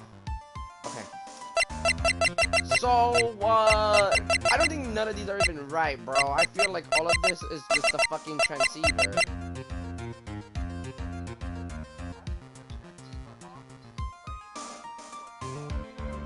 Yeah, so we just have radio. Well, fuck me. I guess we have no choice but to then... Actually... We could have Francis to find him. Because he does... Because she has the transceiver, remember? She has the tracking device on Detective Gumshoe. Take that! Why are you bringing up Francis at a time like... Oh, I see. I'll try to get in contact with her. The chances are slim, but she is all we have. Francis, will she even want to help us? Edgeworth, what is it? I don't have any rights to judge anyone ever again. I know my client is guilty. But what I'm doing now, I'm pitting the guilt onto someone totally innocent and using the evidence to do so. It might be my turn to say defense attorney Phoenix Wright chose death. Right? It doesn't suit someone like you to cry useless tears. Whatever you did your job well or not, that can only be seen after the verdict has been declared. The verdict? Is Prosecutor Edgeworth here? Yes, Bathroom. There's a phone call for you, sir. They said it was extremely urgent. They're probably finished with the handwriting and this. I have to go take this call. In the meantime, think hard about what it is that you must do. I wasn't even thinking that much about Francis. I was just like, you know what? Actually, he has no radio. He has no call. He has no GPS. He has nothing.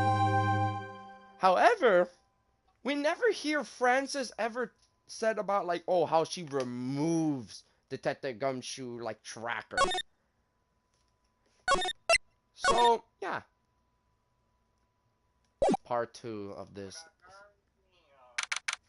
March 23, 2:34, 35 p.m. District Court. Court will now reconvene. I assume both sides are ready. Yes, Your Honor. Let me save it here.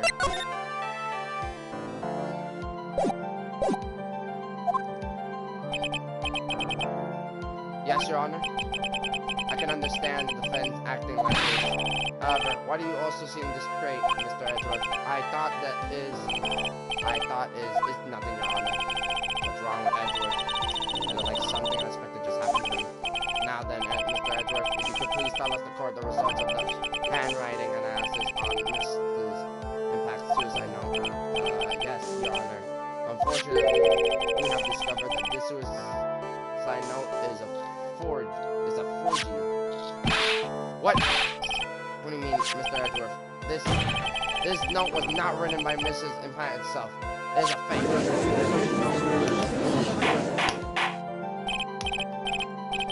Order, Mr. Edgeworth. Would you care to explain what is going on? If this was not written by Mrs. Implex, then who wrote it? We'll need more time to do a more detailed analysis, however. It appears that the handwriting matches that of the victim, Mr. John. Mr. John? Well. It looked like Mrs. The bank never left the suicide note after all. She never wrote anything about Matt. However, Your Honor, even though the suicide note is indeed a fake, Mr. Matt could not have known that, and so that facts remain unchanged. Acting under the assumption that it was real, he had plotted to possess it. That does sound very plausible. This theory that Matt had no idea that the suicide note was fake, there's a little wrong with it.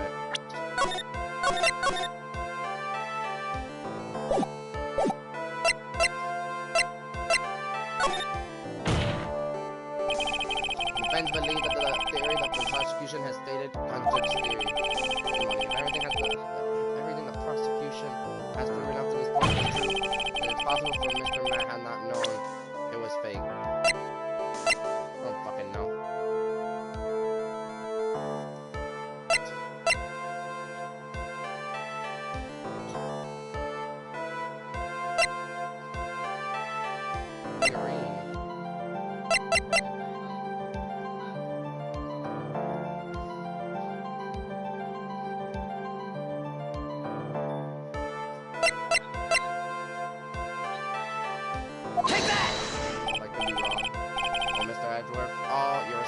is wrong. I believe that even more important than finding out if this note is real or not, whatever the attorney badge pinned to that man says is clear. That the that is the $1,000,000 question. Yes, I agree. Fuck me. I lost my will. Ah.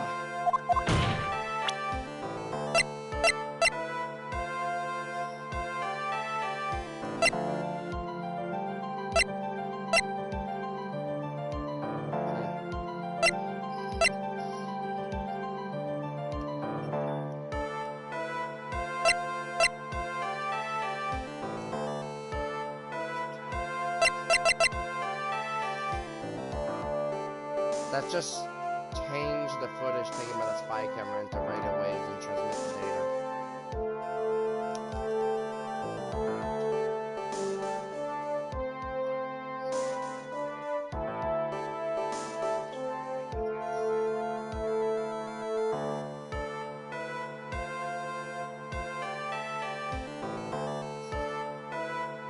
Yeah, that could be true.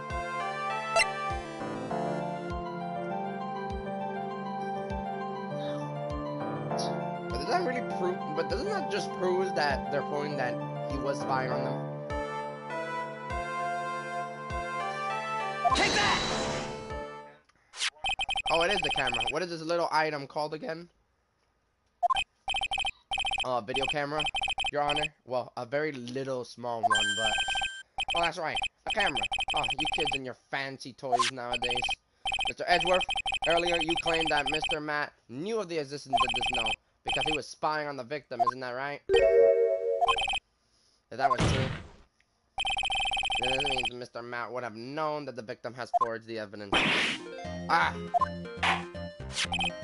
So that the defendants knew this suicide note was a fake. And if that's true, then the situation has suddenly changed in a very dramatic way. Exactly, Your Honor. The prosecution theory as to what Mr. Matt's motive for murder was, it had suddenly disappeared into thin air. But Your Honor, it's not as if Mr. Matt monitors Mr. John 24 hours a day. Perhaps the victim wrote the note in a place Mr. Matt didn't know of. So right back at you, Mr. Edwards. Why don't you show us some proof that the victim made the forage at the unknown place? Grab! Order, order, order! Mr. Edgeworth. It looked like this time is you who had dug his own grave. As I figured. Huh? As you figured. As I figured. It came down to this after all. Mr. Edgeworth, you are not making any sense. When I heard the result of the handwriting analysis, I thought this might help happen. The question is, what next? What's next? If the prosecution cannot prove Mr. Matt's motive through the evidence, then we must prove it from another angle. Oh, I agree with you there. Your Honor, the prosecution would like to call a witness to the stand at this time. Oh, well, that's fine. However, this witness is a little unusual. George Sterling, this is not like him at all. Unusual? Well, what sort of witness is this person, Mr. Edgeworth? This witness is the one who perfectly fits to answer once and for all the questions of who was it that hired Shelly the killer to commit murder? If it's possible, who is it, and not such person as this who can answer that question with such certainty? Is it Matt himself? Yes, Mr. Edgeworth. Who is this witness? It's yes, go on. Who is it? The man himself. Mr. Shelby the killer? Oh, Mr. the killer? Wait, Shelby the killer? You mean the killer? I mean the assassin? Yes, Your Honor. He's coming here, to the witness stand? Well, yes, in a manner of speaking. I recognize that this is a very unusual circumstances, so I ask for your permission. Huh. Well, Mr. Wright? Yes. Is this alright with you? Do I have a choice here? I can't really do much else to drag this trial out. There's no objections, Your Honor. I wonder if this really is alright to do this. Very well then, the prosecution calls his witness to the stand. Edgeworth, if there is no other way left to us. Now then, witness, your name and your occupation. What? Very good, sir. My name is Shelby the Killer, and I'm a professional assassin. I said, what is going on here, Your Honor? How can you remain so calm? And what is the meaning of this two-way radio? Actually, Your Honor, it was delivered to me just now, and I came with a condition. As long as we do not trace its source, Mr. the Killer will testify to this court. So it must be what that urged phone call he got earlier was about. Oh no, this will not do. I cannot allow this in my court. First of all, we can't even be sure this is really Mr. the Killer himself. Witness, please present some sort of proof that you are, in fact, Shelly the Killer. I understand. Please wait a second. I'm so hungry. Maya! Maya! Voice, Mr. Wright, can you confirm anything for us? The defense has no observation, no objections to this person. We are satisfied that this man is indeed Shelby the Killer. It looks like we have run into yet another unexpected turn of events. Well, it doesn't seem like we have too many choices under these circumstances, so now then, witness, there's one thing I would like to confirm before we speak of anything else. And what would that be? At the request of a client, you killed Mr. John. Is this correct? It is as you say. I did indeed kill Mr. John. Go! Now that we have answered that, let's move on to the name of your client. Very well. This is just a bad dream. Yes, that's it. A bad dream. Shelly the Killer. What is he going to say? The fact that we are literally talking to a fucking radio about my client. There is something I must first state. To an assassin, nothing is more important than the trust between a client and himself. And that is the reason I am here today on this witness stand. It is my wish that you grasp this concept before I give the name of my client. Okay. Mr. the Killer seems to be a very clever man. It's almost like he seems to be mocking us. While he may appear to be our enemy, Your Honor, Mr. the Killer is only stating the truth. He is no hypocrite. He has always stood by this one brief. You mean about this trust between his clients and himself thing? It seems to be a level of trust beyond what people like me can comprehend. Well, Mr. Wright, are you ready to cross-examine the witness? Yes, Your Honor. There's no way to know what's coming next, so stay cool and collective, Phoenix.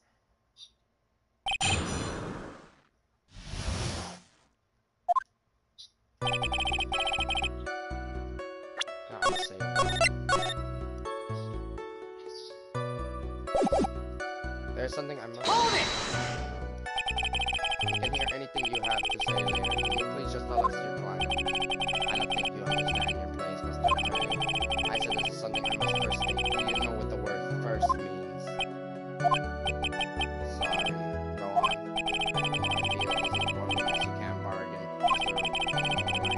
It's only because you don't know about my situation. Hold it! The truth between you and your client, I provide my service in a fast and effective manner. In exchange, I trust that my clients are discreet about me and my identity. If too many people knew my face, it would be quite troublesome. That's why you are testifying in this manner. This is the first time one of my clients has ever been accused of murder. I must preserve the Killer name so my clients can trust me. When someone stabbed you in the back and break your trust, that has never happened before, but if it ever did, yes, that person wouldn't be my client for very long. It was certainly... That's enough. Please, no more. Farewell. It was only a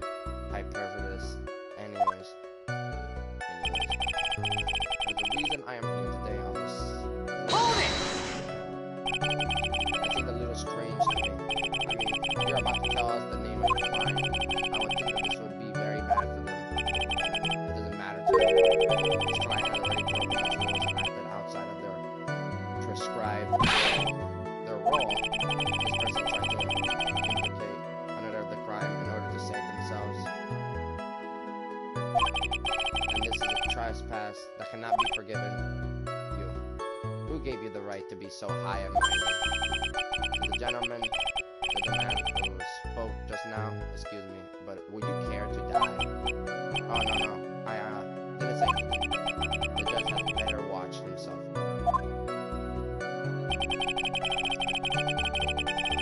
Hold it! We understand, so please tell us the name of your client.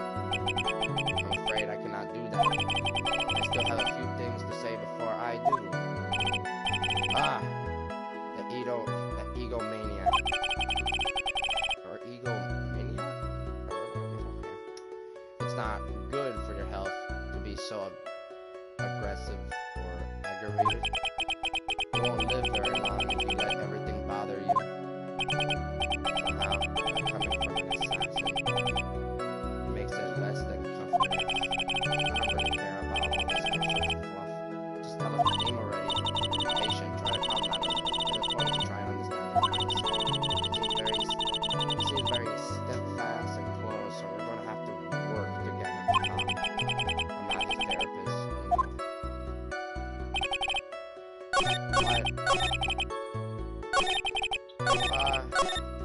wait, so I have to press evidence now, or do I just have to keep pressing on him?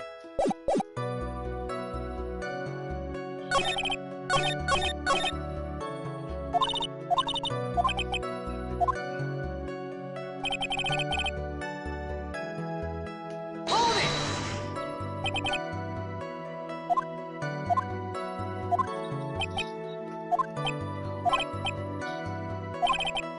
No, I know, but Hold it! I'm sorry, but I was wondering about something you just said. You said that your client had already broken the rules. A person who frames another is the worst kind of human. And that's why you feel you can betray this person? I have no trust relations with a client who can't understand their assigned roles. Just my luck. An assassin with a conscience. Who would have figured? Now then, everyone, do you think you can understand my logic? This case just keeps getting better and better. If you can't, then I'm afraid we can't proceed. Everyone understands your point, I think, really. In that case, I believe I am prepared to disclose the information you seek. You have made it crystal clear. You have made it crystal clear that you value trust over all else. I believe you are ready. Excellent.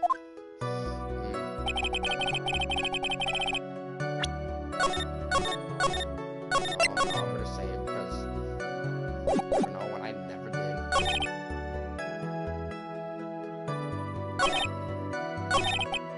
Hold it! What is it? Now I can't bring myself to ask the client name. If you can't ask him, Mr. Wright, then I will. Witness, what is the name of your client who requests the murder of Mr. John? That person's name is...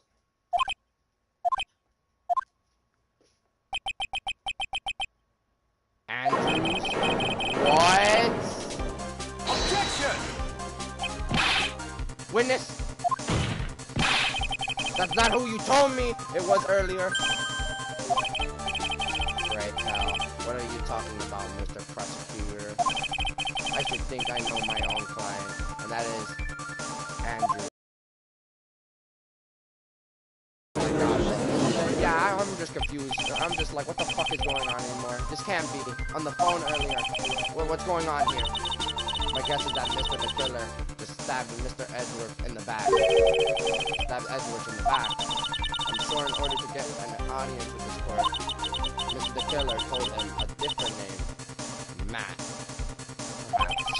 I knew it. Objection! This is outrageous! I was deceived! This witness is telling a very serious lie. But you were the one who summoned this witness. Grr, you Shelly the Killer. My testimony is the truth. The defendant at the moment is Matt, and that's correct. All I wish to do is help secure his acquaintance. Wow. All of a sudden, it feels like we can actually win this. Yeah. We won by the killer hands. The prosecution has failed to provide a motive and has instead provided the suicide note, which is a forge created by the victim. Furthermore, there is a possibility the defendant himself knew that it was a fake. But most definitive of all, we have heard from the assassin himself the name of his client. Mr. the Killer client, who requested the murder, was not the defendant at all. No. With all this evidence, it is obvious to me that this means that Mr. Wright is innocent. I seem to have caused you all a bit of confusion. Please continue the discussion and call me when you have reached a verdict. Beep. Watson, please bring Mrs. Andrews in immediately. Well now, with the way this is going, Matt will be found innocent. This may be our last chance to save Maya.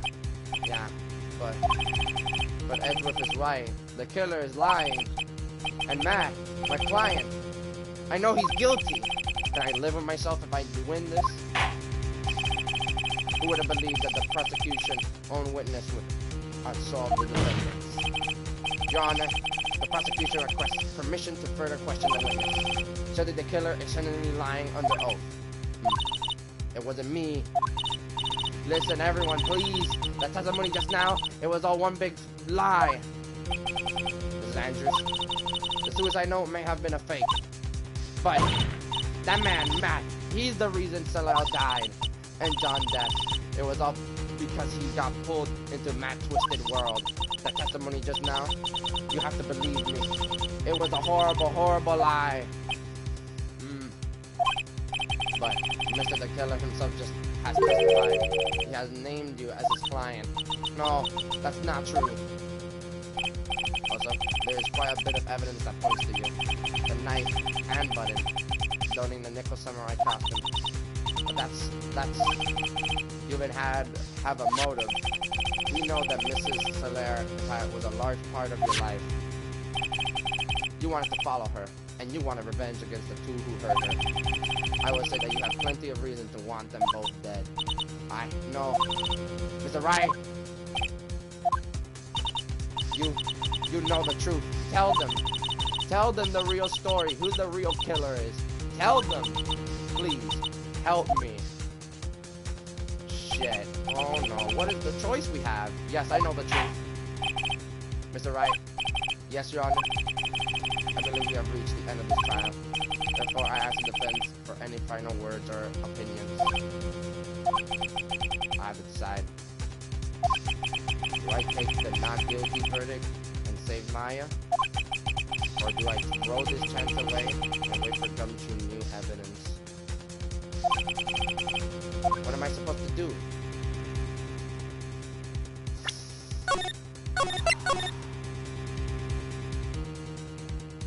Well, actually,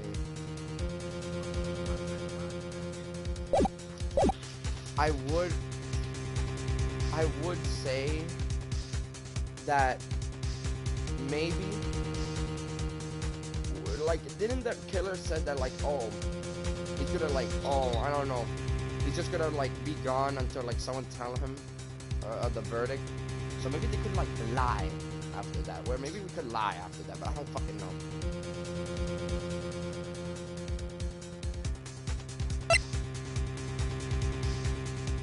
Yeah, me too. Phoenix, I can't do it, Mia. I can't accept I'm not guilty. You are a lawyer. I know. But Max is a killer, a murderer. I can't let him get away with this. I can't let someone else take the fall. If I let Mrs. Andrew be convicted, then I am no better than Matt. And even though I don't want to admit it, I have to face the fact. That is because of Edgeworth that I now know the real truth. He could have gotten Matt convicted so many times over, but he never took a single one of those chances. If I take this verdict right now, I'll be betraying his trust. His trust? I never thought about it until now. I trust him? Yes, you do. Mr. Wright, your opinion, please? The defense requests that we be allowed to further question Mr. the Killer. Am I hearing you correctly, Mr. Wright? Right. But, that witness has cleared your client through his testimony. Your job here is done. I'm not done yet. To see through witnesses' lies and find the truth. That is my job, Your Honor. There's still more evidence to look at. And I'm sure that once those pieces arrive here in this very courtroom, a miracle will occur. Very well. The trial will continue. Mr. Edward, please reestablish connections with Mr. the Killer. Right away, Your Honor. Had a verdict been reached? Before that, we would like to talk with you a little more about all you needed from me was the name of my client. What else could you need me for? Well, actually, we would like to hear everything you know about this case. That is how things are usually done. What is he talking about usually done? But what shall we have him testify about now? Mr. the Killer, if you don't mind, please testify about your client in more detail. You legal people in your proceedings. Is it any wonder no one likes to go to court? How about my client, part 2? As I have already stated, quite a few times, Andrew is my client. However, one thing I simply cannot overlook is tempting with the scene of the crime. My client did it to frame another for the crime, while pretending to be the first person to discover the body and enter the scene. Andrews already knew from the very beginning that John was dead. But even more appealing is the creative and planning of the knife and butter. That act is what I was referring to when I said my client had broken the rules. This is the most unexpected turn of events for the 5th time now. However, this time everything has finally been Objection! Just a second, Your Honor. Yes, Mr. Wright? I mean, Edworth, we still have to examination to do, but you don't need to question testimony like this. Do you, Mr. Wright? Your Honor, the defense will question the witness, as if I have a choice here. Huh? Why? What this witness has said is nothing but benefit to the defense case. If you scrutinize the testimony, then I must suppose the lies and that also benefit testimony, I suppose. I suppose. I don't understand what's going on anymore. That makes 2 of us. Damn, I'm fucking sweating. What is... like, my house, I feel like I'm being cooked alive. Goddamn. Either my house is just having a terrible fucking air conditioning, or 2, it is just... this fucking episode is just so goddamn long. It's already 7. Have I already stated quite a few times, Andrews is my client. Wait though, you know, I'm gonna ask a question. Do you guys want me to still continue this, or do you want me to do this tomorrow?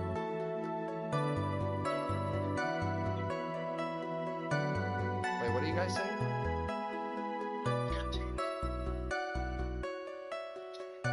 About Brandon and Boom. Well, I don't even know about Boom. Boom barely talks.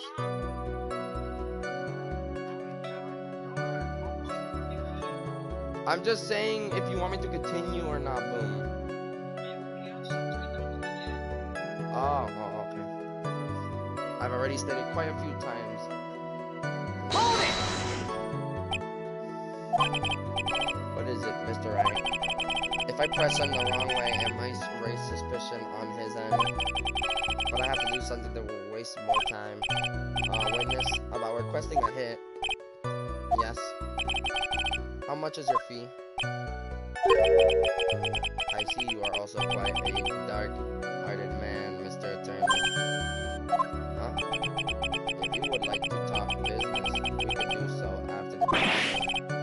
Okay, no, no, no, no, no, no, no. I'm not thinking of Mr. Wright. Yes. You want to kill me? You want me dead? Don't you? What? Why would you think something like that, Your Honor? Guilty. Mr. Phoenix Wright, you are hereby declared guilty. Oh, witness. Let's continue. Why do you disclose the name of your client? They are your client, are they not? The fact that I literally... The fact that the judge decided to think I'm guilty.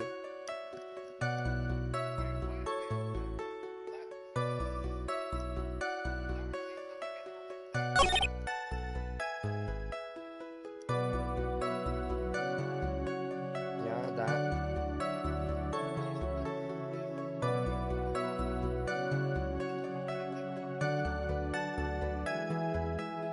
I mean, no. I mean...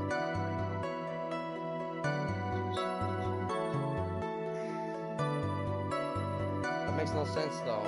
That's literally his card. That's what he always sends whenever he kills someone.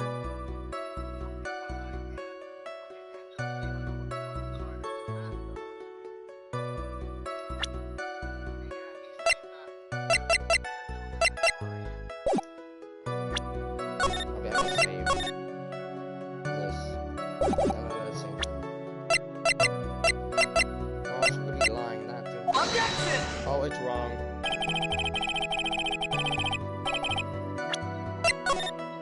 Fucking no, maybe it's because of another one.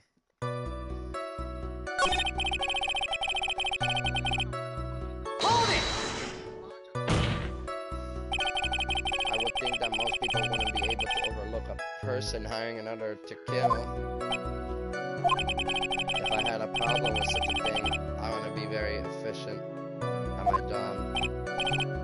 Yeah, well, a change in occupation might be good for you.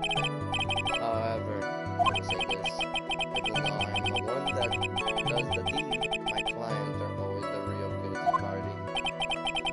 It goes without saying, Mr. the Killer, and their fate is to live with the knowledge of their guilt on their shoulders. However, my client this time thought that they could run away from their guilt. Hold it! Well, that's the whole point. I feel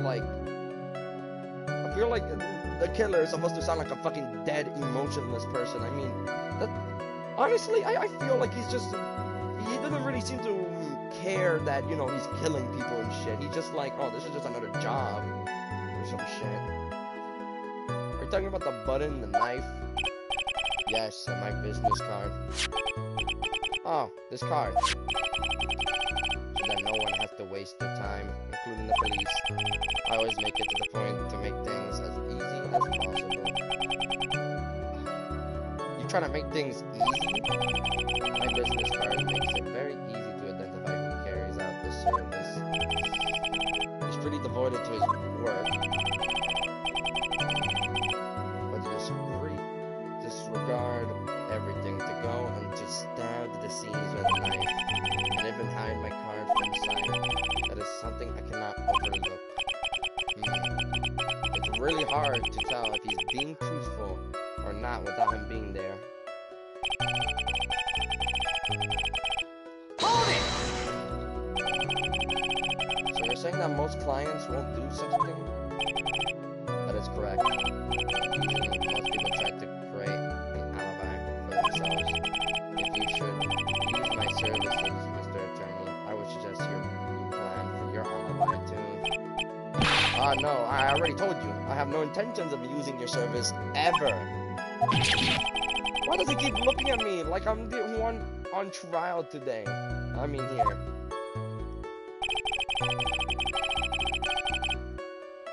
Konamichiwa. Goddamn. Hold it! Yeah, it's just in the very beginning. That is correct. For my client visiting the room. That's just mean, bro. I don't want to do that on Justin. Especially since Justin is the one that's been helping me so far.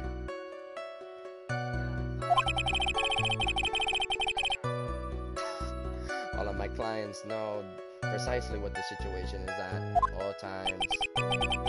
I wonder if that's really true. That's odd. Hmm? Hold it! So why do you think your client did that? What do you mean by why? Well, funneling around at the scene of the crime is pretty risky. But why would someone who has attested a murder go to the crime scene anyways? That is true. I assume it was probably done to frame Mr. Matt. Oh, someone's calling me.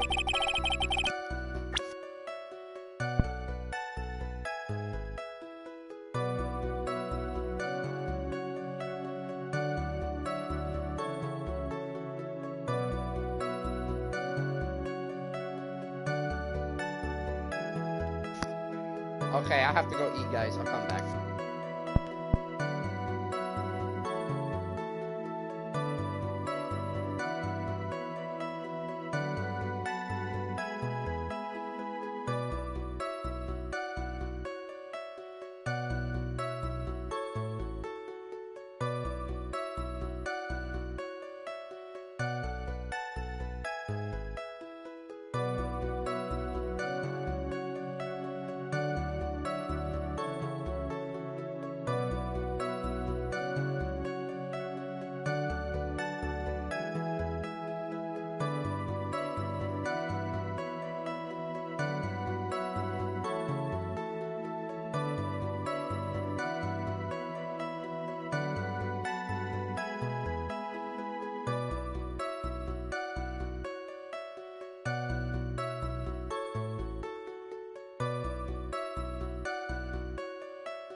Okay, but now I'm here.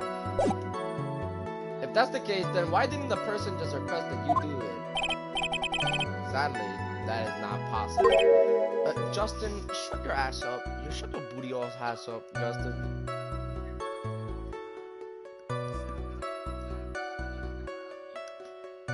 No, Brandon.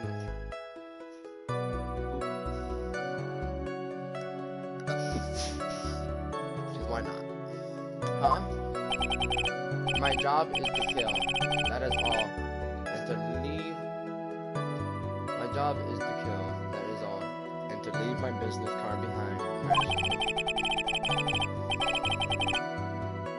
The business card is so my clients may escape blame. To protect them is my duty. Even if they say it's for revenge, setting someone else up to take your fall.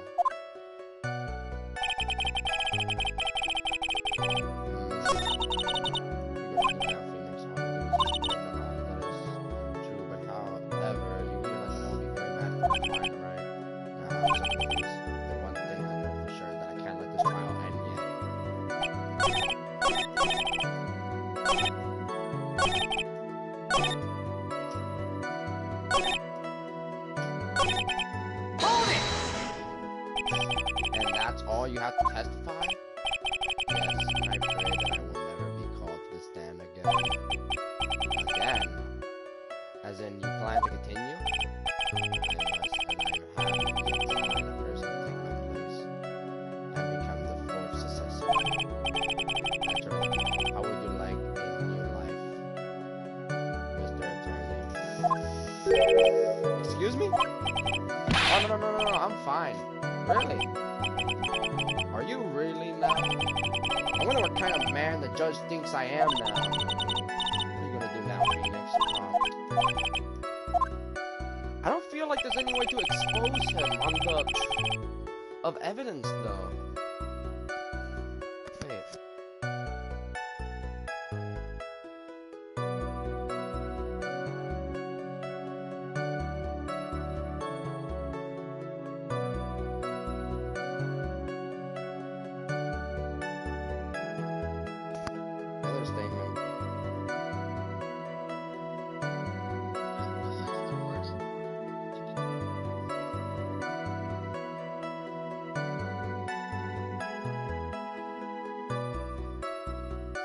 Wait, which one?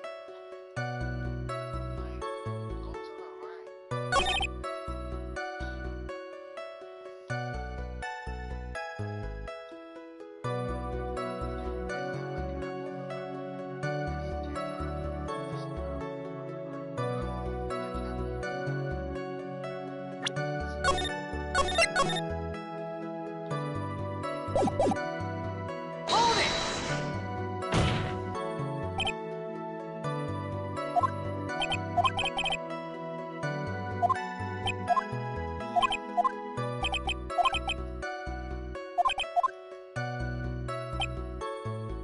I don't know if it's the second one, though. Why would the second one be that? Hold it!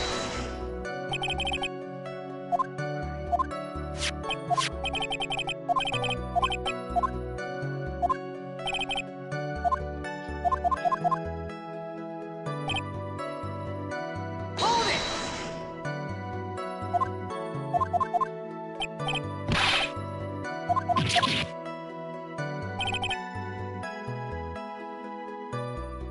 Hold it! The very beginning. From before my client visited the room, all my clients know precisely what the situation is all at times.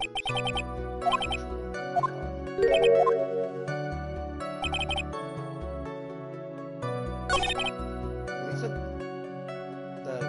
No, that is odd, actually.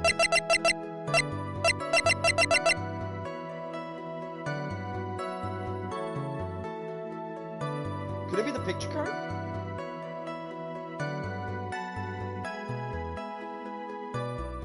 It could be that. Objection! No, it's not that. How is it wrong, though? I feel like it is right, because, like... How was he... Andrew literally said that she doesn't know.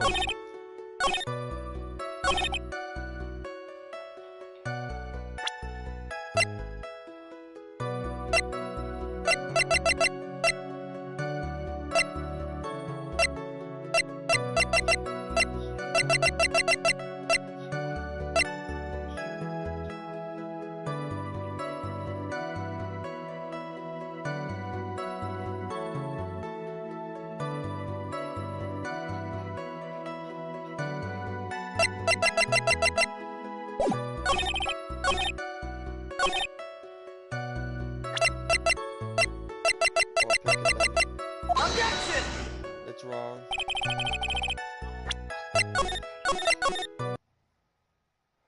You literally said tampering and tampering with.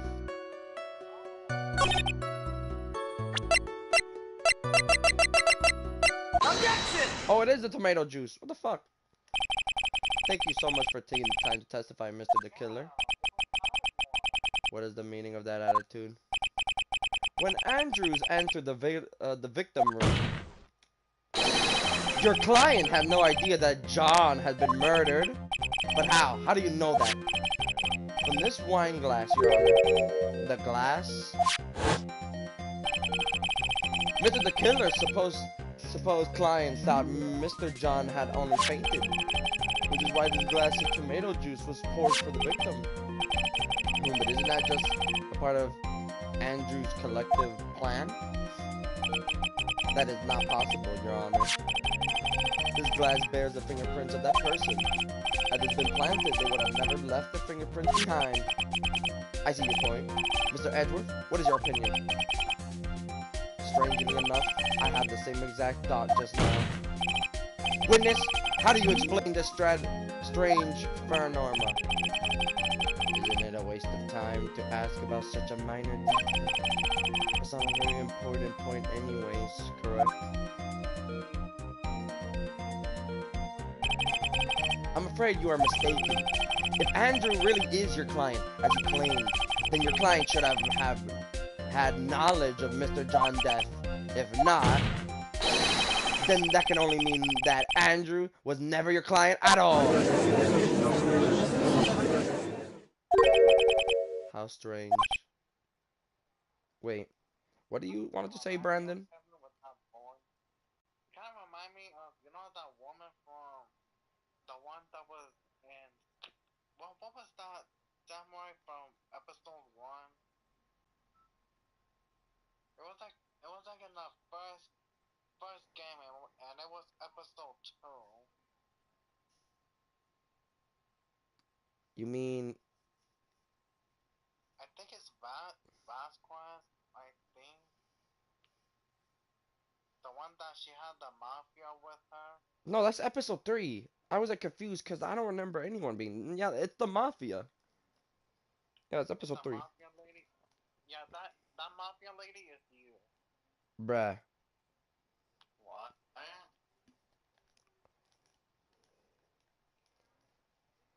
I wasn't here for that, so I wouldn't know what she was learning.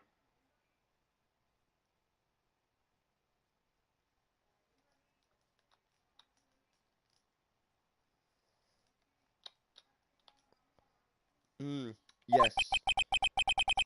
Why is it that the attorney had yet to raise an objection at this absurd situation? Phoenix, if the killer figures out what we're up to, we're in real trouble. Yeah, I know. Objection! Mr. Edgeworth, I'm surprised. You know you can't say things like that without any evidence. Sorry. Well, that was an awfully weak objection for the two of you. Anyways, I am positive that there was a contradiction in that testimony. The prosecution requests further testimony concerning when the request was taken. Very well. Right now, I have to buy us more time. While we wait for the item the killer left behind to get here, I just know that the very outcome of this trial lies with those items. Request taking. This request came to me, about a week ago. It was a request for my service on the night of the award ceremony. We met at a certain bar to discuss some finance a few matters.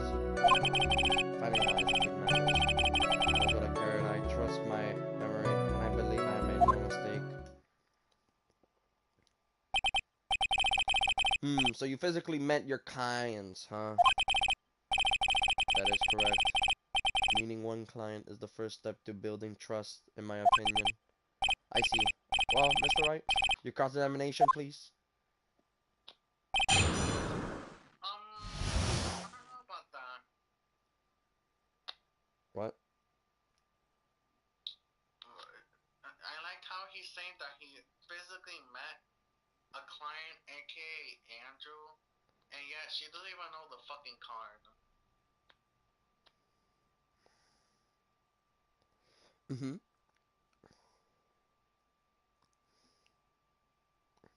So, get get your ass caught, the killer. Dracula. The name like that.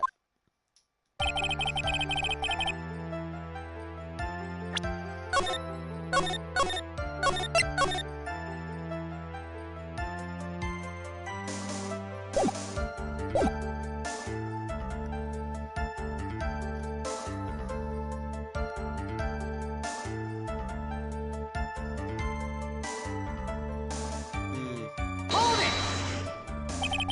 1 week ago. Are you sure? Yes, I am quite sure. I, of course, had my own preparations. I was barely able to finish. I request my service, Mr. Attorney. I hope you will keep that in mind. Please stop. In any case, my client this time had a very specific date and time arrived. A specific date and time? Hold it! Did you ask why on that specific night? Wait, what do you say, Brandon? But we can't.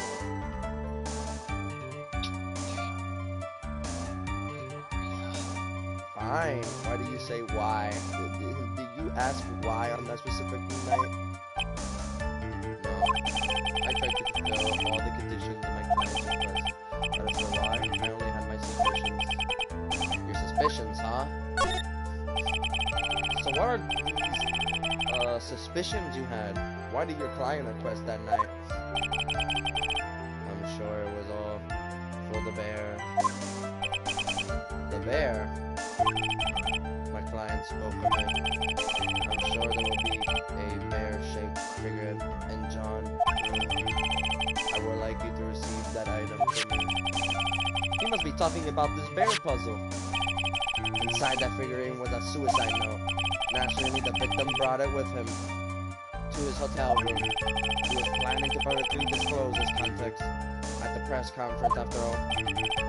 That is correct. And if I had not done the job that night, I would have not known where that bear figurine was. I see. Well, Mr. Wright, will the testimony just...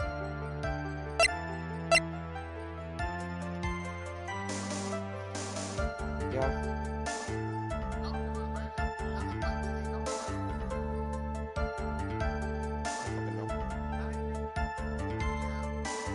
It was very important. The film does now have made one thing clear, and that is the client knew the secret of the bear fragrant. Huh? Why is everyone so quiet? Mr. Wright, I think all of us already knew that. Oh, really? Witness, please continue with your testimony. Bruh. Hold it! So you physically met Andrews, right? Of course I did. What was that? What was the... What's with the brief pause? Press further. Witness, I would like for you to give us a few more details. I was with my client as a matter of principle. I have never taken a request by telephone or mail. And why is that? That's because I value the trust between a client and myself above all else. That's the only way to establish that is to speak to the client while looking them in the eye. Well, Mr. Wright, was the testimony just now of any importance? Of course, it was very important, Your Honor. If Mr. the Killer had met his client before the murder, it's very unlikely he is mistaken. So you're saying that his client really was Andrews? I guess so.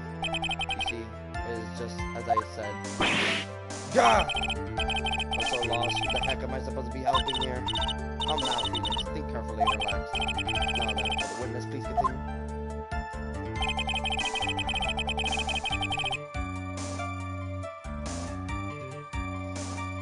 Hold it! So your client was Andrews. That is correct. Well, he said the two of them met. If they did, then there shouldn't be anything wrong with the killer testimony. Well, there doesn't seem to be anything strange this time. You have to draw more information from him, but you can draw his suspicions. If you do that, you should be able to find a flaw in his testimony somehow. Talk about the light balance.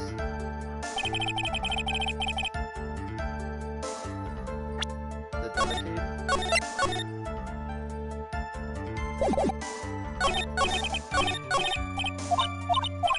I think there's something to do with that statement. The last one. Could it be just... Could it be the card?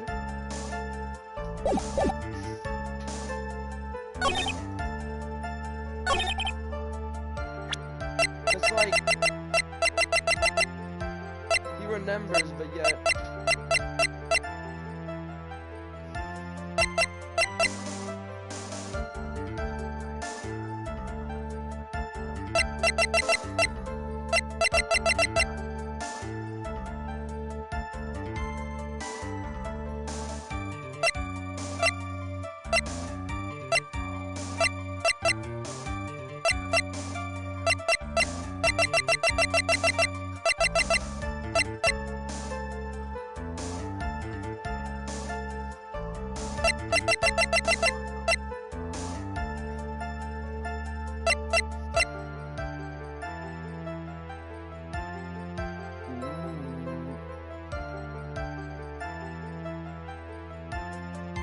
You're right, the bear. Objection! Oh, never mind the bear. The stuff there is wrong. It's wrong, actually.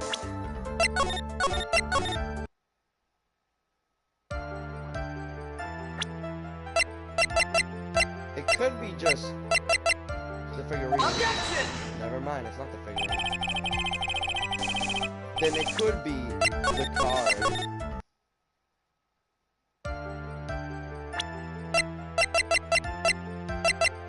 Objection! Never mind, it's not the card. You know, I give up. Wait a minute, wait a minute, wait a minute, wait a minute. What if it could be the camera? The spy camera.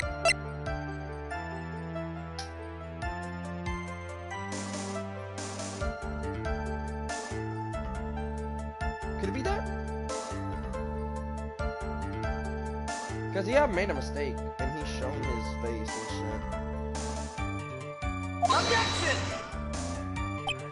Never mind.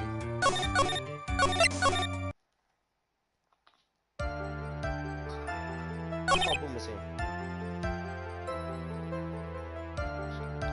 Because that really is Boom, but I don't know.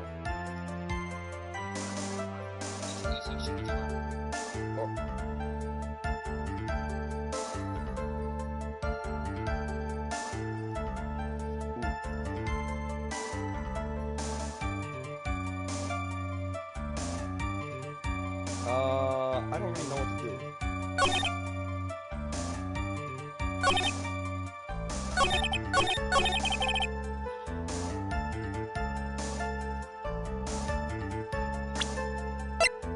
I feel like it's just the last statement.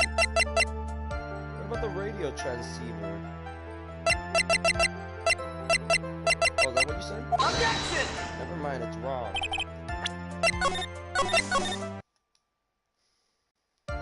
My brain is melting.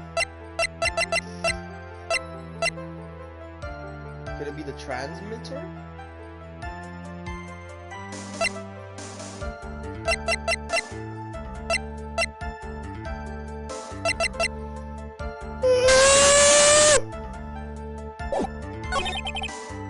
I didn't mean to fucking yawn that loudly, but alright.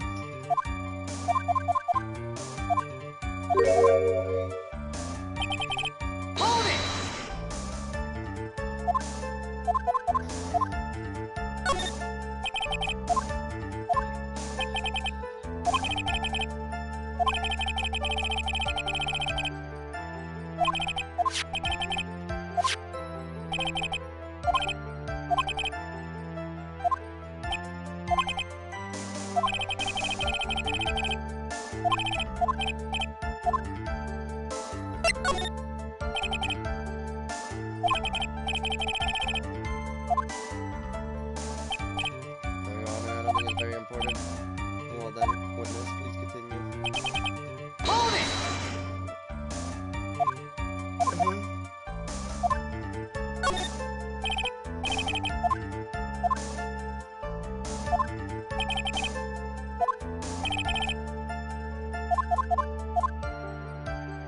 a lie, bro. How he meet his clients is not important. That wasn't the point. Witness, please sidestepping my questions. What do you mean by that? My question was, did you really meet Andrews in person? I've already told you, Mr. Wright, I did. It was only through talking with him face to face that I began to trust him. That's when I thought I could trust this person as a client. Him. Why are they saying him? It's not even him. It's true that what they say about talking face to face, well, Mr. Wright, was to me just now any importance.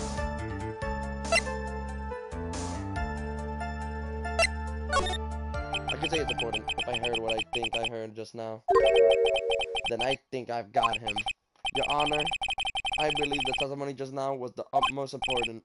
Oh, really? If that's the case, witness, please include the statement just now in your testimony. Very well. From the moment I saw him, I thought I could trust this person as a client. Hold it! But as we now know, that's not how it turned out, correct? What do you mean?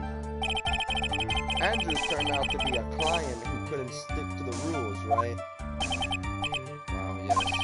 I suppose you are correct. So I would like to check one last time. Are you sure your testimony is accurate?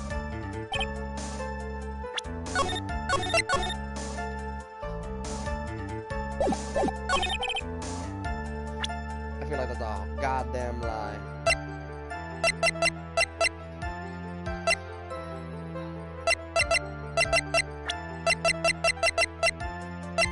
Isn't it a person?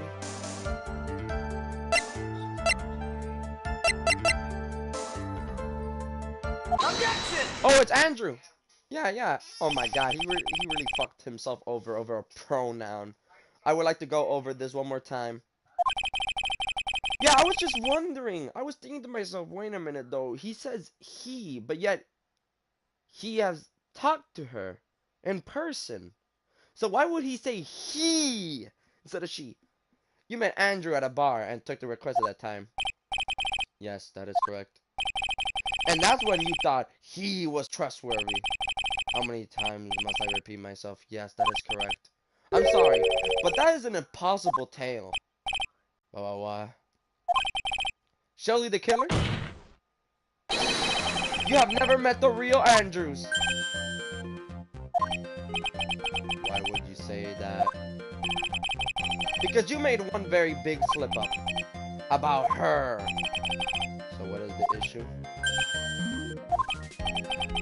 What do you say just about her? If you had never met Andrews in person, one look would have told you that she is a woman. Oh, okay. Order in the court. Mr. Wright, what is the meaning of this? This witness testified to the following.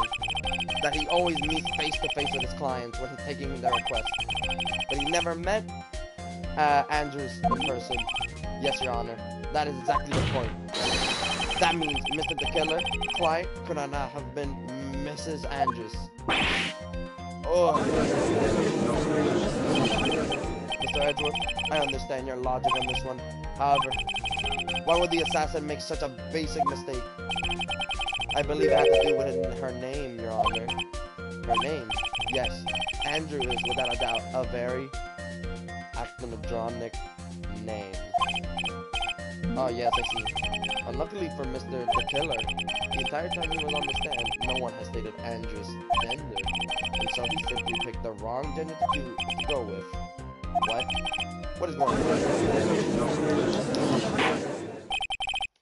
Shelley the Killer. This court demands an explanation. I think somehow I must have mixed up this client with another. So that means you remember something different now? Yes, of course. Please, if you would allow me to testify once more. Ah, I know he's just going to spit out more lies. Very well, but this time, please give us the truth, and nothing but the truth. Request taking, part 2. Yes, now I remember. I took that request by mail. There have been 10 times when I took a job without having met my client.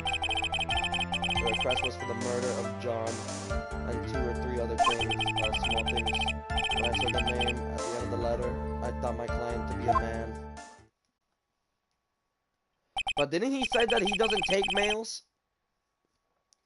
So you took this job through a letter. Oh, he's not a suicide, no. No, wait. He did say that actually. He doesn't. He said he doesn't take mail. Ah. He fucked up again.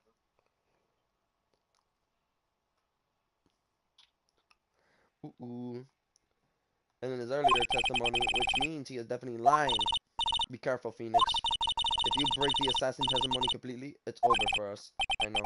I can't make him suspicious, but I think we're okay, like we can do this. As long as he's standing there across from me, no matter how strong of a punch I throw, he'll counter it. Now then, let's begin the cross-examination.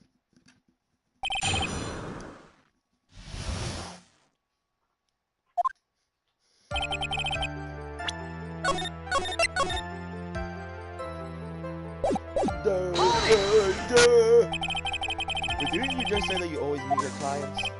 Yes, I suppose I did say that. However, there are some clients who a meeting is simply not possible.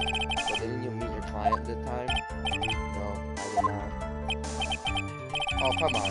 Let's start with this game of cat and mouse. Using your sickest voice is not going to work on me. Alright then, just cough it up and confess! Mr. Wright, you can't bargain a witness with such harsh words. You're a lawyer, so behave like one and present evidence instead of mindlessly yelling. Now then, do you have any proof that Mr. the Killer met with his clients?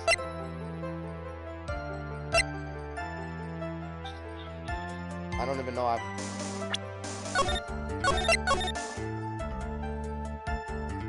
Well...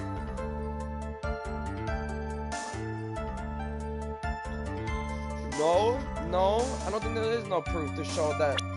Because, like, there is no really any way to know that, like, oh, Mr. the Killer met with his clients. But we could say yes. We've come this far. I have to try to prove something here. Very well, I will show you proof. Are you sure about this, Phoenix? Here is the proof that the witness met with his clients who wishes Mr. John death.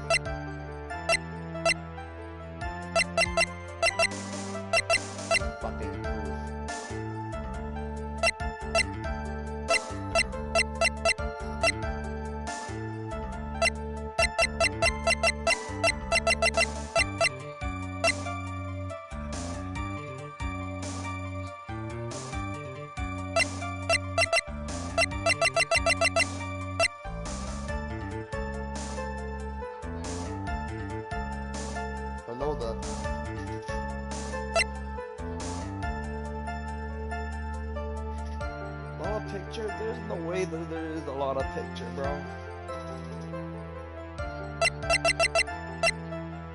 But there is no pictures.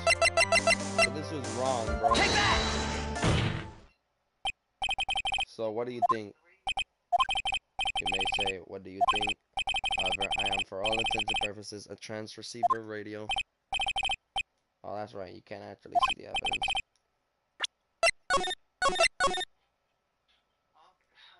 Well, of course, that's wrong. See, there's no proof of that. I'm sorry, Your Honor. Unfortunately, I don't have any proof.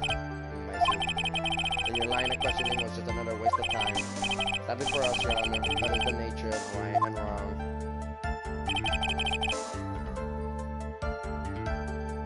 Hold it! Why would you not meet certain clients? Recently, I have been requesting more requests.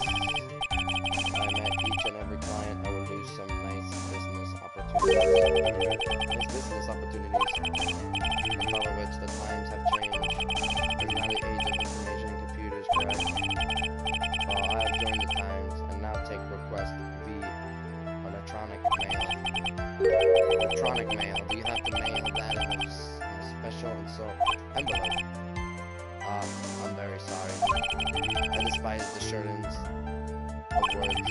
What I meant by electronic mail is what is commonly referred to as email. contest of microcry, the judge would beat a parrot, hands down. Anyways, so you took this job without having met your client, and Hold it! 2 or 3 other things. Yes. And what were those other things? A few other things that have nothing to do with this case. What should I do? Should I let him slide with that? It would be really bad if I pushed his button the wrong way and he got mad. I'm pressing further. Whether or not they're related to this case is for the court to decide. Mr. Attorney. Yes? Everything I have said from the beginning has been nothing but benefit to your client, which is why I wonder what is pushing you to continue with this cross-examination. Could it be that you are planning to betray your own client? Dex, I smell the stench of a backstabber, and should you turn out to be one... Wait! Oh no. Uh-oh. This is looking really bad. I shouldn't press my luck. Alright, I have to think. This is what we're pursuing. I have to keep pressing on him. Witness, this is a very important matter. Please cooperate and tell us what those other jobs your clients request for. If it's truly that important, I suppose I don't have much of a choice. The bear figurant. After the assassination of the target, I was to find that figurant. I was told that this job was just as important as the actual killing. And where was that figurant? It was inside Mr. John's suitcase. And then... And what did you do next? I handed it over to my client right away. You gave it to your client? Interesting. This information certainly sounds important to me. Witness, please include what you just stated in your testimony, as you wish. Dude, I'm saving now, bro. This dude. Yeah, he fucked himself over because it was just a close. There was nothing in there.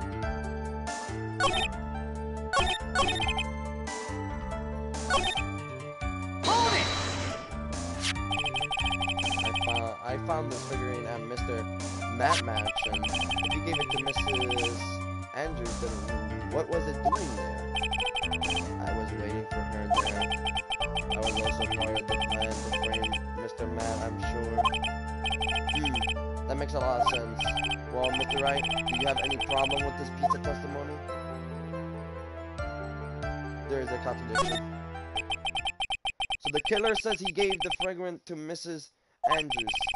But I know somewhere in that statement there is a contradiction, and yet I know that if I present something trivial here, he will cut the connection on his end. If you want to make a strong point, Phoenix, you have to present strong evidence. She's right. And now what, Dr. Wright? Witness, let's go over this one more time. You gave Mrs. Andrews the bear figment, and she told you to take the bear and wait for her at Matt Mansion. Is that correct? Yes.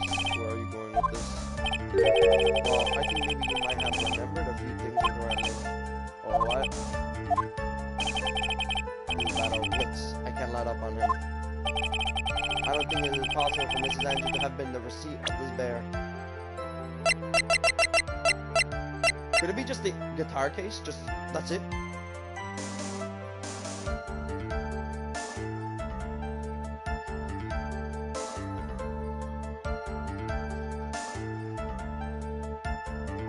No, I feel like, no, remember, he said that the bear was in the fucking guitar, but it was not in the guitar.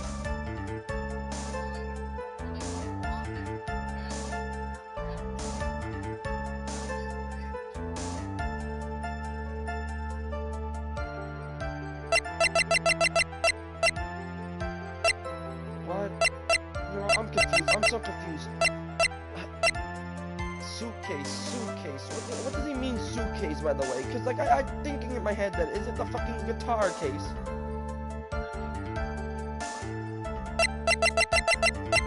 about it.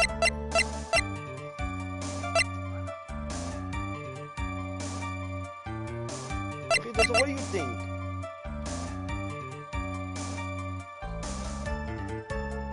No, I'm talking about you guys. What do you think about this, the other evidence then?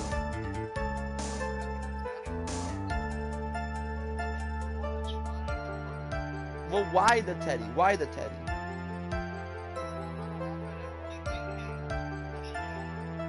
Yeah, but Mr. Andrew has to have been the receipt of this bear.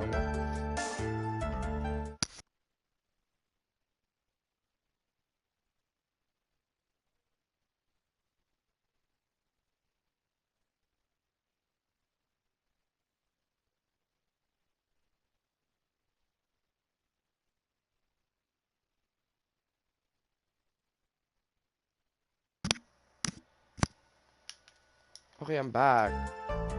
You know, fucking usual. Okay. But I don't know, though. I do not know.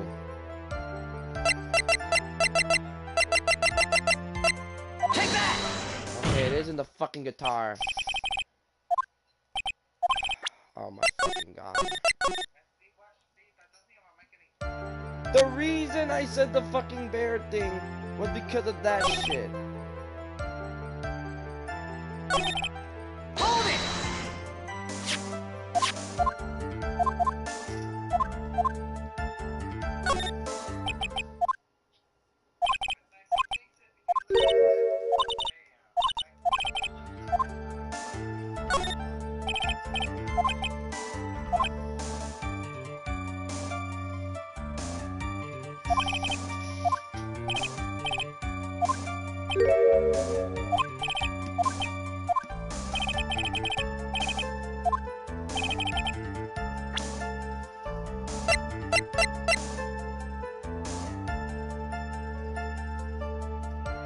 Take that!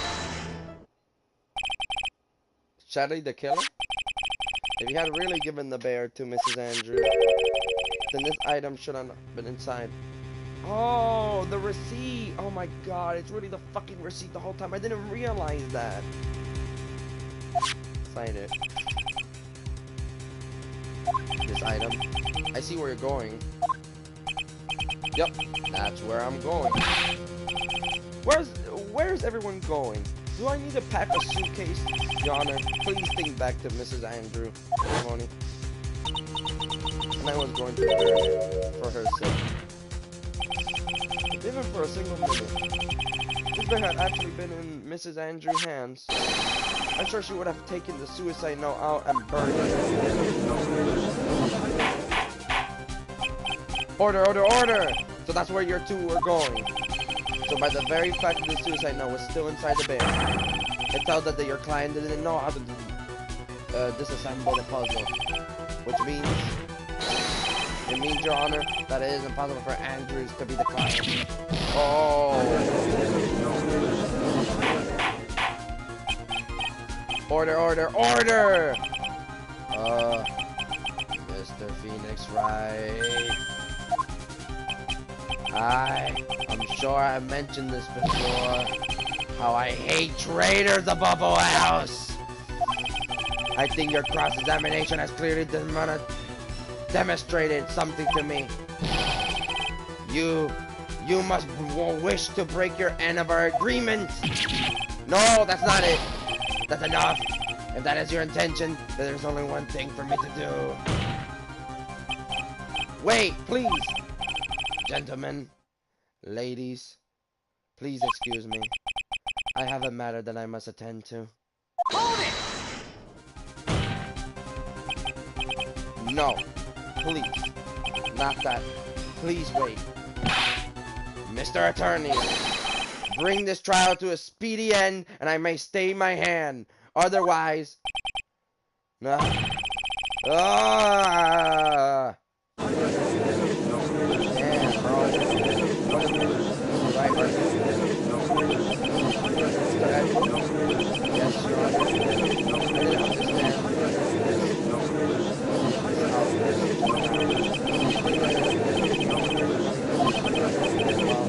didn't understand. Maya, she'll... Oh! Prosecution act. What has come of everyone? Here in blood. Prosecution, rest. What is going on around here? The prosecution has no further questions, Your Honor. What?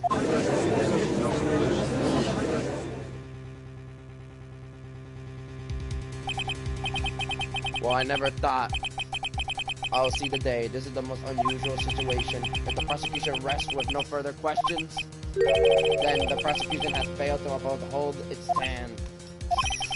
If that is the case, then even though I am reluctant, I must believe that Mr. the Killer testimony is accurate. That would mean that Shelly the Killer client is Andrews. Ugh. Mr. Wright? Yes, Your Honor? If I end the trial here, right now, then your client, Matt, will be declared innocent. And in his place, Andrew will be charged with murder. Mrs. Andrews would be charged with murder. The prosecution has no further questions, so we will now hear the defense's final remarks. Oh no. Baffin, please bring in the defendants, Matt, to the stand. The item from the killer hideout didn't make it in time. We tried as hard as we could, but it looks like our time has run out. I can't believe it. The outcome now lies in your hands.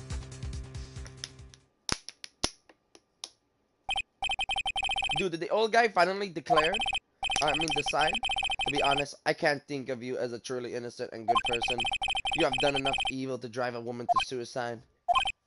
But, at least on the charge of murder, it would appear you are innocent.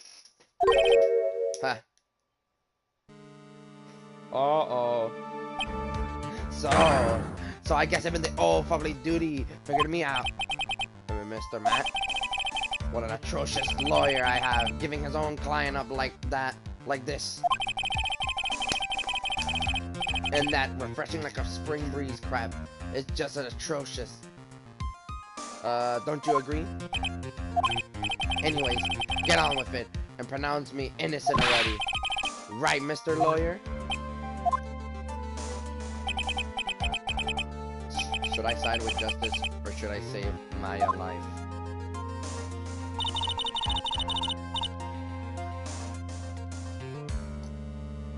You better get mad and guilty sentence, okay? But if I did that, Maya will die. But if I say he's innocent, then Mrs. Andrew will be charged as a murderer. Do I say he's guilty or not guilty? Either choice I make, someone's life is going to end. It all hinges on what I choose. Now then, Mr. Wright, let's hear the defense's final statement on this matter. If the person who hired the assassin was Andrews, then your client, Mr. Matt, is innocent. There's no need to ask, oh man. After all, my lawyer is going to say what I want, aren't you? Right. I can't do this, but I have to decide something. I can't count on the evidence to help me anymore. I have to listen to my heart. My client, Matt, is... I can't save... Oh no! Not guilty, bitch. No, wait. No, wait. Guilty. Wait, save. I can't save! I cannot save! Oh my god, I should have saved earlier. I didn't... Oh... Yes, he is guilty, but that's the problem, though. Maya could fucking die at any moment. So it's either Maya death or Andrews getting arrested and being sentenced for like probably life or death. That would mean you're literally letting her get charged with murder. Fuck me. Put guilty. You're, yeah, guilty. Fuck you, dude. Is the law.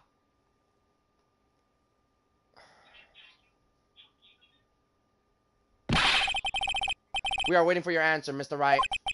Matt, your client deserves an answer. Maya, I'm sorry. Matt is... Objection! Oh! Francis Bakarma! What are you doing here? Ah! You see now, don't you, Mr. Phoenix Wright? This is exactly why you should never take your eyes off of that scrunchy fool. Did you bring them? The final pieces? Do you have them? You should know better than to ask that, Mr. Miles Edgeworth.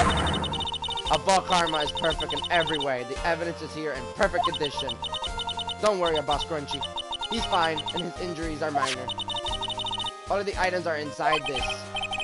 What a filthy old coat this is. That's Gumshoe. I can spot his tended rags anywhere. I apologize for his ugliness, but there was nothing else to wrap the items in. I fought long and hard for this whole trial. All for what is inside that raggy coat. I'm sure that inside that coat lies a crucial piece of evidence. Your Honor, inside that filthy coat are the defense's final piece of evidence. Your final evidence?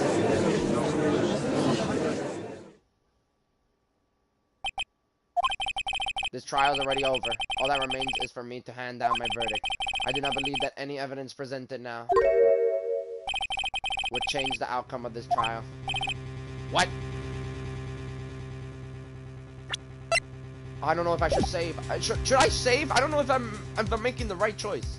I feel like I'm not, but maybe I am. Oh my god, oh my god. You know what? Yeah, I'm saving, bro. I can't imagine, bro. Your Honor, it is our duty to examine every piece of evidence down to the last. I request that Mrs. Valkarma be allowed to present these pieces of evidence. I suppose you are right, Mr. Edgeworth. I grant permission to do so. However, this one obviously rules applies here. If those items do not bring up any new points, then they will not be accepted by this court. Now, Mrs. Valkarma, if you please. These pieces of evidence are items left by the killer during his escape from the police. He must have been in quite a rush. Yes, Your Honor. The killer left 3 pieces of evidence. Somewhere among the evidence we're about to see, there will be something that will turn this whole situation around like a miracle. I'm sure of it. That is all we can hope for. The first item is a pistol. Why would a pistol be important? Does the killer pistol have anything to do with this case? Yeah, question it. Does that pistol have any relation to this case? We have yet to perform a ballistic test, so I can't say anything for certain. However, I believe it has something to do with this case, at least with me. Oh, wait, oh no, I realized. Yeah, that has something to do with you. That's the pistol that he used to shoot you, isn't it? That's what I believe, yes. Oh. I kept the bullet they removed from my shoulder as a sort of memoir. I'm sure it would be an excellent sample for a test. So that's the pistol that was used to shoot Francisca. It's probably not going to help us very much. Pistol. A small caliber pistol that is thought to have been fired by the killer at Francis. The second piece of evidence is this videotape. I bet the killer took that from Matt Mansion. Question, have you checked the context on that tape? Unfortunately, there was no time to. Oh yeah. But I would speculate that this tape is very important. Why would you say that? Because he came back to his hideout for it. That the killer went back for it? That's right. It looked like he was trying to recover it. He injured three of the officers at the site. But somehow it looked like they managed to protect it from the killer. Surely the killer is no ordinary man. Videotape, one of the items received. The killer violently tried to recover it. Context unknown. The last piece of evidence is this bellboy uniform. Is that a uniform from the Gatewater Hotel? Yep, question it. Was that used during the crime? I'm almost certain it was. There's even a pair of black leather gloves in one of the pockets. There's no doubt about it. The killer was wearing this on the night of the murder. There's one thing I found interesting about this uniform. What is that? Is that There's a button missing on this uniform. A button. It's very unique button. I'm sure if we were to recover it, it would provide us with an interesting clue. Bellboy uniform worn by the killer on the night of the murder. One of its special buttons is missing. That is all I have to present, Your Honor. I'm gonna save, bro. I'm saving. It's just as I thought. And what is that, Your Honor? I'm sure were we all under normal circumstances, these items from Shelly the Killer hideout would be very important clues. However, our question is not who did the killing. It is who is the client. Yes, that is correct. And these 3 items do not tell us anything about that. Thank you for your hard work, Mrs. Valkarma. You may step down. Wait, Your Honor. Please allow me to examine this new evidence. Overruled. This court already had all the evidence it needs to hand down a verdict. Wonderful. Absolutely splendid. This judge is such a brilliant man, isn't he? Is this the end? Phoenix. I knew it. There's no such thing as a miracle in this world, is there? I think you're wrong. I think they do exist. Well, you have to make that miracle happen. You have come this far. You can't give up now. But no matter how you think about it, it's try for my sake. Just think about it for a second. There are 2 ways out of this situation for us. 2. The first, make Matt wish from the bottom of his soul for a guilty verdict. Huh? The killer will always place his client wishes first. If Matt himself wished to be convicted, then he will let his hostage go. That may be true, but that's asking me to do the impossible. The second way,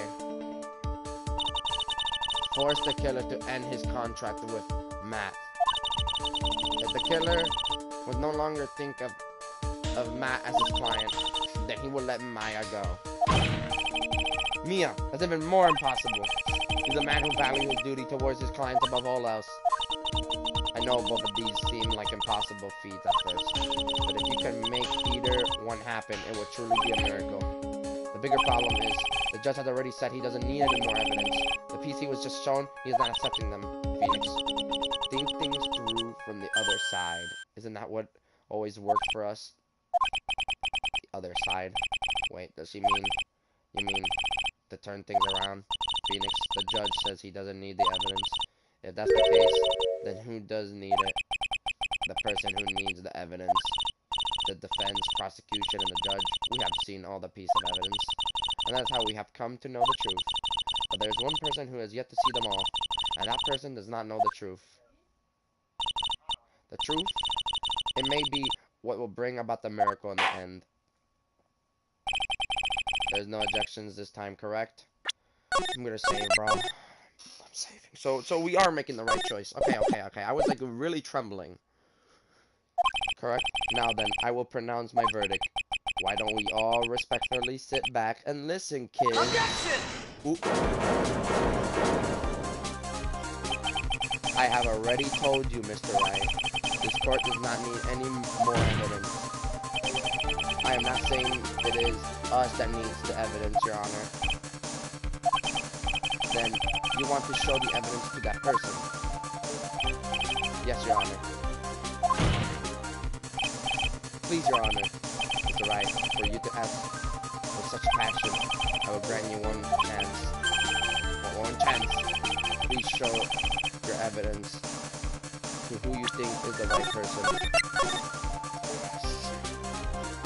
Objection! That's impossible.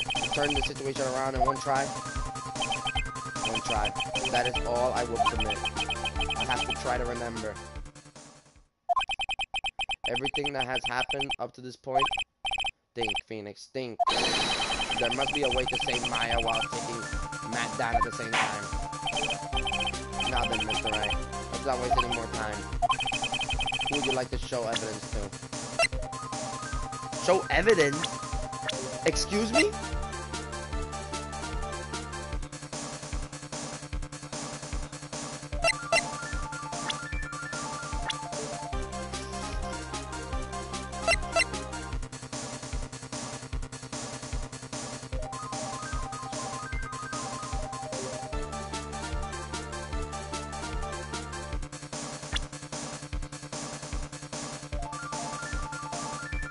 Actually, isn't it the, isn't it the, isn't it Shady the Killer? Because like he doesn't really know, much about Matt, does he?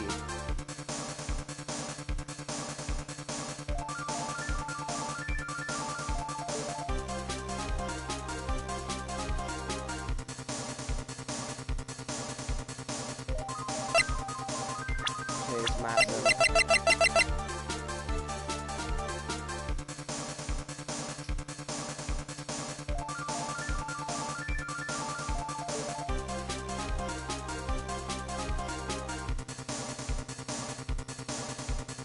I don't understand this. I don't understand this.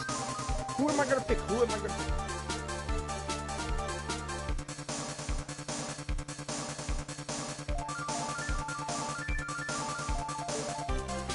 I was thinking about the other way around. I was thinking about what if it's Shady the Killer, because Shady the Killer doesn't really know that much about Matt himself. Maybe we could like convince him to just despise his client.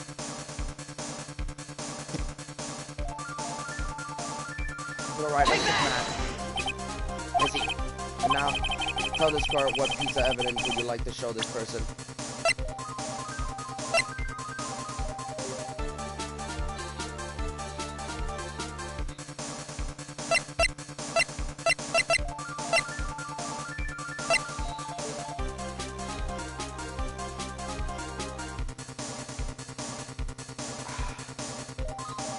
Is it the tape?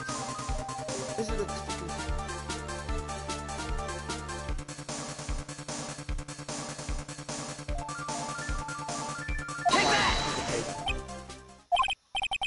What do you think, Mr. Edgeworth?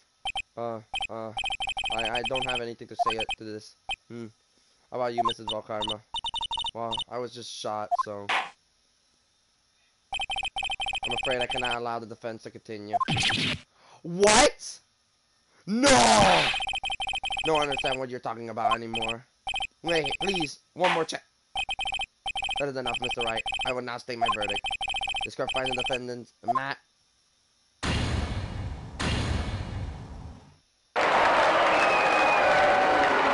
Fuck me, bro. That is all this court is just.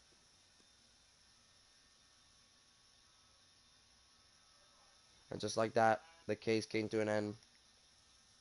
I ran away from the courtroom and wandered the streets alone. I never saw Maya again. The killer is a man of his word, so I'm sure he released her as promised. I heard the verdict of Mrs. Andrew's trial a few days later. She was found guilty, of course. I got the bad ending. Oh my god. The miracle never happened. Maybe it was never meant to. Because a miracle is something that doesn't exist.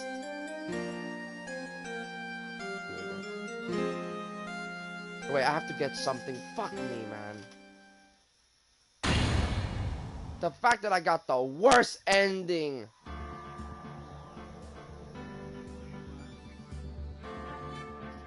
No, I'm coming back, bro.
Oh my god, the fact that we got the boss Objection! ending.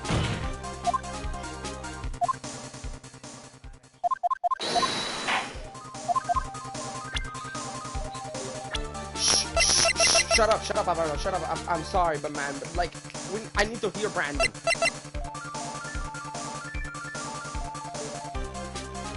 Is this Shelly the killer? I fucking knew it, cause he doesn't know.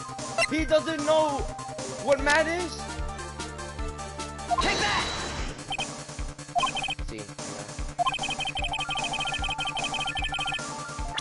The only problem is though, what evidence though for him? Take that! Well, what do you think, Mr. Edgeworth? I think there is some merits in showing this evidence of that witness. Baffin, please bring in the trans receiver from earlier. Alright, it looked like I managed to convince him.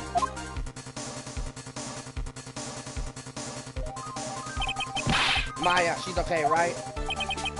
Didn't I tell you, like, concerning yourself with bringing about a speedy end to this trial? Now, if I understand correctly, you wish to show me one piece of evidence? Yes, one is all I need. I have here a videotape. It was found at your hideout. I heard you injured 3 officers in your attempt to get this back. That was the most regrettable. However, it was an order from my client. I was told to protect that videotape. I thought so. I'm afraid I seem to have failed in that regard. You know that context of this tape? I was clearly told by my client not to watch it, so I have absolutely no idea. Actually, you are on this tape. There was a video camera hidden at the crime scene. Yeah, because remember, Matt was gonna frame his own fucking assassin. So even if he was gonna get guilty, he's gonna be like, okay, no, it's actually my assassin who did all of this. So he's actually the guilty one. Your actions are being recorded. Oh, is that true, Mr. Wright?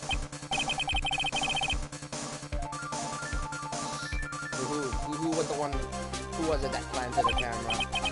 Well, the only person who could have placed the camera at the scene of the crime would be your client, naturally. That was Andrews? Be quiet and listen, Your Honor. Yes, sir.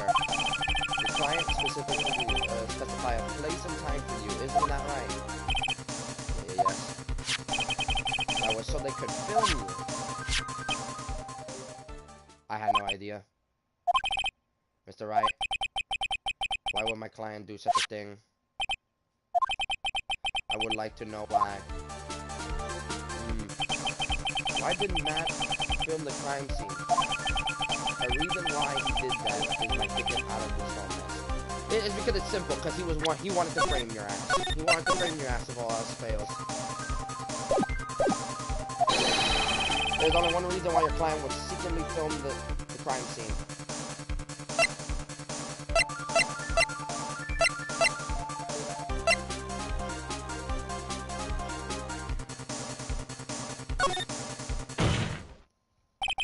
Your client once told me something very interesting.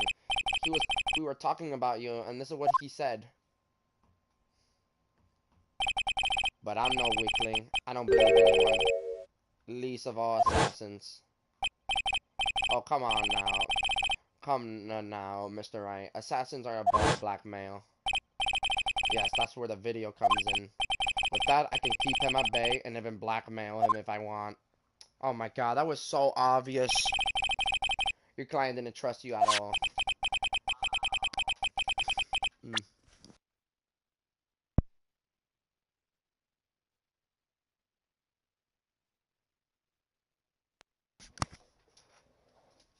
Okay.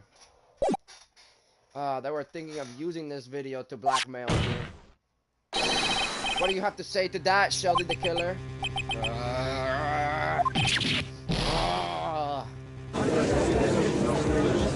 Yeah, you got betrayed by your own fucking client, bro. It looked like I was being deceived from the very beginning. Yes, by a natural. That is the kind of person they are. Your client is a person who only thinks and plots of how to use people around them to protect themselves from any of all dangers that may arise. That is the true nature of your client. I have one question for the witness. Yes.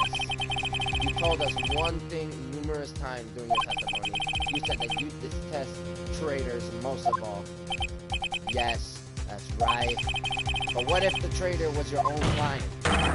What would you do then? That's obvious. I will break our contract in that case. And then, that client will become my next target.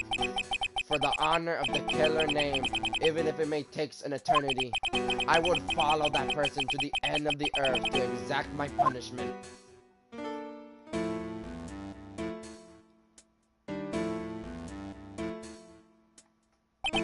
I see. That's all I wanted to know. So the traitor becomes the killer next target. Ah, I get it. This is how we turn this case around, Mr. Wright. Yes. My contract with my client is over as of now. I seem to have a new job in my hands. I will now return to you your precious item. What the? I'm not an item. Maya, I thought I'll never see you again. Oh, thank goodness. Oh my God, we did it. We got Maya back. This trial appears to have come to its conclusions. However, I don't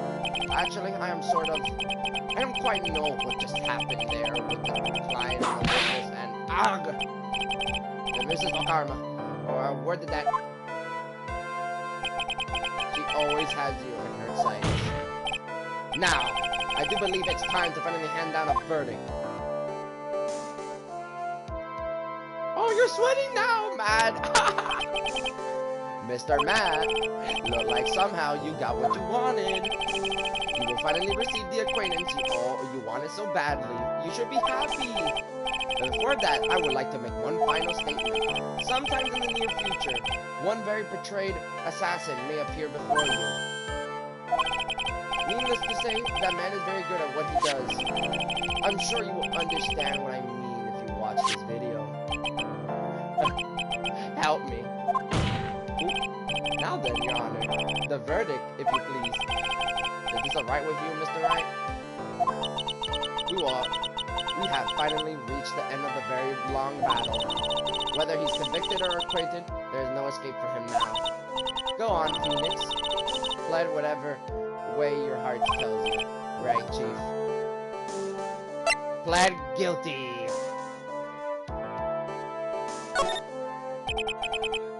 Matt. Even though I am a lawyer, I can't make your crimes disappear. I think a guilty verdict is an appropriate one. I'm inappropriate here. Me, my wonderful self, guilty. Even if you get an acquaintance, the instant you set foot outside the detention center, your life will be in danger. No matter which way you look at it. You can't run away from your crimes anymore. No! What the fuck? Guilty. Oh my God! This dude clawed his own face, bro. As always, it looked like we have uncovered the real truth. We? I don't remember you helping out that much in this. Mr. Edgeworth, how is Matt? I have left Mrs. Valkarma in charge of his incarceration. I'm sure he's getting a full course meal of whipped liver right about now. Very good. That was a close one, wasn't it, witness? Yes, I plan to pay my debt to society for my own crime, Your Honor. The first time I was called to the witness stand during this trial, all I felt was despair. She must be talking about the time Edgeworth really went after her. I guess she's trying to forgive him for what he did.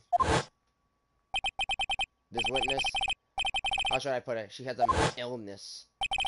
If you're going to say you would choose death, that is no concern to me. Ooh. But after that, when I was alone at the detention center, that's the first time I really saw myself for who I am. Today, when the two of you use your combined strength to convict Matt, I felt like I had finally been saved. Wow, this is the first time I ever seen her smile. I am really happy that you two were in charge of this case. I really don't know how to express how I feel at this moment. This is the first time I have felt comfortable with myself, with who I am. Thank you very so much, everyone. Damn, let's go. It looked like we have resolved. I guess I'm never gonna show that. I mean, it would have been kind of nice to see what actually happened there, but I guess not. So we have resolved everything at last. As for myself, there are still a few things I'm confused about, but everyone seems to be in good spirits, and that is good enough for me. That is all. This court is adjusted. Oh my God, we did it. Oh. March 23, 5:13 p.m. District Court, Defendant's Lobby, Note 3. You know, it's funny how Matt was like acting like so smart and clever, but the funny thing is, he fucked himself over all because he didn't trust his fucking assassin in the end. He didn't trust his assassin, and then in the end, the assassin didn't trust him because of after what happened. You were great out there, Phoenix. What I did out there was right, wasn't it? This is the first time you have not gotten your clients off. You got them a guilty verdict this time. But you have to look past all of that to what really important. You now realize there's something more than just getting them not guilty, right? Yes, I understand now. Phoenix, think back for a second. Think to the moments before Mrs. Valkarma arrived with the final pieces of evidence. Think about the incredible decision you had to make. Yeah. Now then, Mr. Wright. Let's hear the defense final statement on this matter. I can't count on the evidence to help me anymore. I have to listen to my heart. Should I side with justice? Should I save Maya a life? My client, Matt, is he guilty or is he not guilty? Those are your choices then. And your answers speak to what being a lawyer means to you. Right. Edward? Yeah, I have good news. Maya's now safe in police custody. Really? Pearl, you're telling us the truth, right, Mr. Edward? Yes, she's quite safe. She's on her way here as we speak in a patrol car. Ah, Misty Maya saved. You really did it, Mr. Nick. She punched deceptively hard for a kid. I believe in you. I kept saying to myself, Mr. Nick will save her, Mr. Nick will save her. Wow. Aw, thanks. Oh, what's wrong? This is Valkarma. About earlier. Thanks. Ow! Or are you still smiling, Mr. Phoenix, right? You lose. You lost. Your perfect win record had now been crushed. Yet, you are still happy? I don't think you will ever understand, Mrs. Valkarma. How dare you? Don't worry. She may in time, after all. I was like that myself until a year ago. Edward, for my own personal victories and for guilty verdicts, I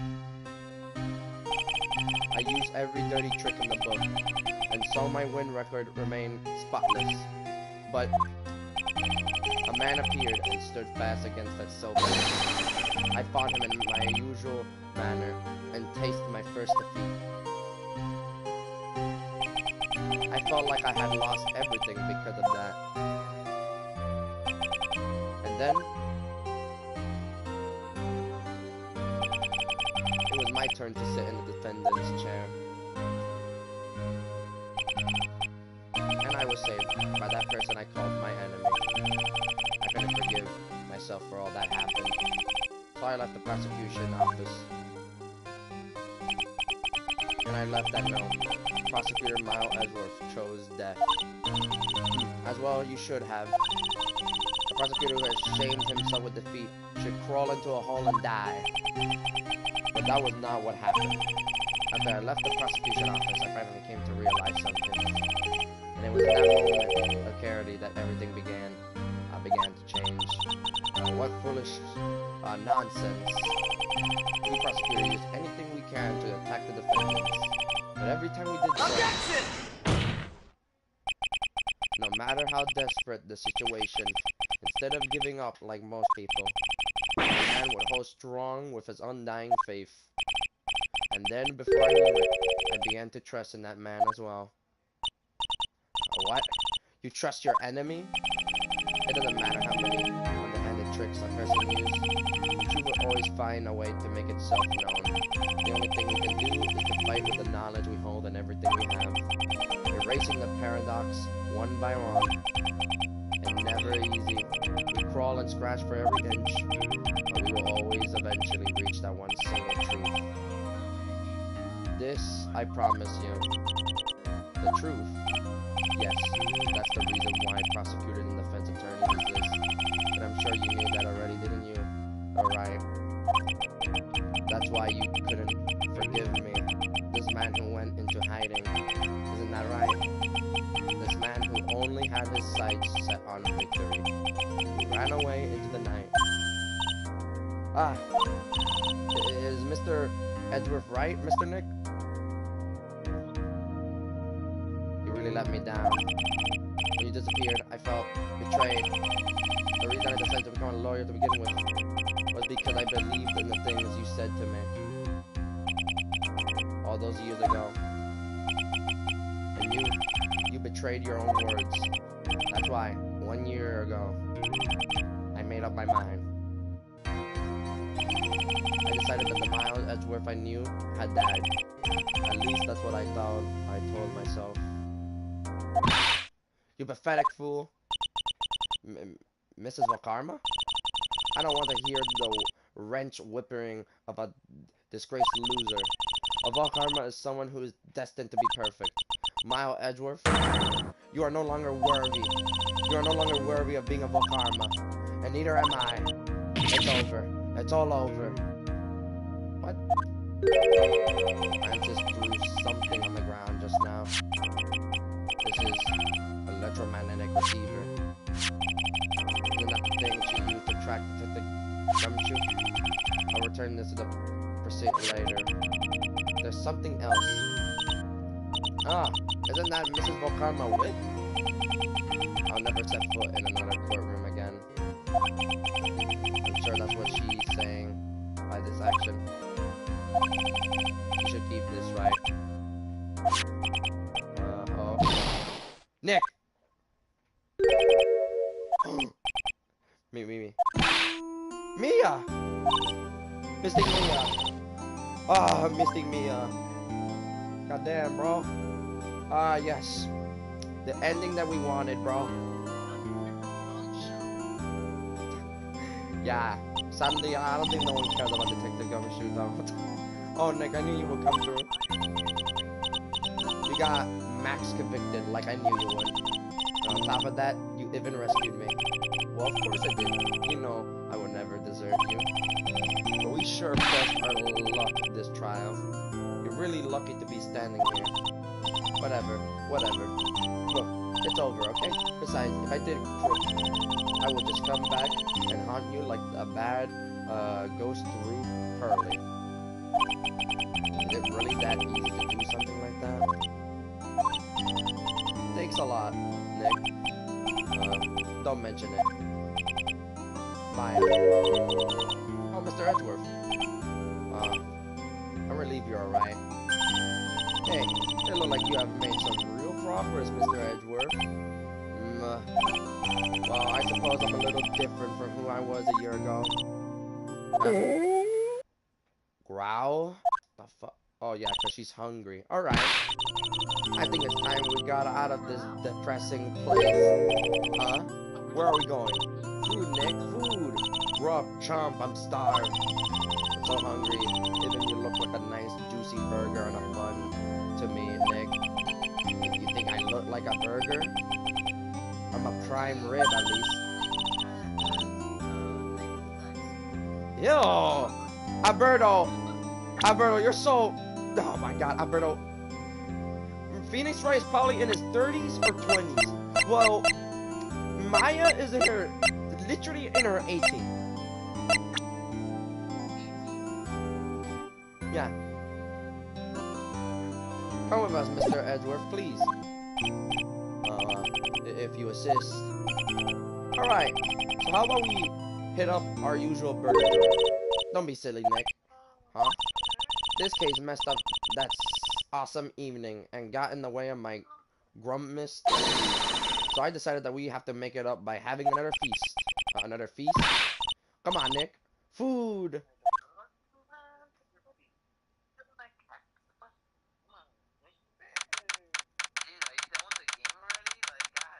Alberto! Just quiet and let's just, you know, the game ends eventually. March 23, 7:38 p.m. Gatewater Hotel lobby. Hey pal, sorry to keep you guys waiting. Gumshoe, are you alright? Yeah, but I'm really embarrassed. Oh my god, this dude lost his fucking head. And his hair. I didn't think I would hit a telephone pole of all things. A telephone pole.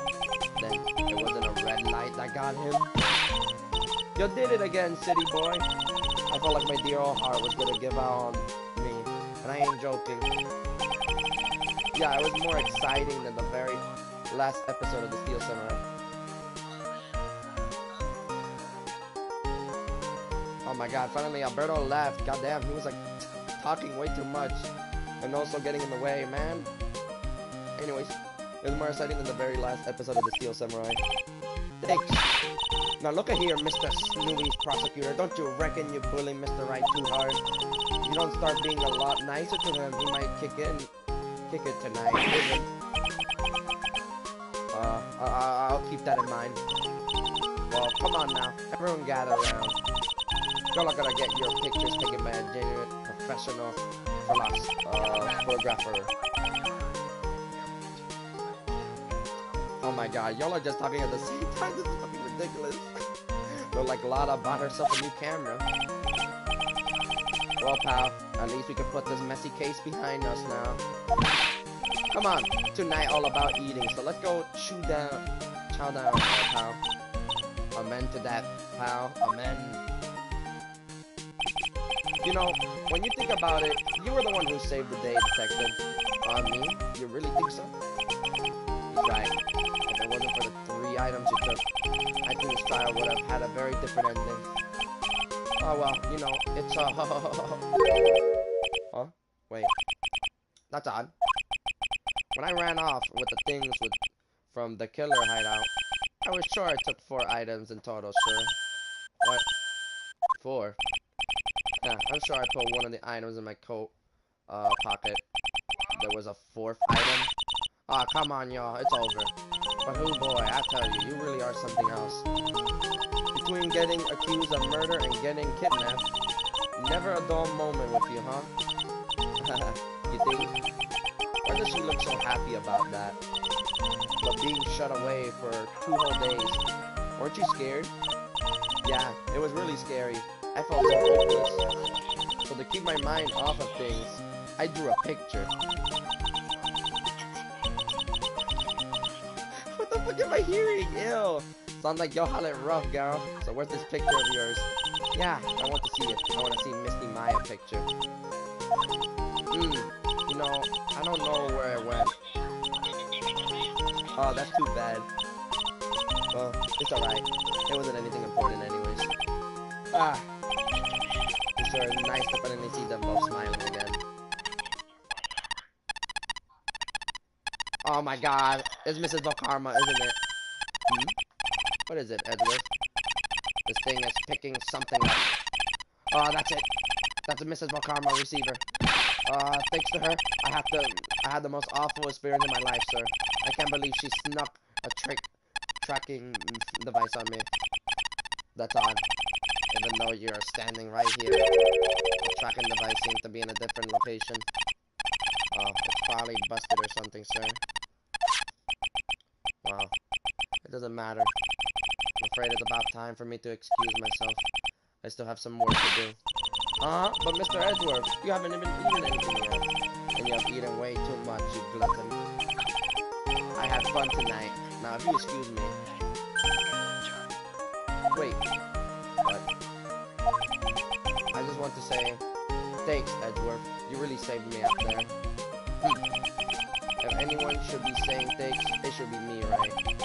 I feel like words alone aren't enough here. I wonder if there's anything I could give him to express how I feel.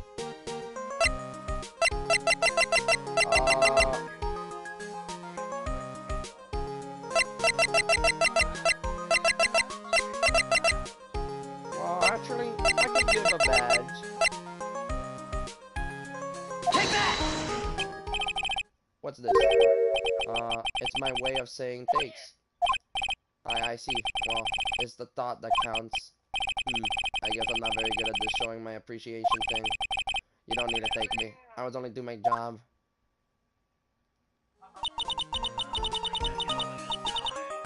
It look like Mr. Edgeworth has left, Mr. Nick. Hey, Miss Naya. Yes, Hurley. I guess you two could go back to being lovely dogs, right? You and Mr. Nick, I mean. Hurley, will you get it out already? You're embarrassing me. Oh, anyways. So who's paying for the lovely dinner party? As if you need to ask. Everyone says thank you to Nick. Huh? Oh yeah, I'm kinda at the point where I can't even buy instant noodles now. So I kinda already put your name on the bill. Uh-huh. Yeah, I got me a situation just like that myself. There's this camera shop in this hotel, see? So I just bought myself this good old beauty here. It'll be better. It better be anyhow for 3,000 and... Oh my god, 300,000? Huh? Actually, I reckon you bought it for me, since it's on your tabs and all. Isn't this great, Mr. Nick? Yeah, Nick. Why do I suddenly feel like screaming? You don't need to hold back now, you hear? Yeah, pal. Time to let it out. All out. This is going to be the first time I hear the real you. Go on. It's been a while since I heard you said it. I've been busy being a hostage and all. Alright then. If you said Objection! Oh! Let's go! Oh my god, we did it.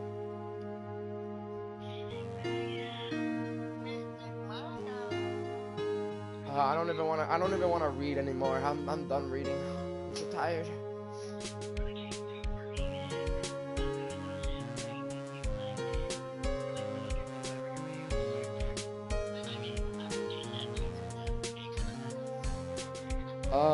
That was just fantastic. I now understand why people say this is the best episode ever, and you know what? I don't blame them. Even at the beginning it was quite bullshit and it was quite boring because it was 4 hours of literally investigating, and then another 4 hours of just, you know, sucking ass like a bitch. But here it actually got way better. Yeah, I understand why people say this is the best episode, like one of the best episodes in their tier list.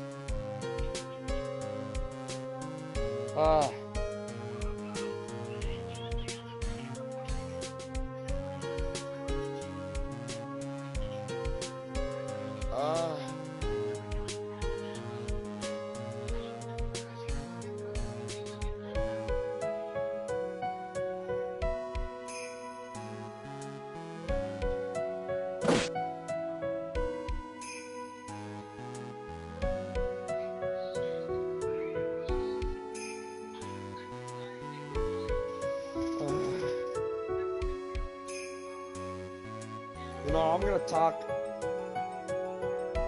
I'm gonna talk when when the credits are finished.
What? March 23, 9:42 p.m. International Department, Gate 12. Wait, this is the airport. Where are you going? Francisca? How do you know I was here? What that is. I heard you were planting things on a certain person. Things like tracking devices in his coat, for example. That's just like you. I only planted it there because he was always wearing it. This filthy drag coat of his. I don't know how it ended up in my luggage, but it's going in the trash. I promise you that. Oh, that's right. Speaking of that man, he told me something very interesting. When I ran off with things from the killer hideout, I was sure I took 4 things in total, sir. 4 things? It seems he put the last one in his coat pocket. He put it in here. It doesn't matter anymore. The case is already over. What are you going to do now? That's none of your business. Are you running away? Shut up. You don't understand a thing. You can't possibly understand what it means to be Memphis Valkarma daughter. Francisca. So many expectancy from everyone around me. Expectancy I must fulfill. Expectations. Oh, I meant expectations. I'm expected to win no matter what. And failure? Such a thing is not an option for me. My father was a genius. There's no doubt about that. But for me, I'm no genius. I've always known that. But I had to be the one. I had to. You may not be a genius like your father, but you're a prosecutor. You have been and always will be. No, I'm not. Not anymore. I haven't thrown my whip away. Right. You're supposed to give me the whip. You haven't changed a bit. You always left me alone and walked on ahead of without me. God, I should have gave her the whip, man. I've always hated you. And then, finally, my chance to take my revenge on you arrived. If I could win against that man, if I could make Phoenix Wright bow down in defeat, and this girl you left behind would have risen higher than you. That was supposed to be my revenge. I see. You know, I cannot do it. I cannot change who I am. I cannot throw away everything I've been until now, today. I believe you can. Just like how Andress did. Andress, you were going to use her during the trial, right? But you were dependent on your father by using his tactics, isn't that right? Today, you chased after me after I had left you behind all these years. And that's why we're standing here now, side by side. But I have no intentions of stopping. If you say you are going to quit your walk down the prosecutor path, then this is where we part ways. Francis Karma. What the fuck? I am Francis Valkarma. Don't think I'm going to walk in your shadows forever. Our battle begins now. So you had better prepare yourself, Mile Edgeworth.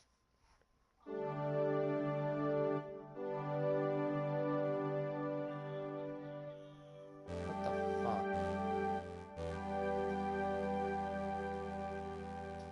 Phoenix Wright. Yeah, you know, one day, someday, I'm sure we'll meet again in battle. Until then, this last piece of evidence that never made it to you,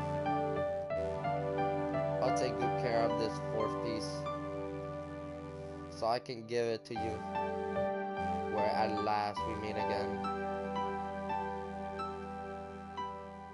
So she left.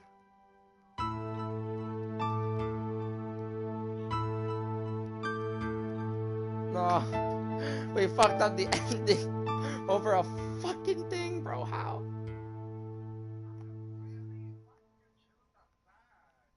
I thought he wanted the badge. For a while, my turnabout.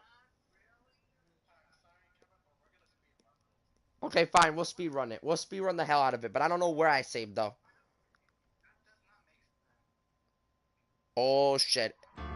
Wait. Why did it save? Why did I went? Why did it save?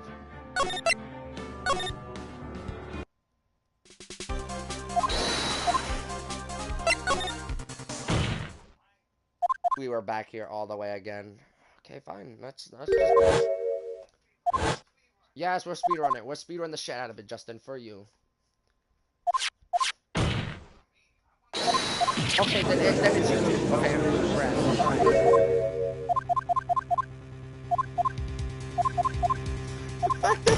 The fact that I fucked everyone over a stupid ass.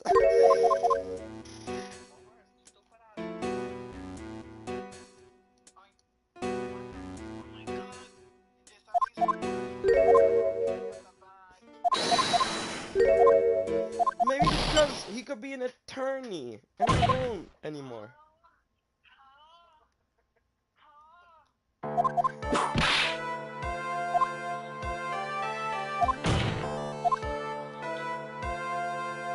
he could change his job, you know? He could be his dream job like his father was.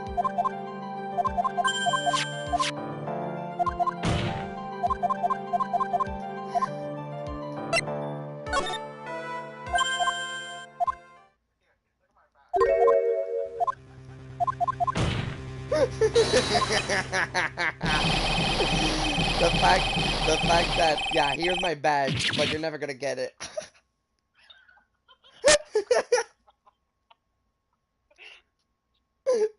Oh my god. You want my badge? You want my appreciation? Here, take my fucking job. I quit.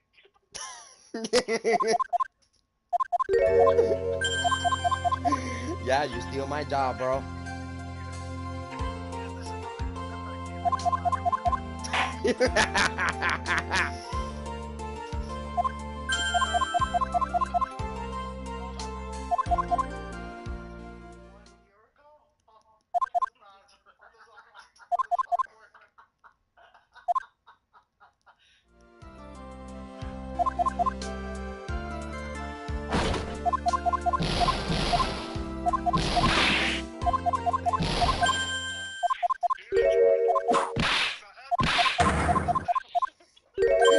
Yeah, here's Mrs. Volkarma. You could be an attorney too.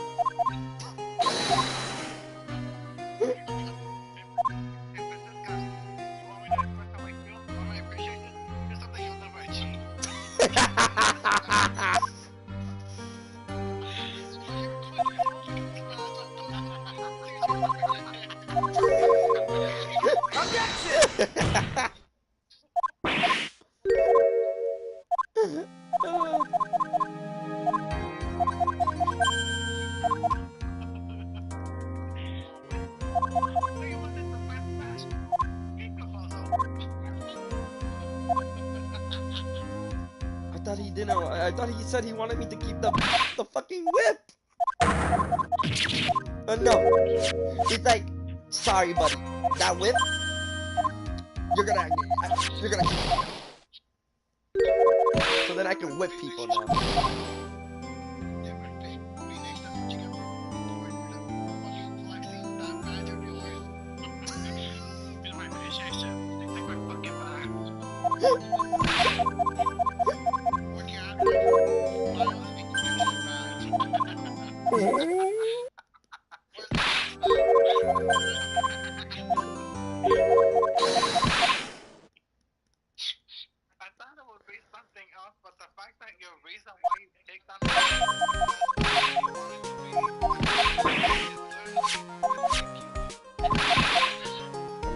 Originally gonna be a defense attorney.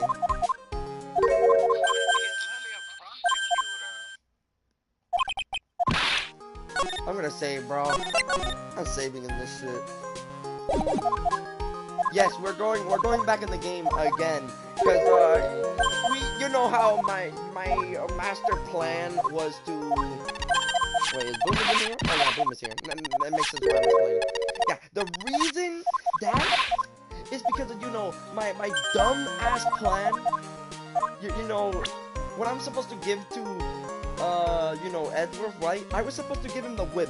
Because when the airport happened, he was like, God damn it, right? You should have gave me the whip of Mrs. Valkarma. But instead, I gave him the attorney badge.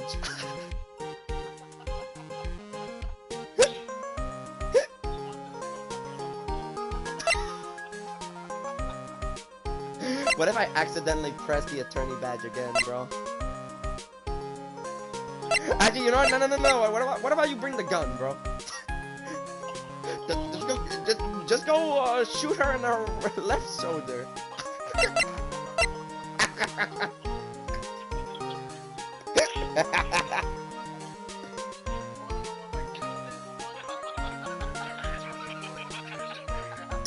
Take that!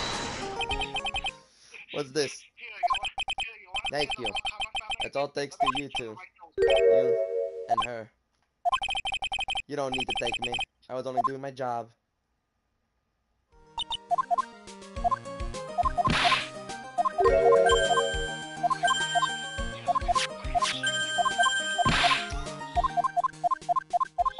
Objection! Can we skip the ending of this, or can we not? Oh, we can't skip this. We have to do this again. Oh, for shit. Oh, boy.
Oh, boys, we're ready. Let's get in here. Ooh, ooh, ooh. Hey, Mrs. Volkarma. I have a gun. Not the time to, shoot your right shoulder, just like your father was before. You're going to be part of the Von Karma family again. Oh my god, bro. Imagine the whole Von Karma family is literally everyone getting shot in the right shoulder. That's the whole Von Karma.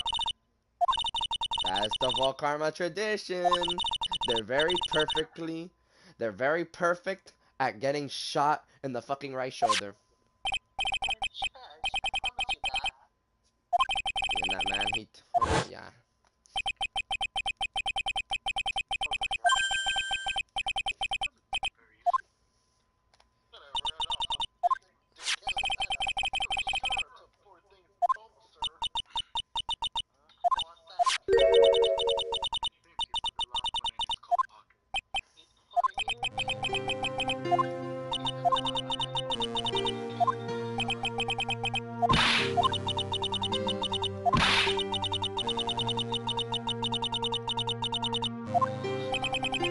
Francis.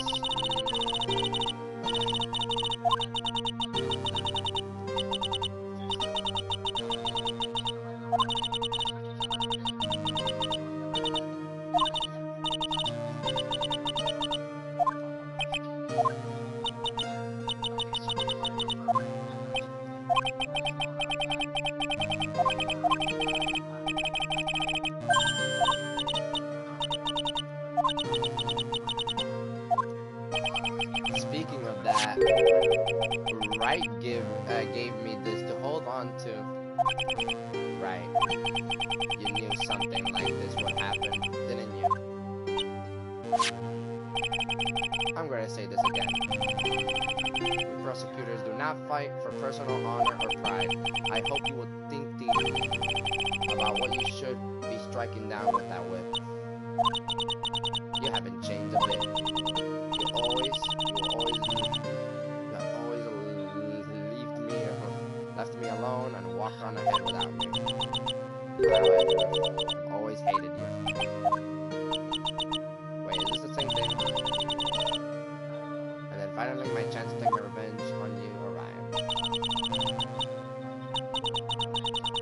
Oh wait, I remember this.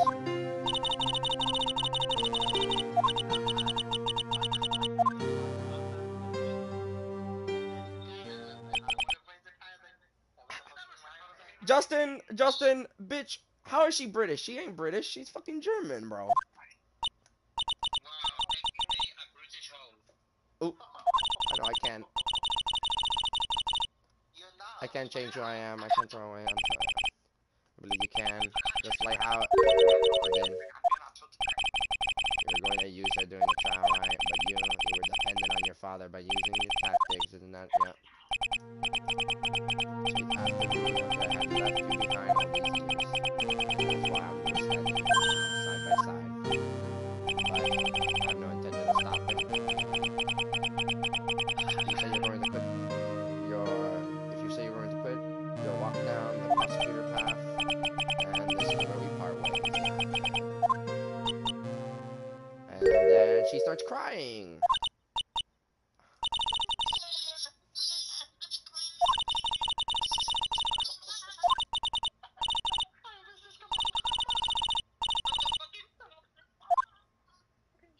That's it? That's just it. What an ending, bro. That didn't change really anything. It's just like, oh, the whip. Okay, we acknowledge the whip. Okay. I don't know, bro. At least the bass was just fucking hilarious because it was the shitty ass part. Yeah, we finally finished the game. Yeah.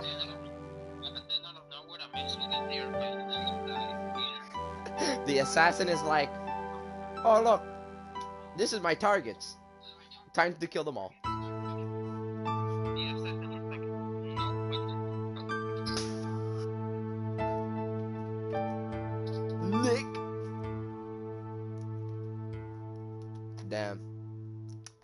what a game.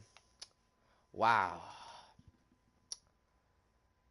Ah, what do I say about what do I say about the second game review? I would say that one, I kind of missed. I missed a lot of the first game music. Like I don't know, like the first that one intense as iconic fucking music that everyone knows of. It's gone. It's like not in the second game, which kind of sucks. And some of the music is just kind of replaced with something new. That are probably sometimes good or sometimes bad, or not really bad, more like meh. While other ones are still the same thing. Like the stupid, you know, that annoying song that drives me and Joel and almost everyone like insane. Second, I don't know, but to be honest with you, I kind of prefer like the other episodes of the first game because like I don't know, they were kind of more interesting. But I don't know. I mean, I'm kind of forgetting some of them. So maybe in this game they're kind of far more better in a way, I guess. I kind of want to see the glimpse of the third game, not gonna lie. I would too, but let's do that another time, alright? Like tomorrow. Because then tomorrow, yeah, I'm definitely gonna stream the third game. Because you think I'm just gonna stop and just take a break? No, no, no, no. I'm using all the time in the world to play all of them.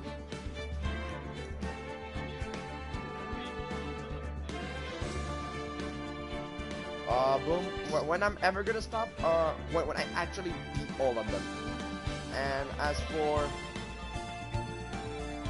the Chronicle one, I don't know about the Chronicle one. I don't even know what that is. I think there's about 7 or 8. I don't fucking know. What? What are you saying? Do you want to end your life now? Oh, okay. Are you still playing Dark Souls and dying? So many waste of time of games. I mean, this isn't a waste of time. I actually enjoy it. Except episode 3. That shit was diarrhea. Actually, I still kind of think I still think that... Okay, episode 1, to be honest, it was forgettable. It was honestly forgettable. I was just confused about like the whole forgotten thing and shit. Second one was actually pretty interesting, especially when it was the first introduction to Justin watching the stream and actually being interested in the Phoenix Wright games. The third episode, you know, statue flying into the sky.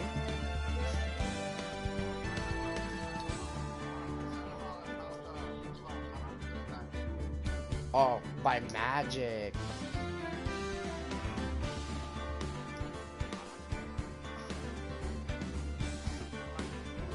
And as for the fourth episode, okay, it was quite boring, then frustrating, then actually fucking enjoyable when it get to the ends.